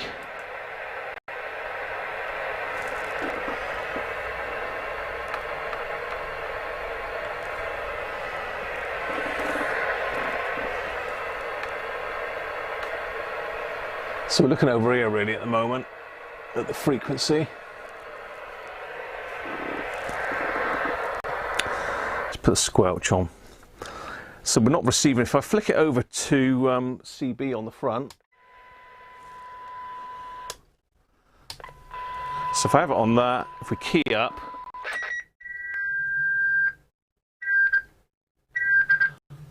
it's a little bit off frequency. Doing 4.5 watts though. Apologies for the feedback.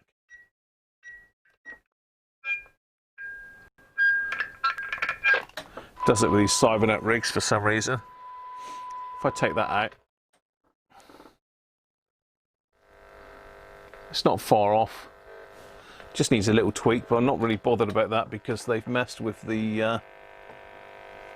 Where are we? I'll leave that out for a minute. So let's flick that switch to PA.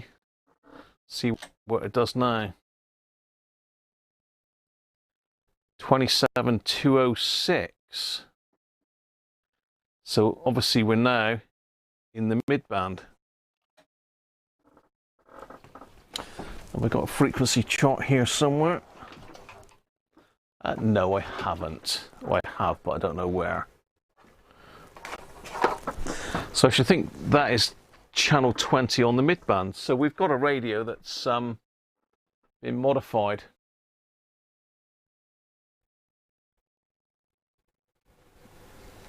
I don't know why I've got that weird picture.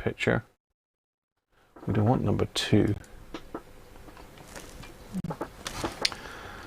So we've got a modification in it to get it to transmit on a different frequency. Let's just turn that Medusa off.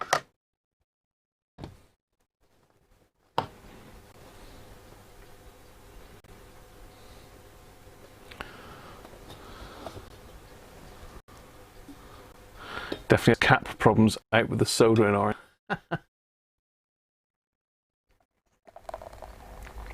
We do need to get the soldering iron out, to be fair, just to convert this one back, because all it would need then is a spray up. Oh, it's nice. I've got a bottle of Left down in the fridge as well, which is one of my favourite beers. Okay, so let's get in a bit closer and have a look, see what's been done with this. If you remember back to the Binatone 5-star that I did, that's Smoker's radio, this one. That had the same thing going on with it.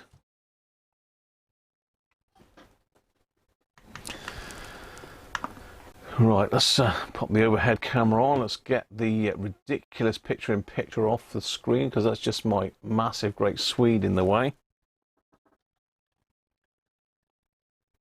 That shouldn't be there. Ribbon cable. What's all that about? We've also got something going on down here as well.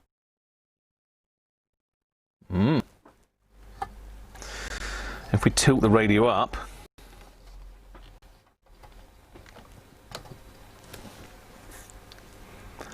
down in here, let's just turn it off actually. Down in here we've got some more weird issues. It's actually been done really, really neat. It's almost a shame to take it out, to be honest. What they've done is they've piggybacked, well, they haven't actually piggybacked it, they put it end on, which is much nicer. So we've got, this is another one of these LC7132 PLL chips.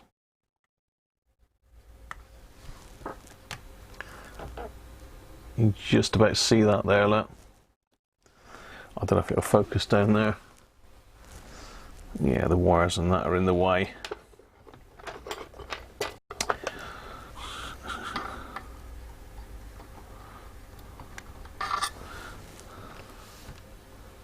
Yeah, you can just see it, LC7132, and in underneath that is the original PLL chip.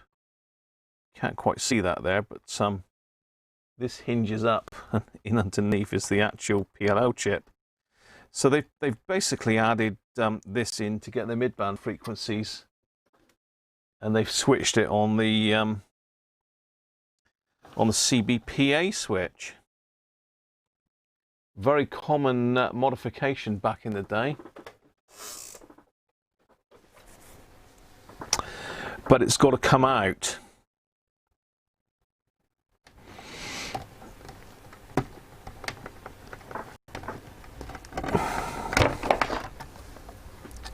Like that.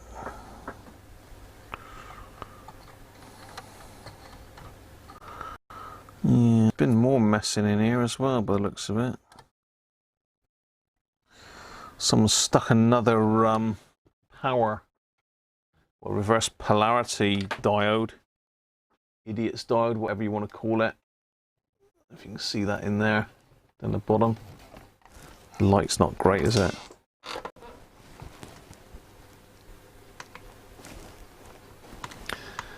So that's not great, to be fair, because that's very close to the negative pin. Literally, oh, I am unplugged. Literally, there's only a few millimeters between the negative and the positive. Not that it would jump across there, to be honest, but what they've done is they've pulled the diode out. The diode should be on the board. You just about see where it's marked in underneath there, D10. The diode should be across there, but they put a new one in. They pulled the power lead out. Well, they've done something with the negative lead as well. That should.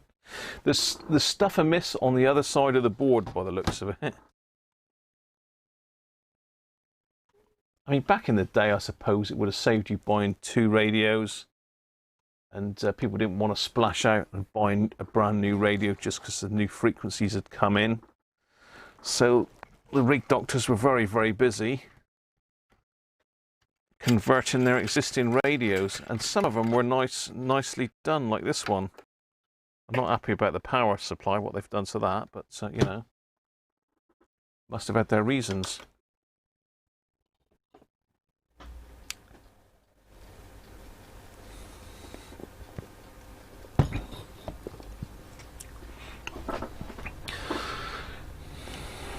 What's for tea? It's a lasagna. I have a Harrier CBX as well here, Bob, that I bought in to restore. I've just finished the faceplate on it, actually. I don't know what I've done with it now, but it was safe, but it doesn't look like it is anymore.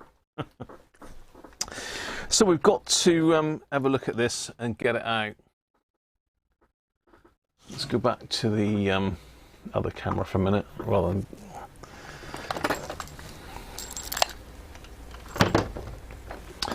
Right, let's get some more Duvel in me.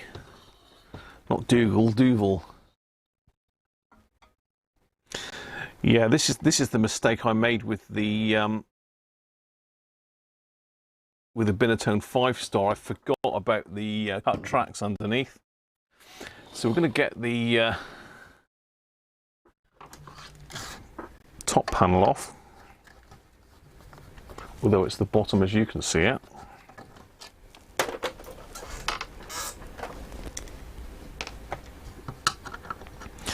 And have a look, see what's been done underneath the board.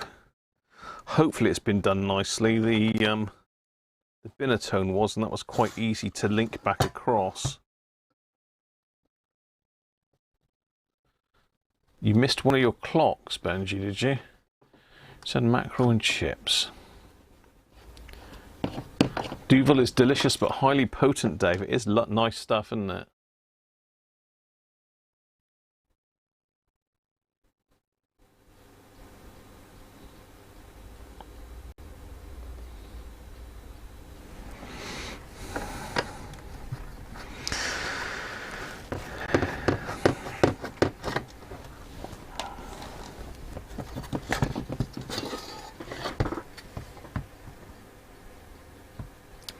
Oh, yeah, that's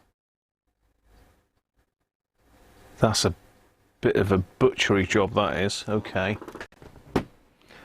Yeah, shame. They've done a nice job on the front, but it looks like they've used a drill bit to break the track.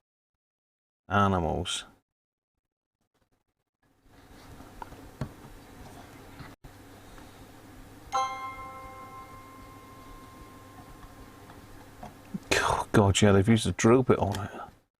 Why on earth would you do that? Okay, let me just show you what I'm banging on about.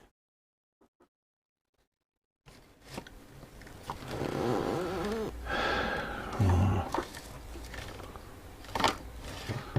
just trying to get it in the centre of the camera while I zoom in, otherwise I'll be in outer space.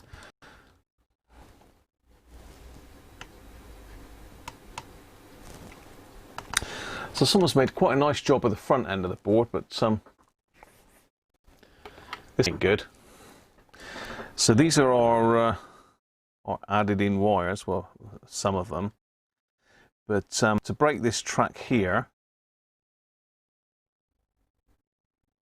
they've drilled a hole in the PCB there. I'm sure you can see that where my thing is.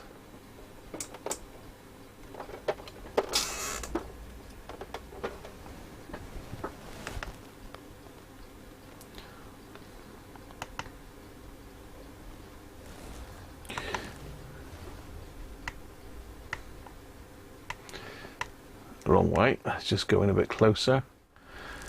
So that's one of the tracks, and we've got a break up here as well. By the looks of it, that someone's tried to solder back together.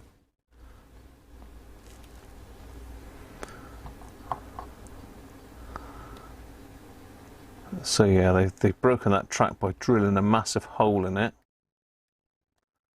and they've broken. So this is our switch wire now. So they've drilled a massive hole there, look. Jesus. Actually goes right through the board, look. That's not nice, is it? I mean, it's easily fixed, but that's not very well done at all. That's shocking, that is. So yeah, that's just our switch there. They've obviously cut a wire off here.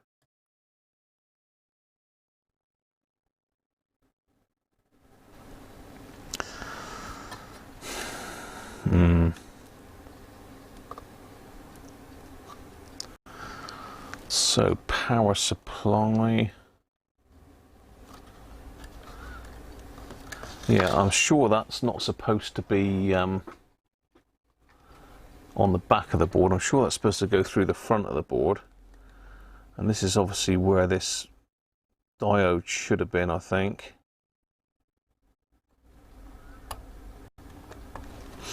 All right.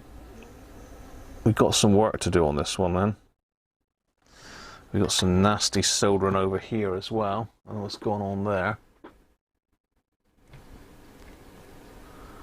That doesn't look nice, does it? Let's have a little look at that a minute while we're here.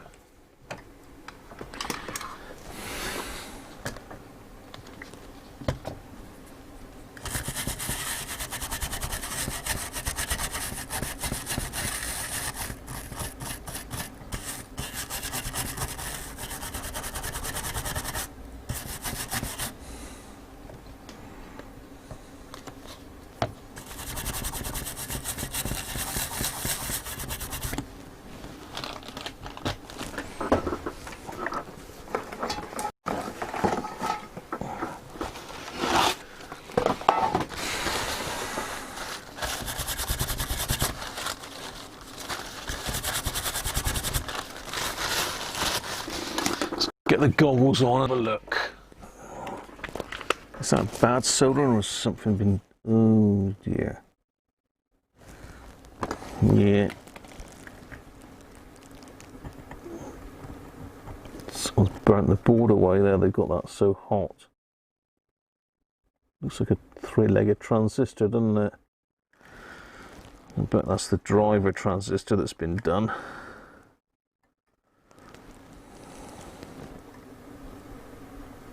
Yeah, that ain't great. It's a whacking great scratch across the board there.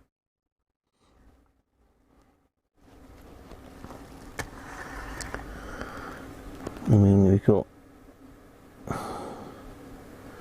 lifted board here as well. That's been lifted, look. If you can see this or not, I think you can.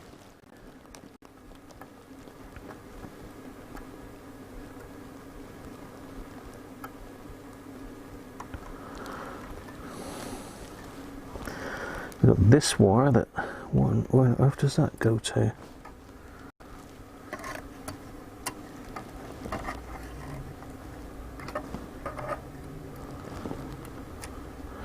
Well, that's our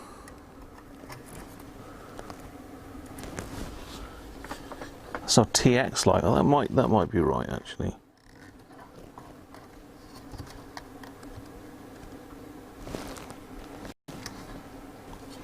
Well, it looks like we've got a screw missing there. Where are we? It looks like we've got a screw missing there. But it doesn't look like there's a screw ever been screwed in there. So I'm not sure what that's all about. What else have we got on here then? Okay, there's been a bit of work in this area as well.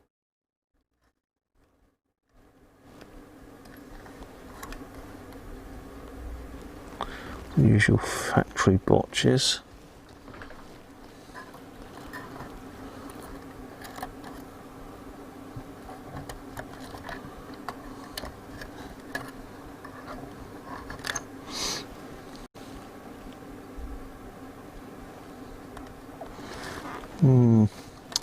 Yeah, something's going on here as well by the looks of it. Where am I?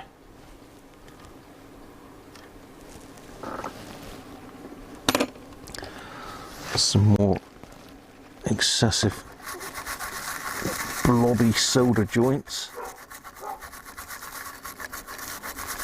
Gonna have to go down and sort them dogs out in a minute.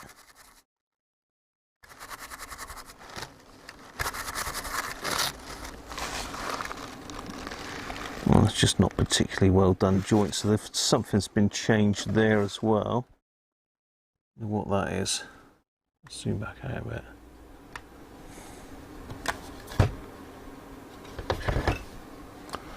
That's not good. That's on the VCO can, so they might have had trouble. Yeah, that's the VCO's been out of this one then. That's never good news. So that's been screwdriver to hell, I expect, although it is on frequency. So whatever they've done, they've managed to get it to work.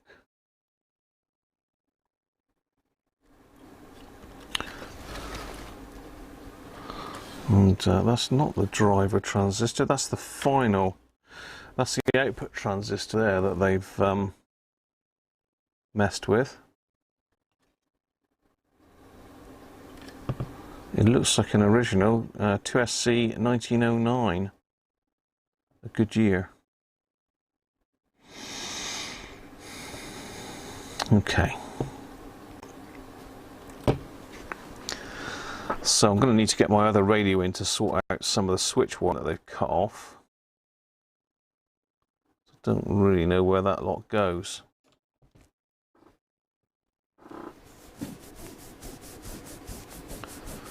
Yeah.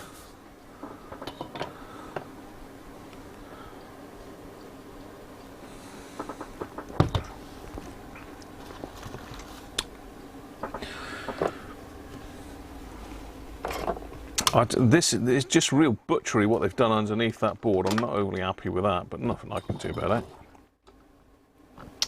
Let's rip it out. Let's get rid of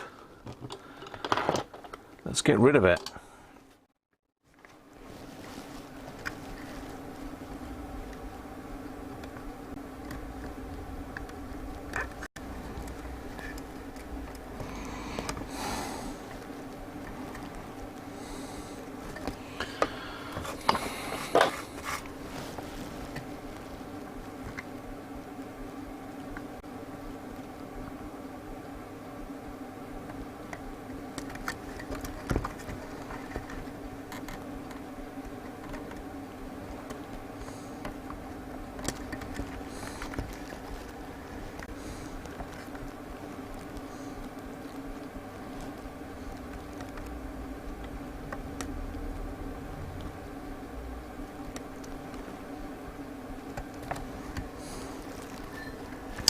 And there are supposed to be some wires on here, so it's only this ribbon cable that's got to come off. Let's use that as a ground over here. Oh, that's not even attached, look. Look at that. That's not even attached, that. I don't even have to desolder that. Jeez. They would have had trouble with the VCO if they haven't got that wire soldered. That's the ground wire for the PLO. Okay. That's that.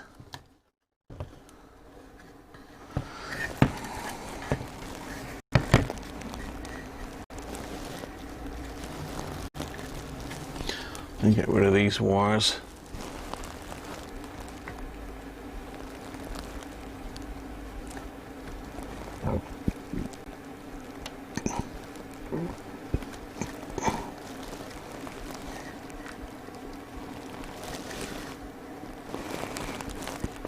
I'm not going to mess with any of these yet because I'm not 100% sure whether they're part of it or not. I don't think that brown one should be there, but I'm not 100% sure. It looks like a bodge wire, but you just never know. Right. Let's get this piggy back out. So what they've done is they've used the extra row of pins there, which would have been for a bigger chip originally.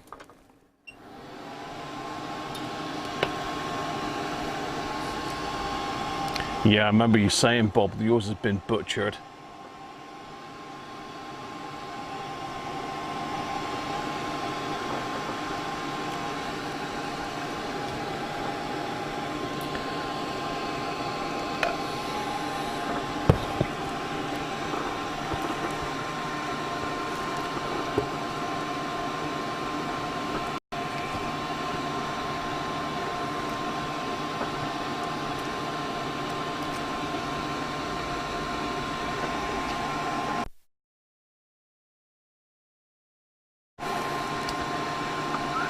I will have to go and put the chickens to bed at some stage, people, as well, don't forget. Well, don't let me forget. It's 6 o'clock now. The trouble is it's dark now, isn't it? But another hour and I'll call it a day, so it's your hour's warning. You need to go and get yourself a top up. Lost a little nut off of me magnifiers.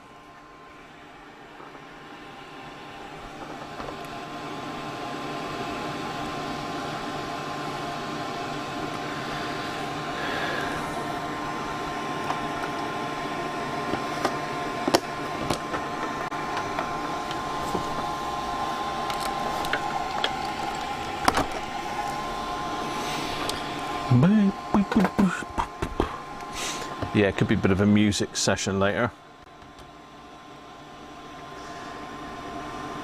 See, there's an inductor in here as well. I'm not sure if that should be there.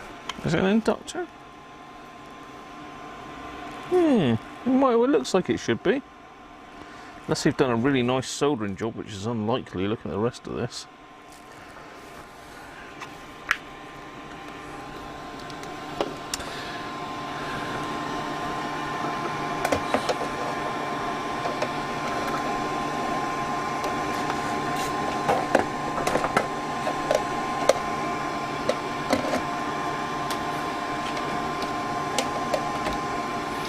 Right, just sort all my wires out because I need my desolderer.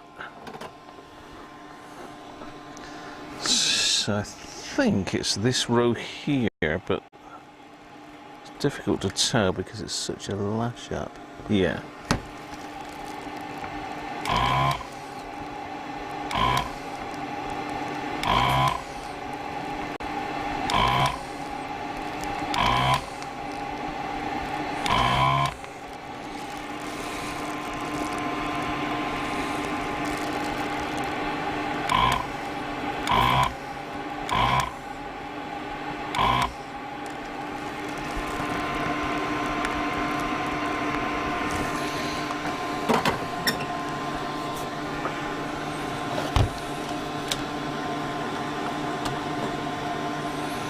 Alrighty,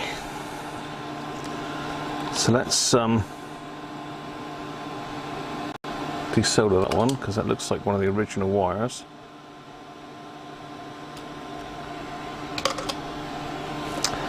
And there's our LC7132.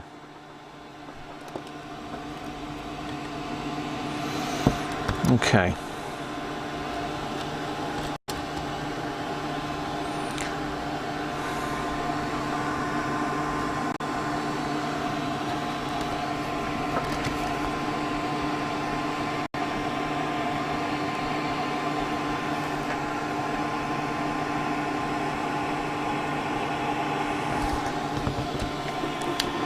So I'm going to desolder the wiring on this one a minute.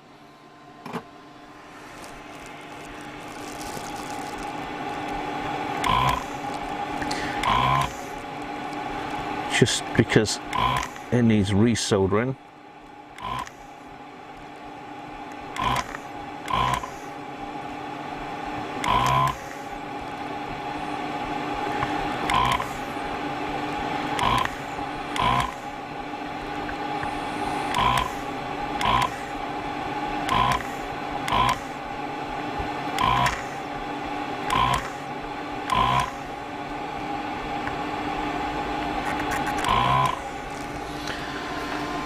Okay, turn that off for a second. I'm a little bit careful with the isopropyl here because it'll go straight into that switch. So get rid of all the old flux and that off of this.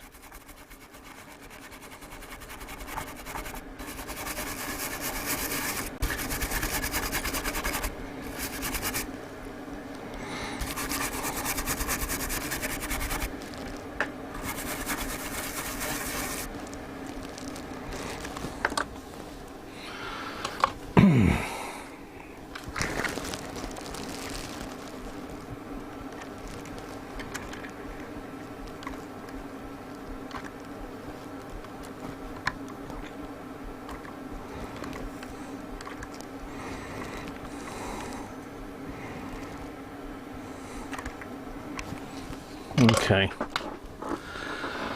so let's just reflow those,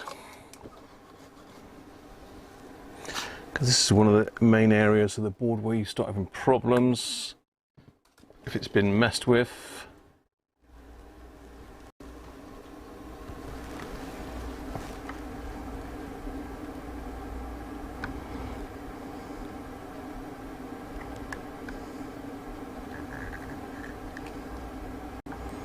A bit too blobby, don't like that. Let's take it off a bit more. Better. Let's put a little bit of flux on there.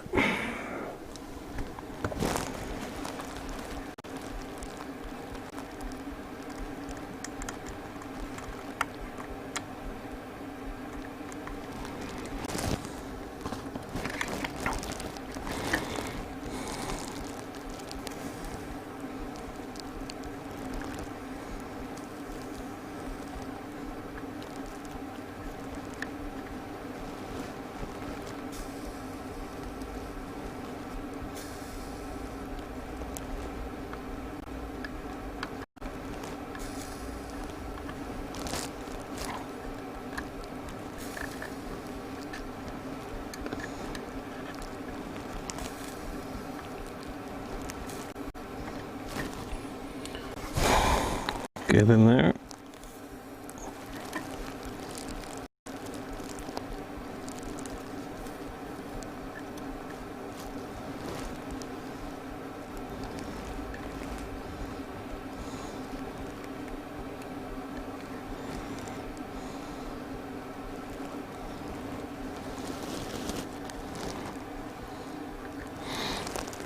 That looks a bit nicer.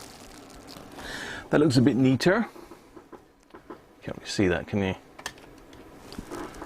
It's a bit glary. So just basically just reflowed those, that's all, where that ribbon cable is connected in. I just need to double check these, make sure these are all right. Yeah, that's good. Yeah, that looks fine. Right, okay. Let's have a look at the devastation.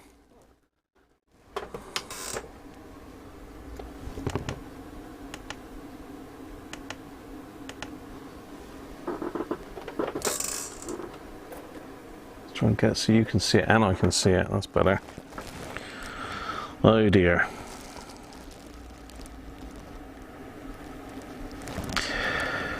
Yeah, that's not great.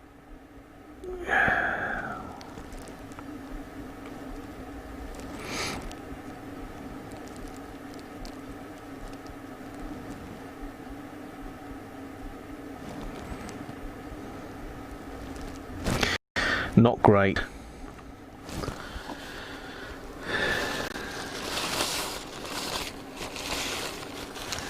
I don't think there's any issues with the audio, Bob, to be fair, but thanks for that.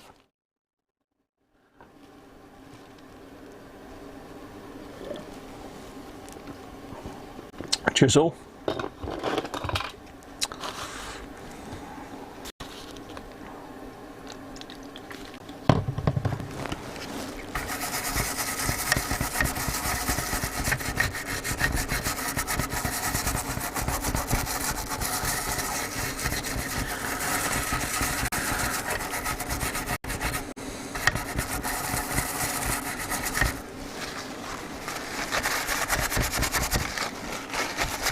I don't think there was any need to drill the board like that. That's pretty bad. I'll say it's not that difficult to get back as it should be, but what a botch up in it.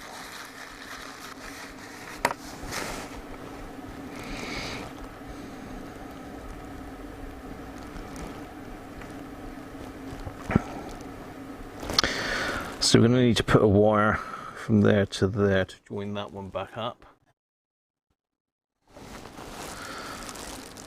From there to there, and I don't think this one actually goes anywhere, but does it join up to this one? I don't think it does, but we've got such a gaping great hole in there, you can never know whether that trace has anything to do with it, really. At least I can get a good mechanical connection in there. Just take the solder off of that one.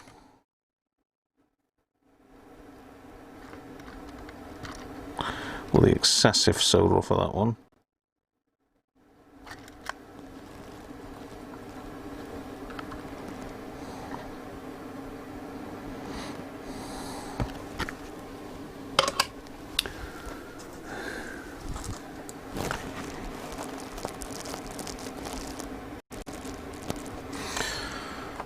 Right.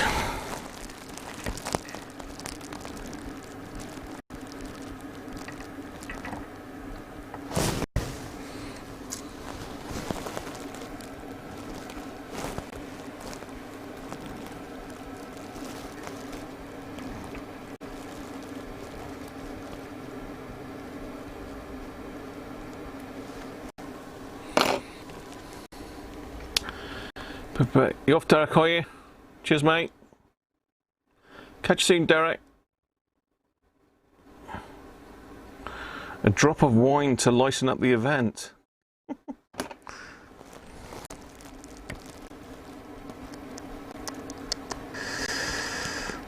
Okay, I think that'll go in there. I was going to put solid wire on there, but I can get away with a shielded one there, I think, if I'm tidy enough. Tidy.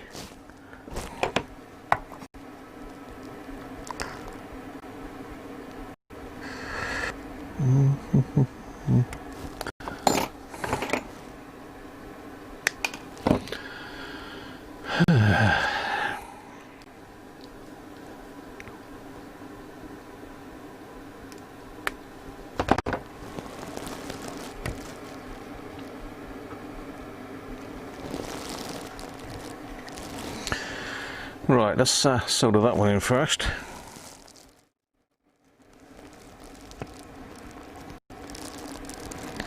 Well, have they chopped that track there as well?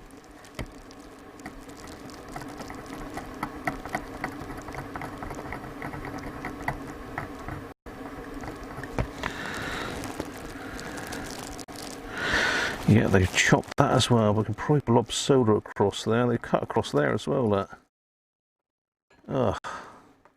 So I didn't really need to do that. I could have just gone straight across there. I think I'm going to do that.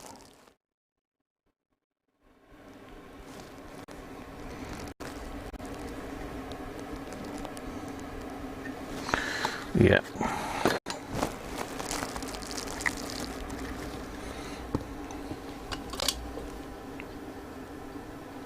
You off, Brett, are you?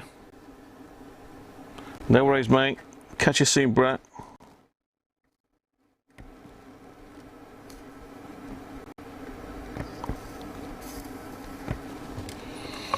Okay.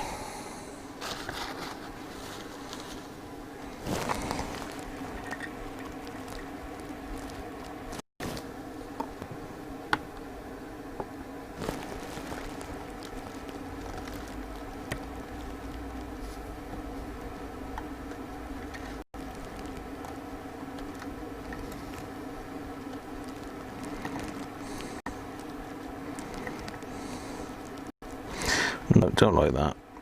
I don't like that. I think I'm going to go with a solid wire.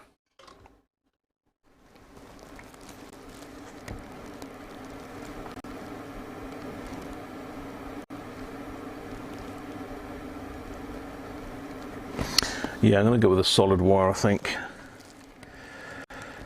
It's just too short. It's just going to just burning the sheath into pieces. So let me go and get a fiberglass pencil a minute. I'm going to take the solder mask off there. He says, chucking his phone on the floor. I'm getting a bit crammed in with stuff here at the moment.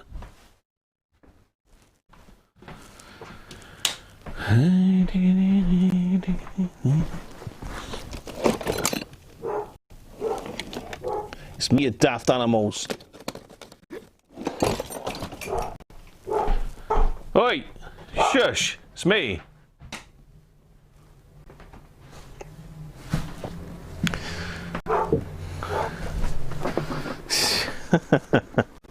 I take it you can hear him down there, kicking up stink. Who put that other insulated jumper in? That looks factory, actually.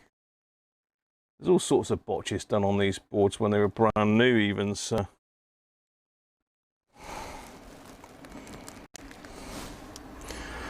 Let's see if I can get that off brass brush to start with.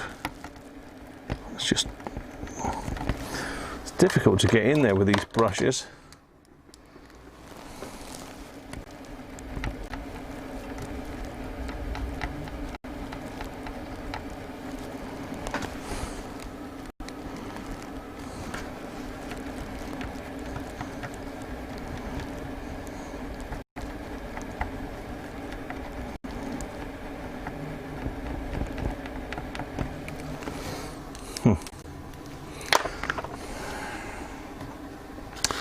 Because I've put flux on it. It doesn't like it now, does it?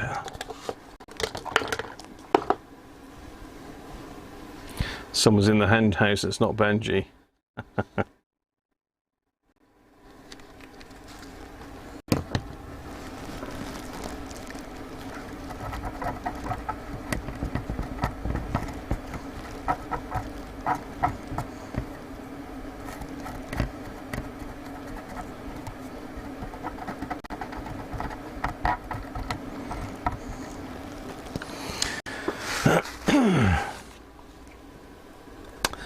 So I'm just going to have to scrape that away, I think. It's too fine to get in there with the fiberglass pencil. It won't go in between the pads.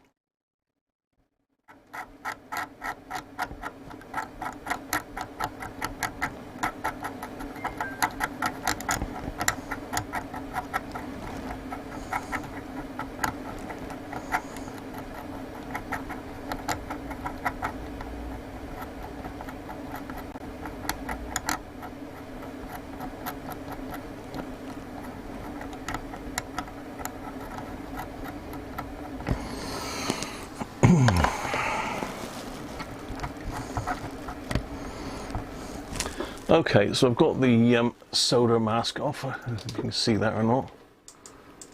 Yeah, you can see a bit better there, look. So I've just got the bare copper track there now. So I'm going to just tin that a minute. As I say, this board will get the board lacquer on it afterwards.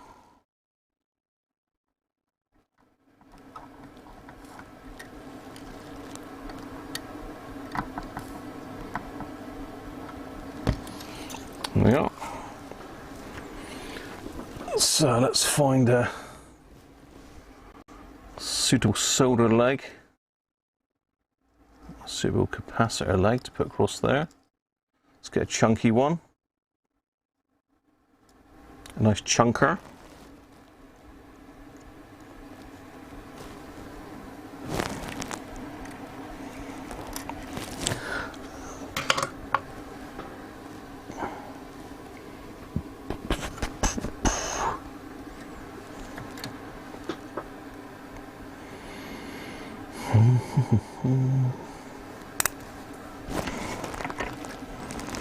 Right, so we need to go there, and then we need to come across at a right angle about there. Not a right angle, 45 degrees.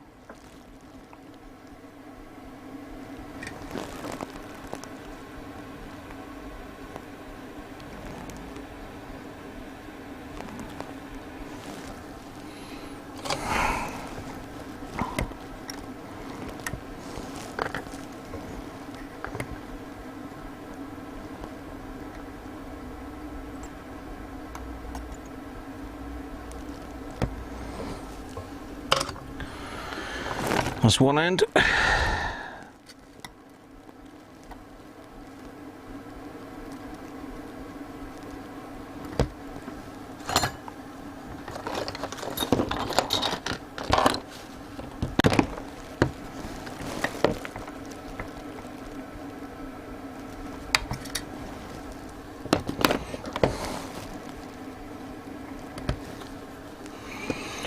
So, should be able to just push that down now.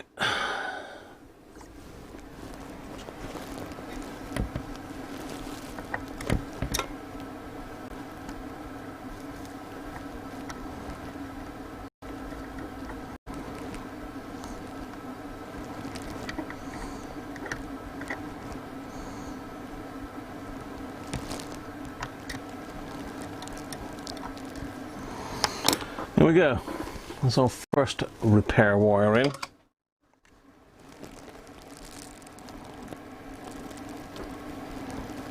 Probably do just coming over a fraction more there.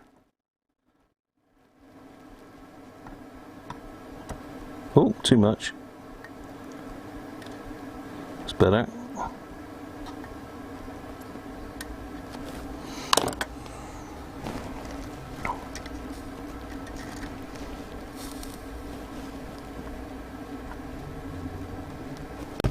There she blows, that's better. It was just a little bit close to the other track on it. It's got solder mask on it, but you never know. Okay, so what do we do with this one? Because they've broken that track twice. So do I ignore it and just go with a jump wire across? So you can see this track here. So they've drilled a hole here which has removed that track. Then they've come across here and they've cut the track there as well. So it might be as easy, although I don't know whether that is that long for a reason or whether that's the only way they could get it through. It'd be easy to just put a jumper from there to there. I'd like to sort of try and get it back original if I can. I might try and see if I can go across here. Let's try that. So if I just remove a piece from here.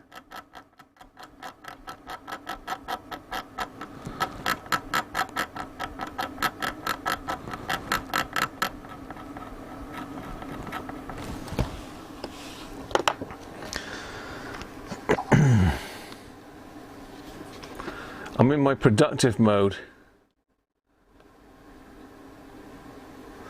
Yeah, I mean, I'm in the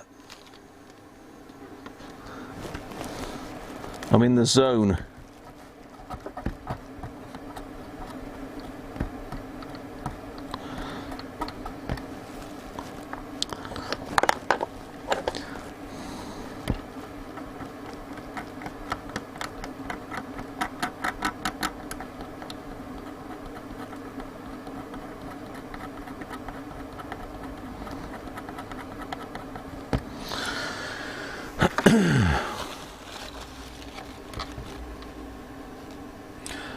No worries, Andy. You off now, are you?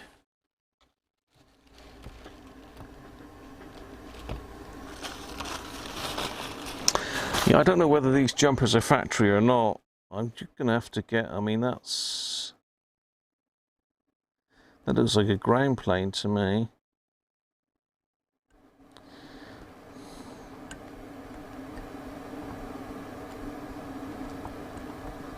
There's definitely some botchy soldering down here. I don't even know if we've got any board left here. Anyway, I'm concentrating on this bit for a second. Let's see if I can get any solder to take there. Let's put a bit better flux on that.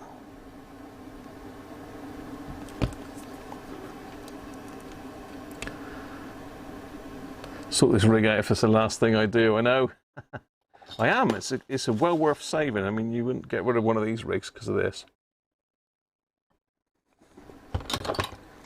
I'm only on my second beer as well, look. Shocking. I need more beer intake yet.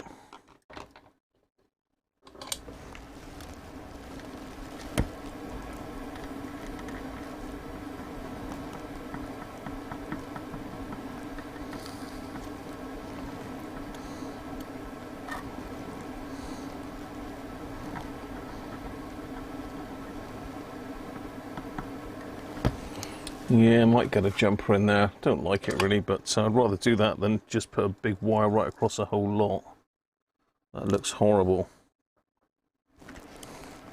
This will be a bit neater.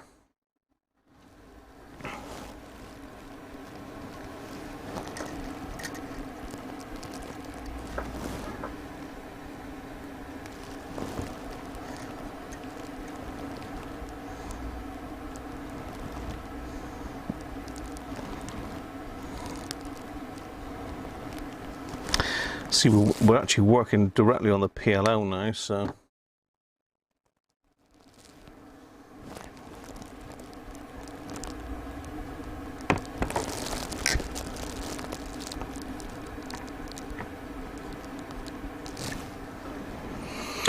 if this doesn't take very well, then I will have to put a longer wire in. But I'm just going to see if I can do just a board repair there at the moment. So there's a little bit of wire. That's the plan.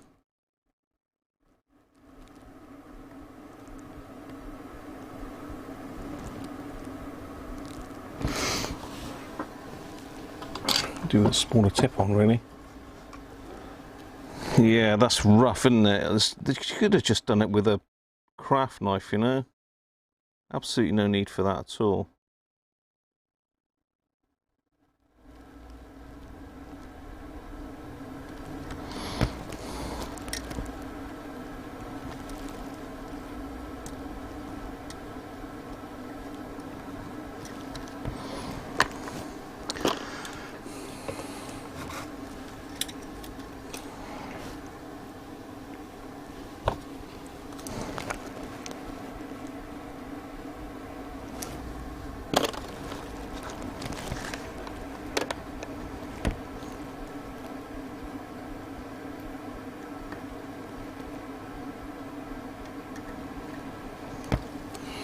Okay, that looks to have done the job.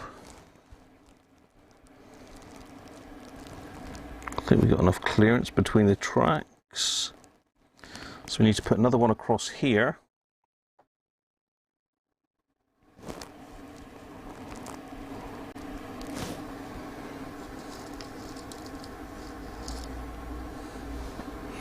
This is when you're glad you kept all your old soda, your old capacitor legs, this is.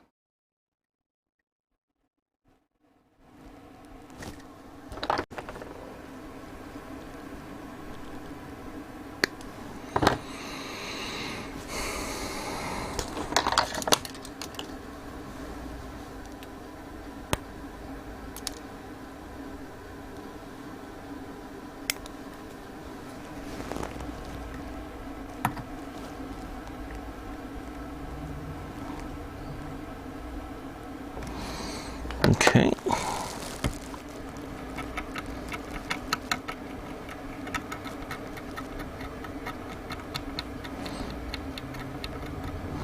Looks like somebody's tried to resolder this across. You could blob a big piece across here, I suppose, but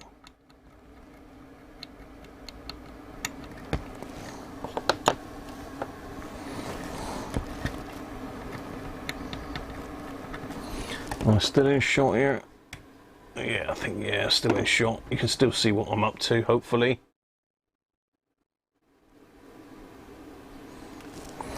Yeah, it's definitely the golden screwdriver. He's done a nice job up on the top, and I just thought, ah, sod it underneath. No one can see this. I'm just going to hack the hell out of it.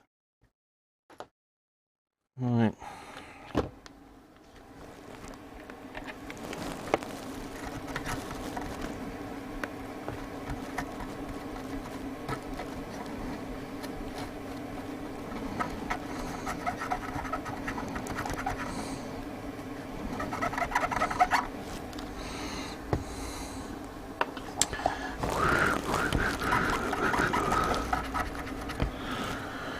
Right, a little bit of the old greasy flux, that seems to be the one.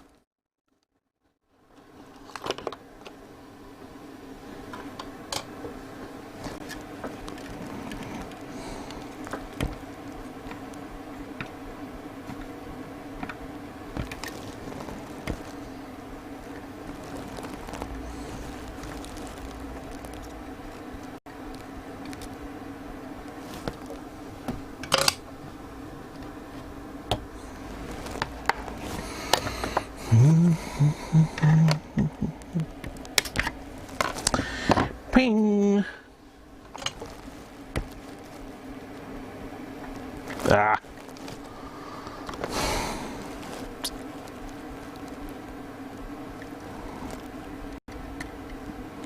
Picked it up with the soldering iron, didn't I?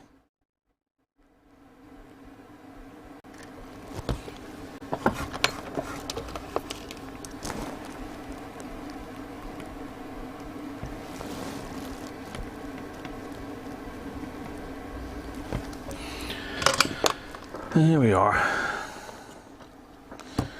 Right, I think that's the cut, so I just need to double check the circuit just to see if that's connected. It's a rather horrible joint there that I need to address, and there. They're not looking good.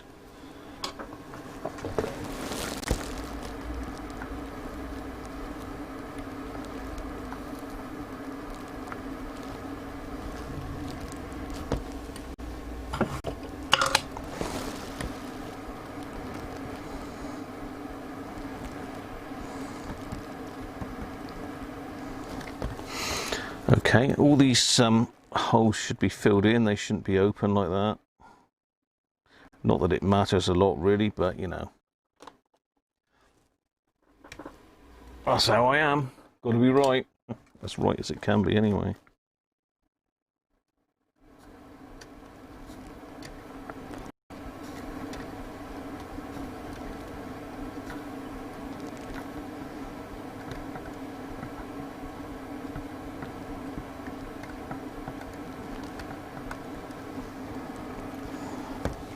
Right, that's looking better.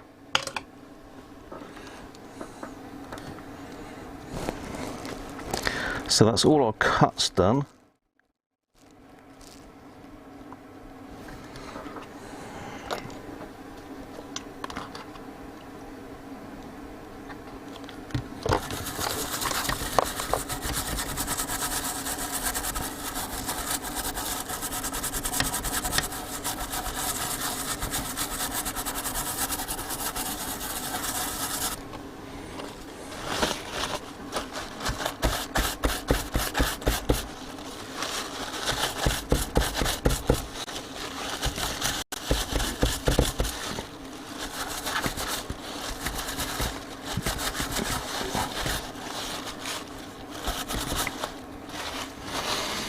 Yeah, that looks a bit better, doesn't it?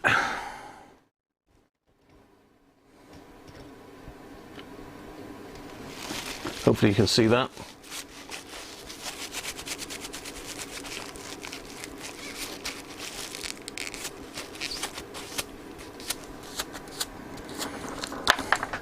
Not the Phantom mallet. The Phantom mallet rides again.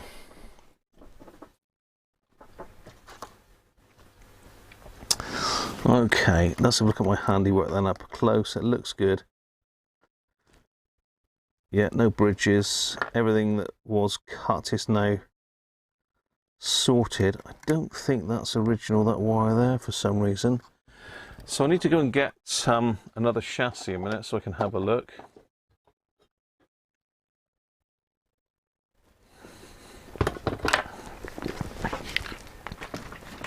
I'm going to take the chance to use Tutlu. So there you go. I'll zoom out a little bit. You can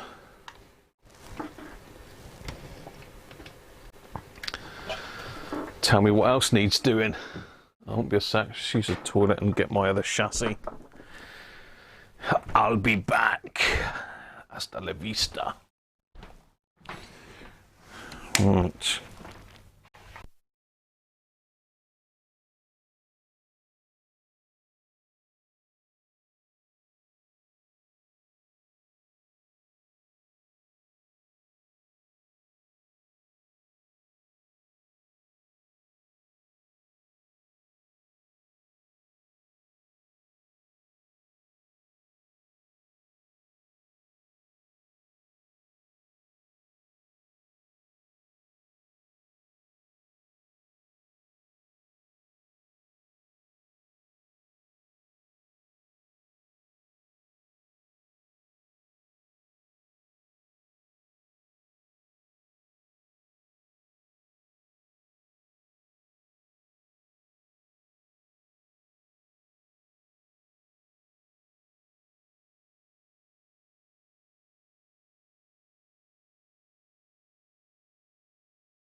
Right. So why can't? Yes, it is. Let's grab the other. My other.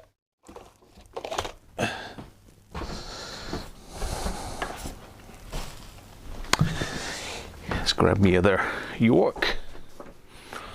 GSB exit 3.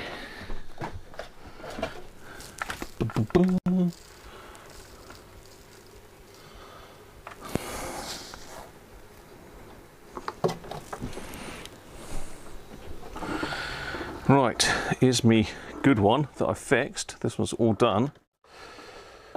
0.21 microvolts, 3.98 watts. And it's got some ceremonial dust on it.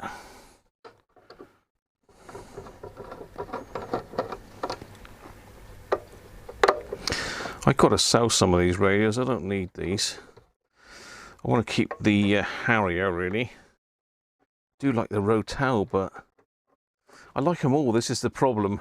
I like them all. What do you sell, eh? Chickens.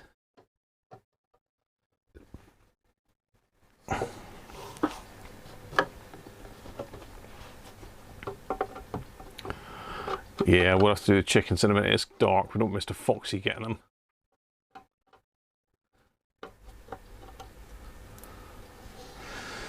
Yeah, I think they are. I don't know what they are, but I don't know whether they're factory or not. But I have seen wires like that. We'll soon find out when we open the case of this one. Just taking the screws out. Okay, that's yeah, they're factory. I thought they were.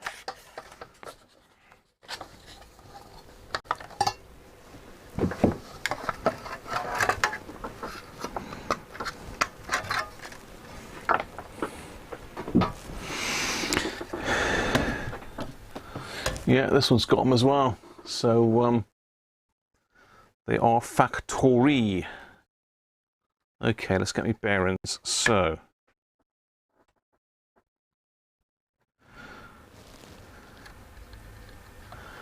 that wire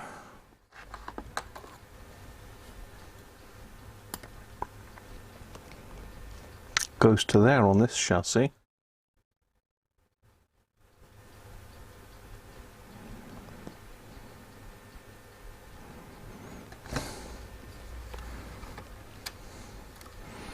Again, I know this one's right because this one has all been done and then it comes up.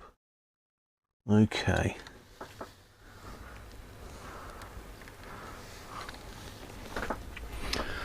I'm going to get my light situation sorted here. So that one goes all the way to there.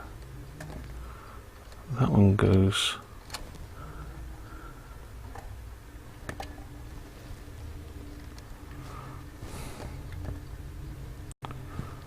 second, third.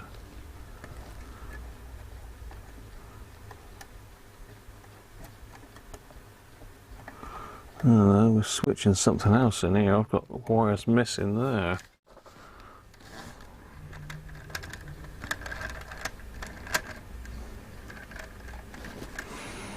I wonder if that's the yellow one that's over here. Oh, I tell you what, it's a real head scratcher when you get this. If someone's been in here and asked around with it, that wire doesn't go there, but it's sort of on the right part of the switch, but the other terminal. So I'm going to just copy this one here because this one hasn't been messed with.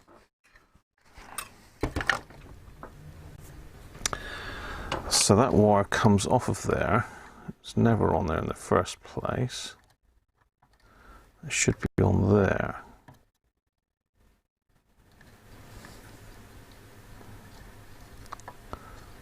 So that's definitely the second one.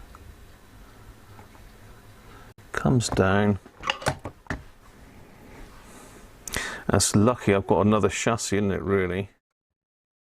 Comes down, goes down in under, and then comes up and joins that wire.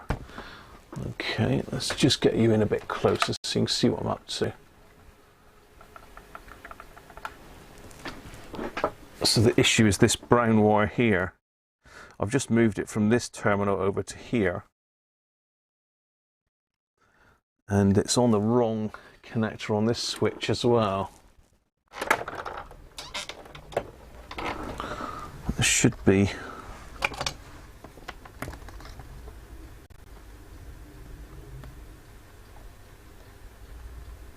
Although it does feel like it's in there. Poor. Stinks this radio. Come on.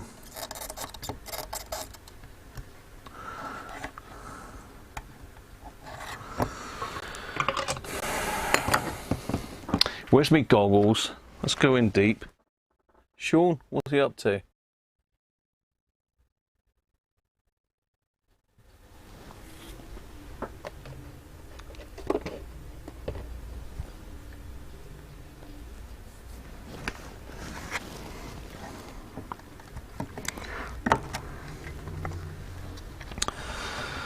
I'm going to take that off and redo it properly.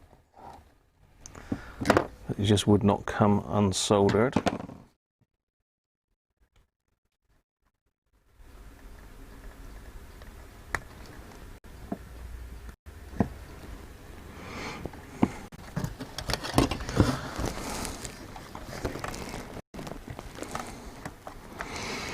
So yeah, we've definitely got a wire missing off of there.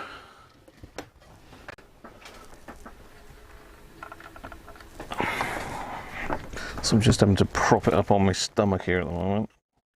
Let's get some soda wick on the situation. Let's go with a thicker one.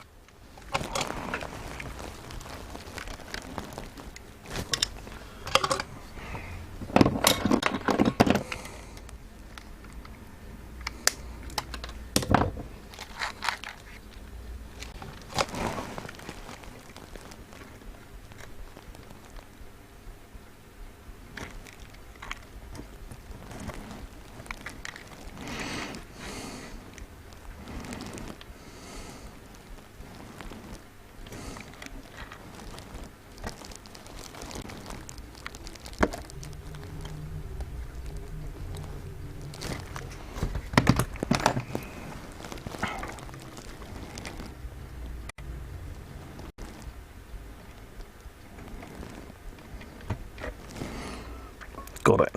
Okay, that's off. So this dives in underneath all this lot.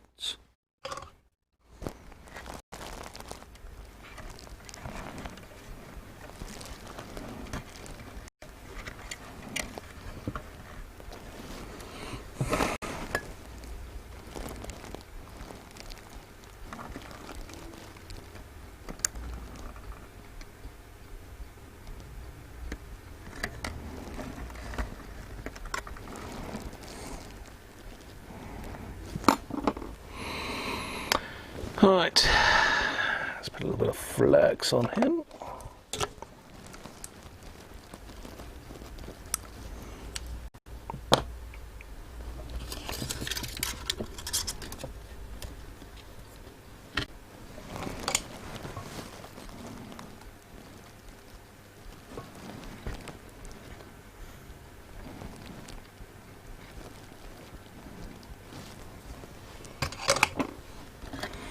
Right, that's now in the right place. Let's just solder this one a bit better.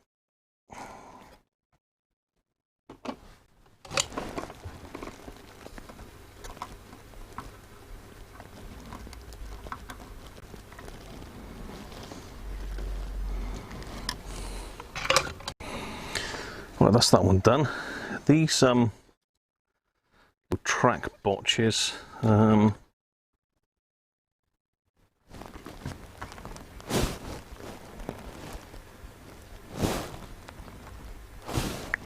I suppose it's going to depend on what board revision you've got.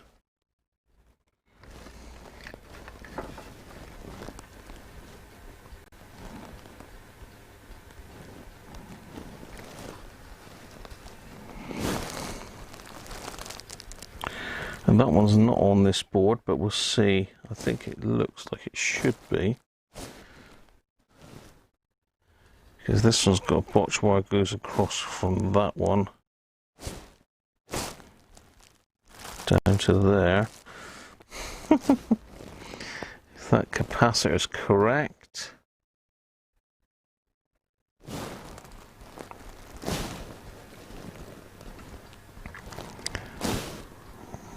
So there's a botch wire on this one up here. So it's difficult to say because there's botch wires on both of these, but they're factory botch wires.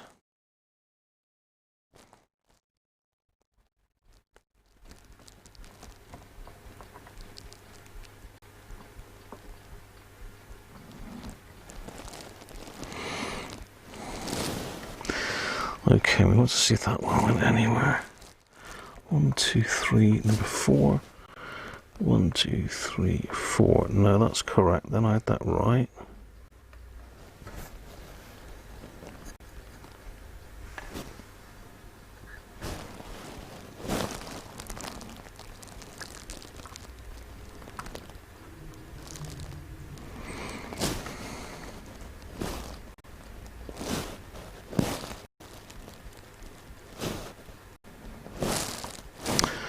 Bear with me, people. I'm just doing really boring things at the moment. Just checking this wiring.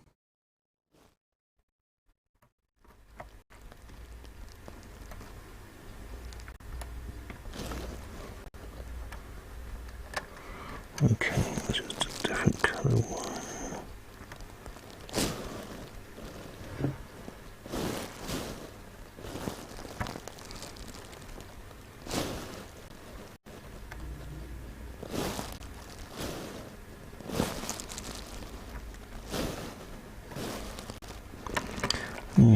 that green wire, where does that one go?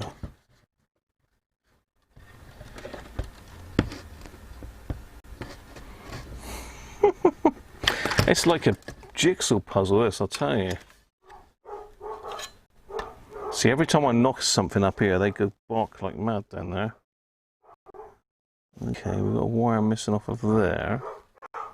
Oi! Let me go sort these dogs out a minute.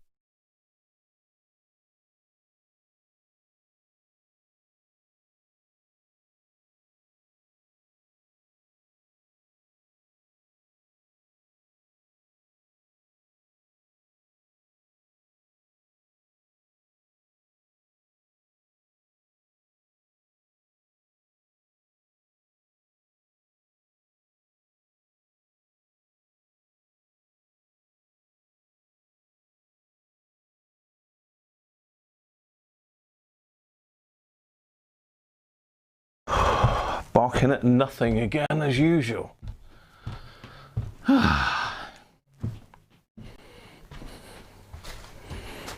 Right. The problem is they're listening for any noise. They think that Mummy's coming home from work again, you see. Okay.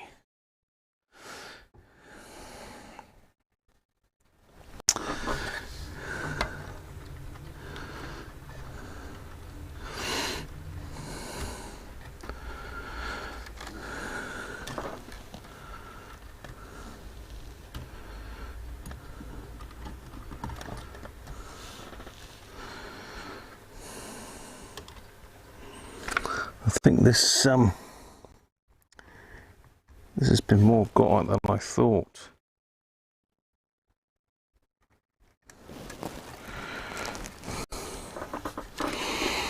God only knows what they've done here with all this lot.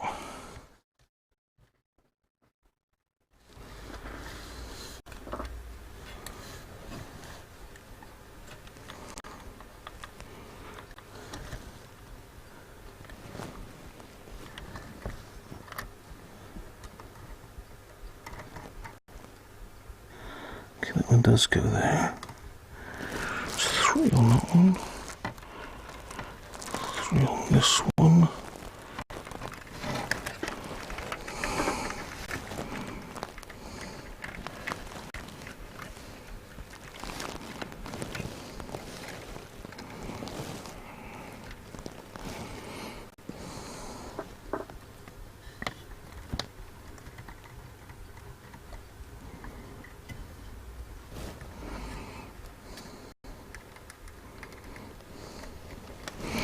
It's like a mystery you've got to solve.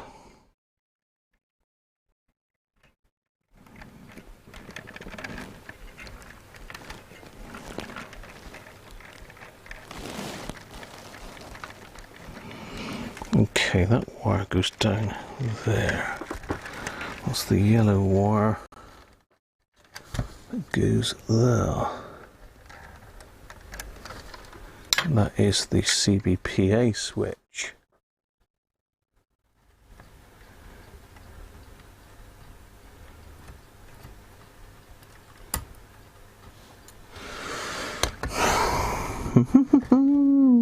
That's good fun, isn't it? Not good fun for you lot. Okay, that's different. Just a CBPA switch, just that one there.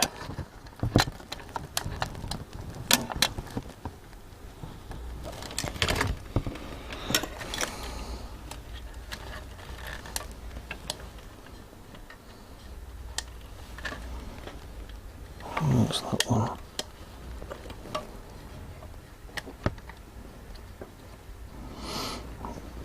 Oh, okay, I see. Right, okay.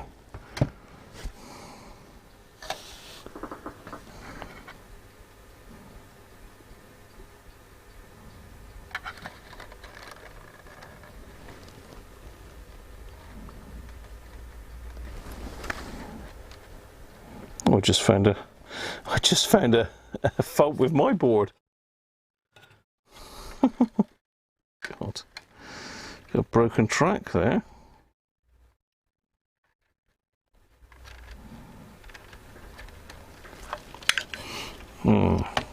It's never ending, isn't it?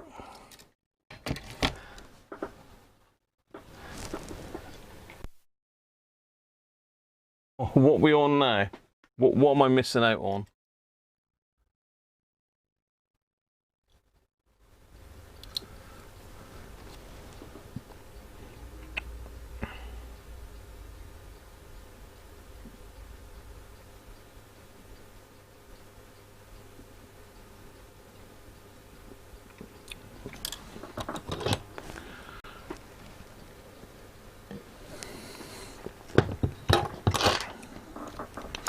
So we're now moving on to faults with the good radio that I've just found. It's typical. The more you look,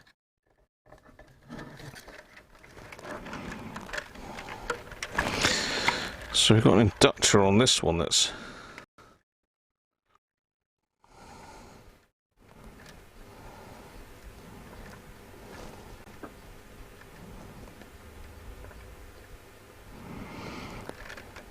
broken away.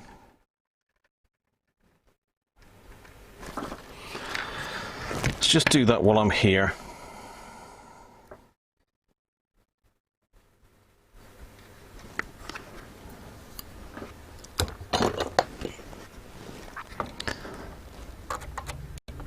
If I don't do it, I'll forget. And it's not making, it's only an inductor end of the day, but I don't suppose it's doing anything critical. We're just filtering out some noise, I suspect.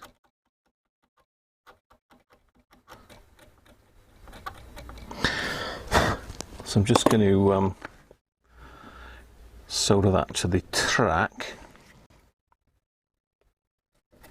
I should just hopefully be able to just put a bit of solder across that, because it is literally just a cracked board.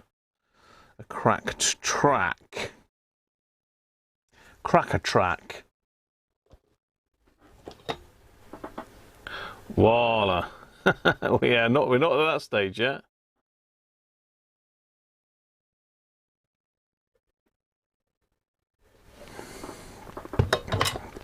Am I not doing a cracking job, Theo?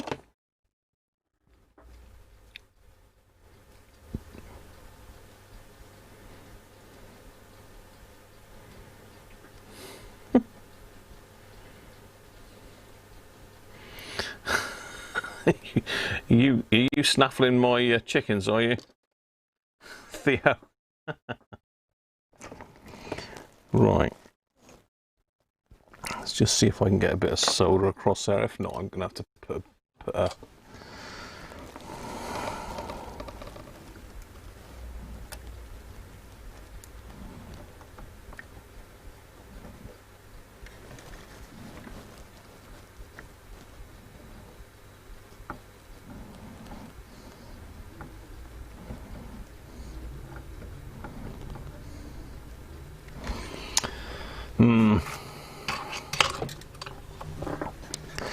I think what I'm going to do is push the inductor. I really don't know why it's in a different place on the other radio. It is there, but it's in a totally different place.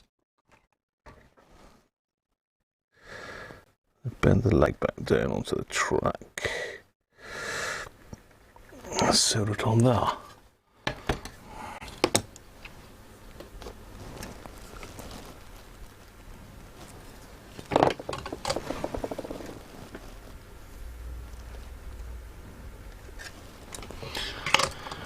There we go, that's that one sorted.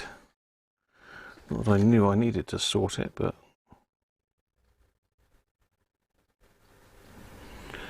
put a bit of epoxy on that just to hold that. Right, okay, back to where I was. So this yellow wire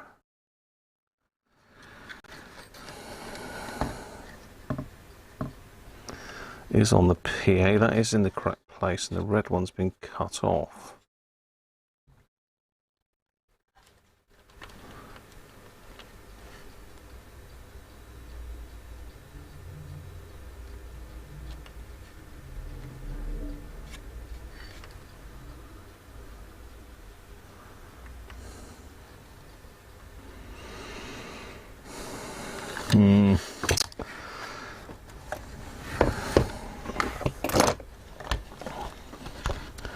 It's all turning into a bit too much of a puzzle at the moment, really. So that yellow one's got to go through the other side of the case. Let's do these one at a time. I don't want to get confused. I'm trying to look at too many things all at the same time here. So this yellow PA wire joins that wire, I believe. Yellow PA wire, second one in, comes up. It's that one there, that one there, that one there. Yes, okay, I've got one sorted. I've got one sorted. Billy, eyeball. How you doing, mate? I haven't got my camera on. Not you want to see me really, but you know, I'm here still. Got the old goggles on, just trying to sort out this wiring botch up. So let's cut that one off. So we know that that one joins that one.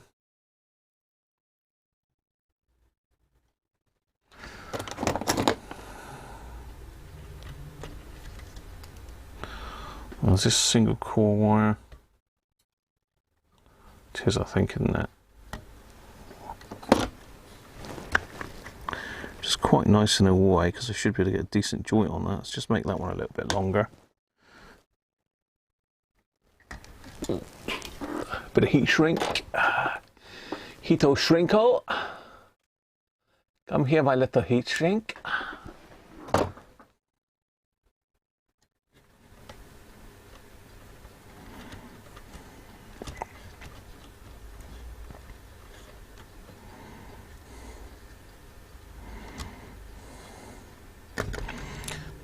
I would normally run another wire, but this is this Liminode wire wrap stuff.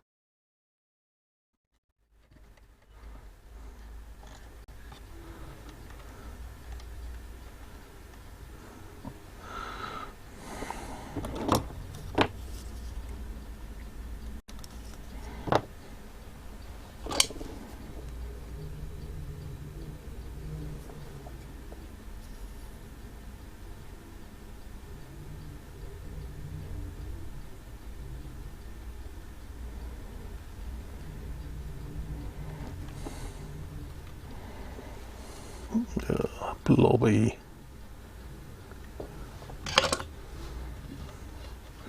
Right, okay, that's joined. Let's see. Ooh.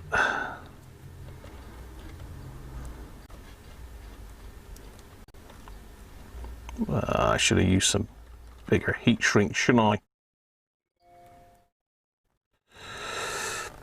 I? It's me trying to be neat. Use some thicker heat shrink, that's a bit thin.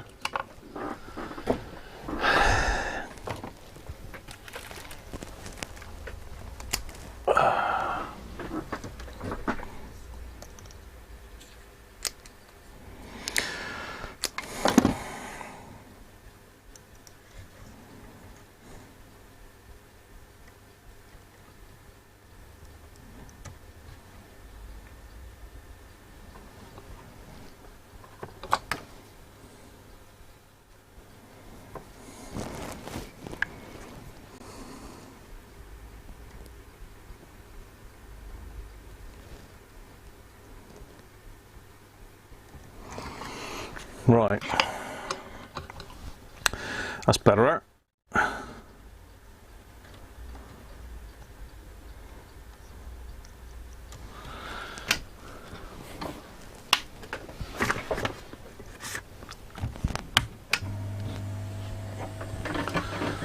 Let's heat shrink that up.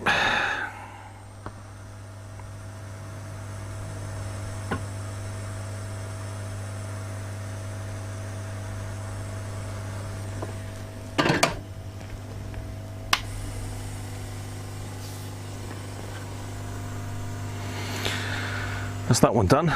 So we've still got this botch up here to do.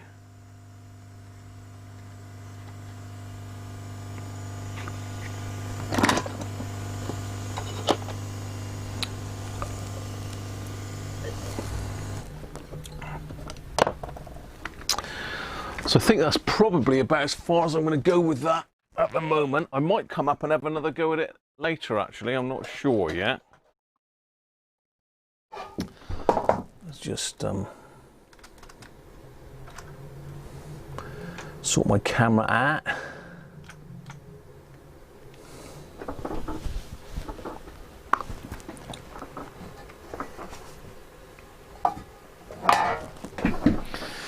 Let's get rid of me picture-in-picture.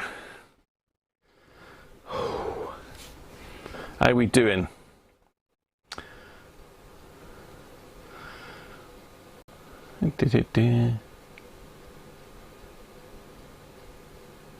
Snaffle. You like a bit of snaffling, do you? Sure. Surreptitious way. So, I don't know what to do. I mean, Mrs. Cruncher's not in. She won't be home till probably about 11:30. So, I've got to put the chickens to bed, let the dogs out for a pee, and have my tea. But I could come back. I could come back. You never know. I might come back. I don't know. I probably will call it a day for today, really, because I'm sure you've all got things that you want to do. I don't want to hold you up any longer, really. Hope you've enjoyed what you've seen today. Bit of a mixed bag today. We've done CB radios, we've done Robert's Rambler, we've looked at transmitters, AM and FM transmitters for transmitting your radio signals. And we've had a go at removing a botch from a CB. Have a bite to eat, let's party. Yeah, on your channel, Sean, yeah? You can go live, okay? I'll jump in. You play the music and get the hits, and I'll just watch. Oh dear. Now, but I'm going to call it a day for today. I might come back on later, you never know, but it's getting on a bit now. It's 7 o'clock.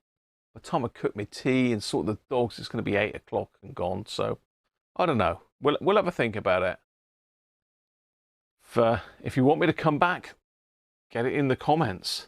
I might pop back on later. You never know. If you're in, but then again, let's say this channel's not really about repairing CB radios, but it's all part of it. It's a radio, end of the day. CB radio. So, I like a bit of radio work. So, it's all the same to me. Enjoy messing about with stuff like this. So there you go. I'm going to say bye for now. Don't forget, thumbs up, comments, all the rest of it. And I'll catch you all later. Don't forget, if you want to win that CB radio, giveaway keyword, 10-4 good buddy. 10-4 good buddy in the comments of this video. And I'll catch you all again soon. I'm going to go and have my tea, and I'm going to sort the chickens. Well, I'm going to sort the chickens and the dogs first, and then have my tea. So bye for now, all. Hope you've enjoyed that. Cheers, Pat, Bob. You've got a JCB863 to fix. No worries, Bob. You can send it on, mate. Now you can do it yourself, Bob. You're more than capable. But I do need to get this one done, so I will pop up later and do it, whether I turn the camera on or not. See how I get on. Cheers for now, people. Catch you all soon. And I will be on in the week and see if I can do a lockdown live.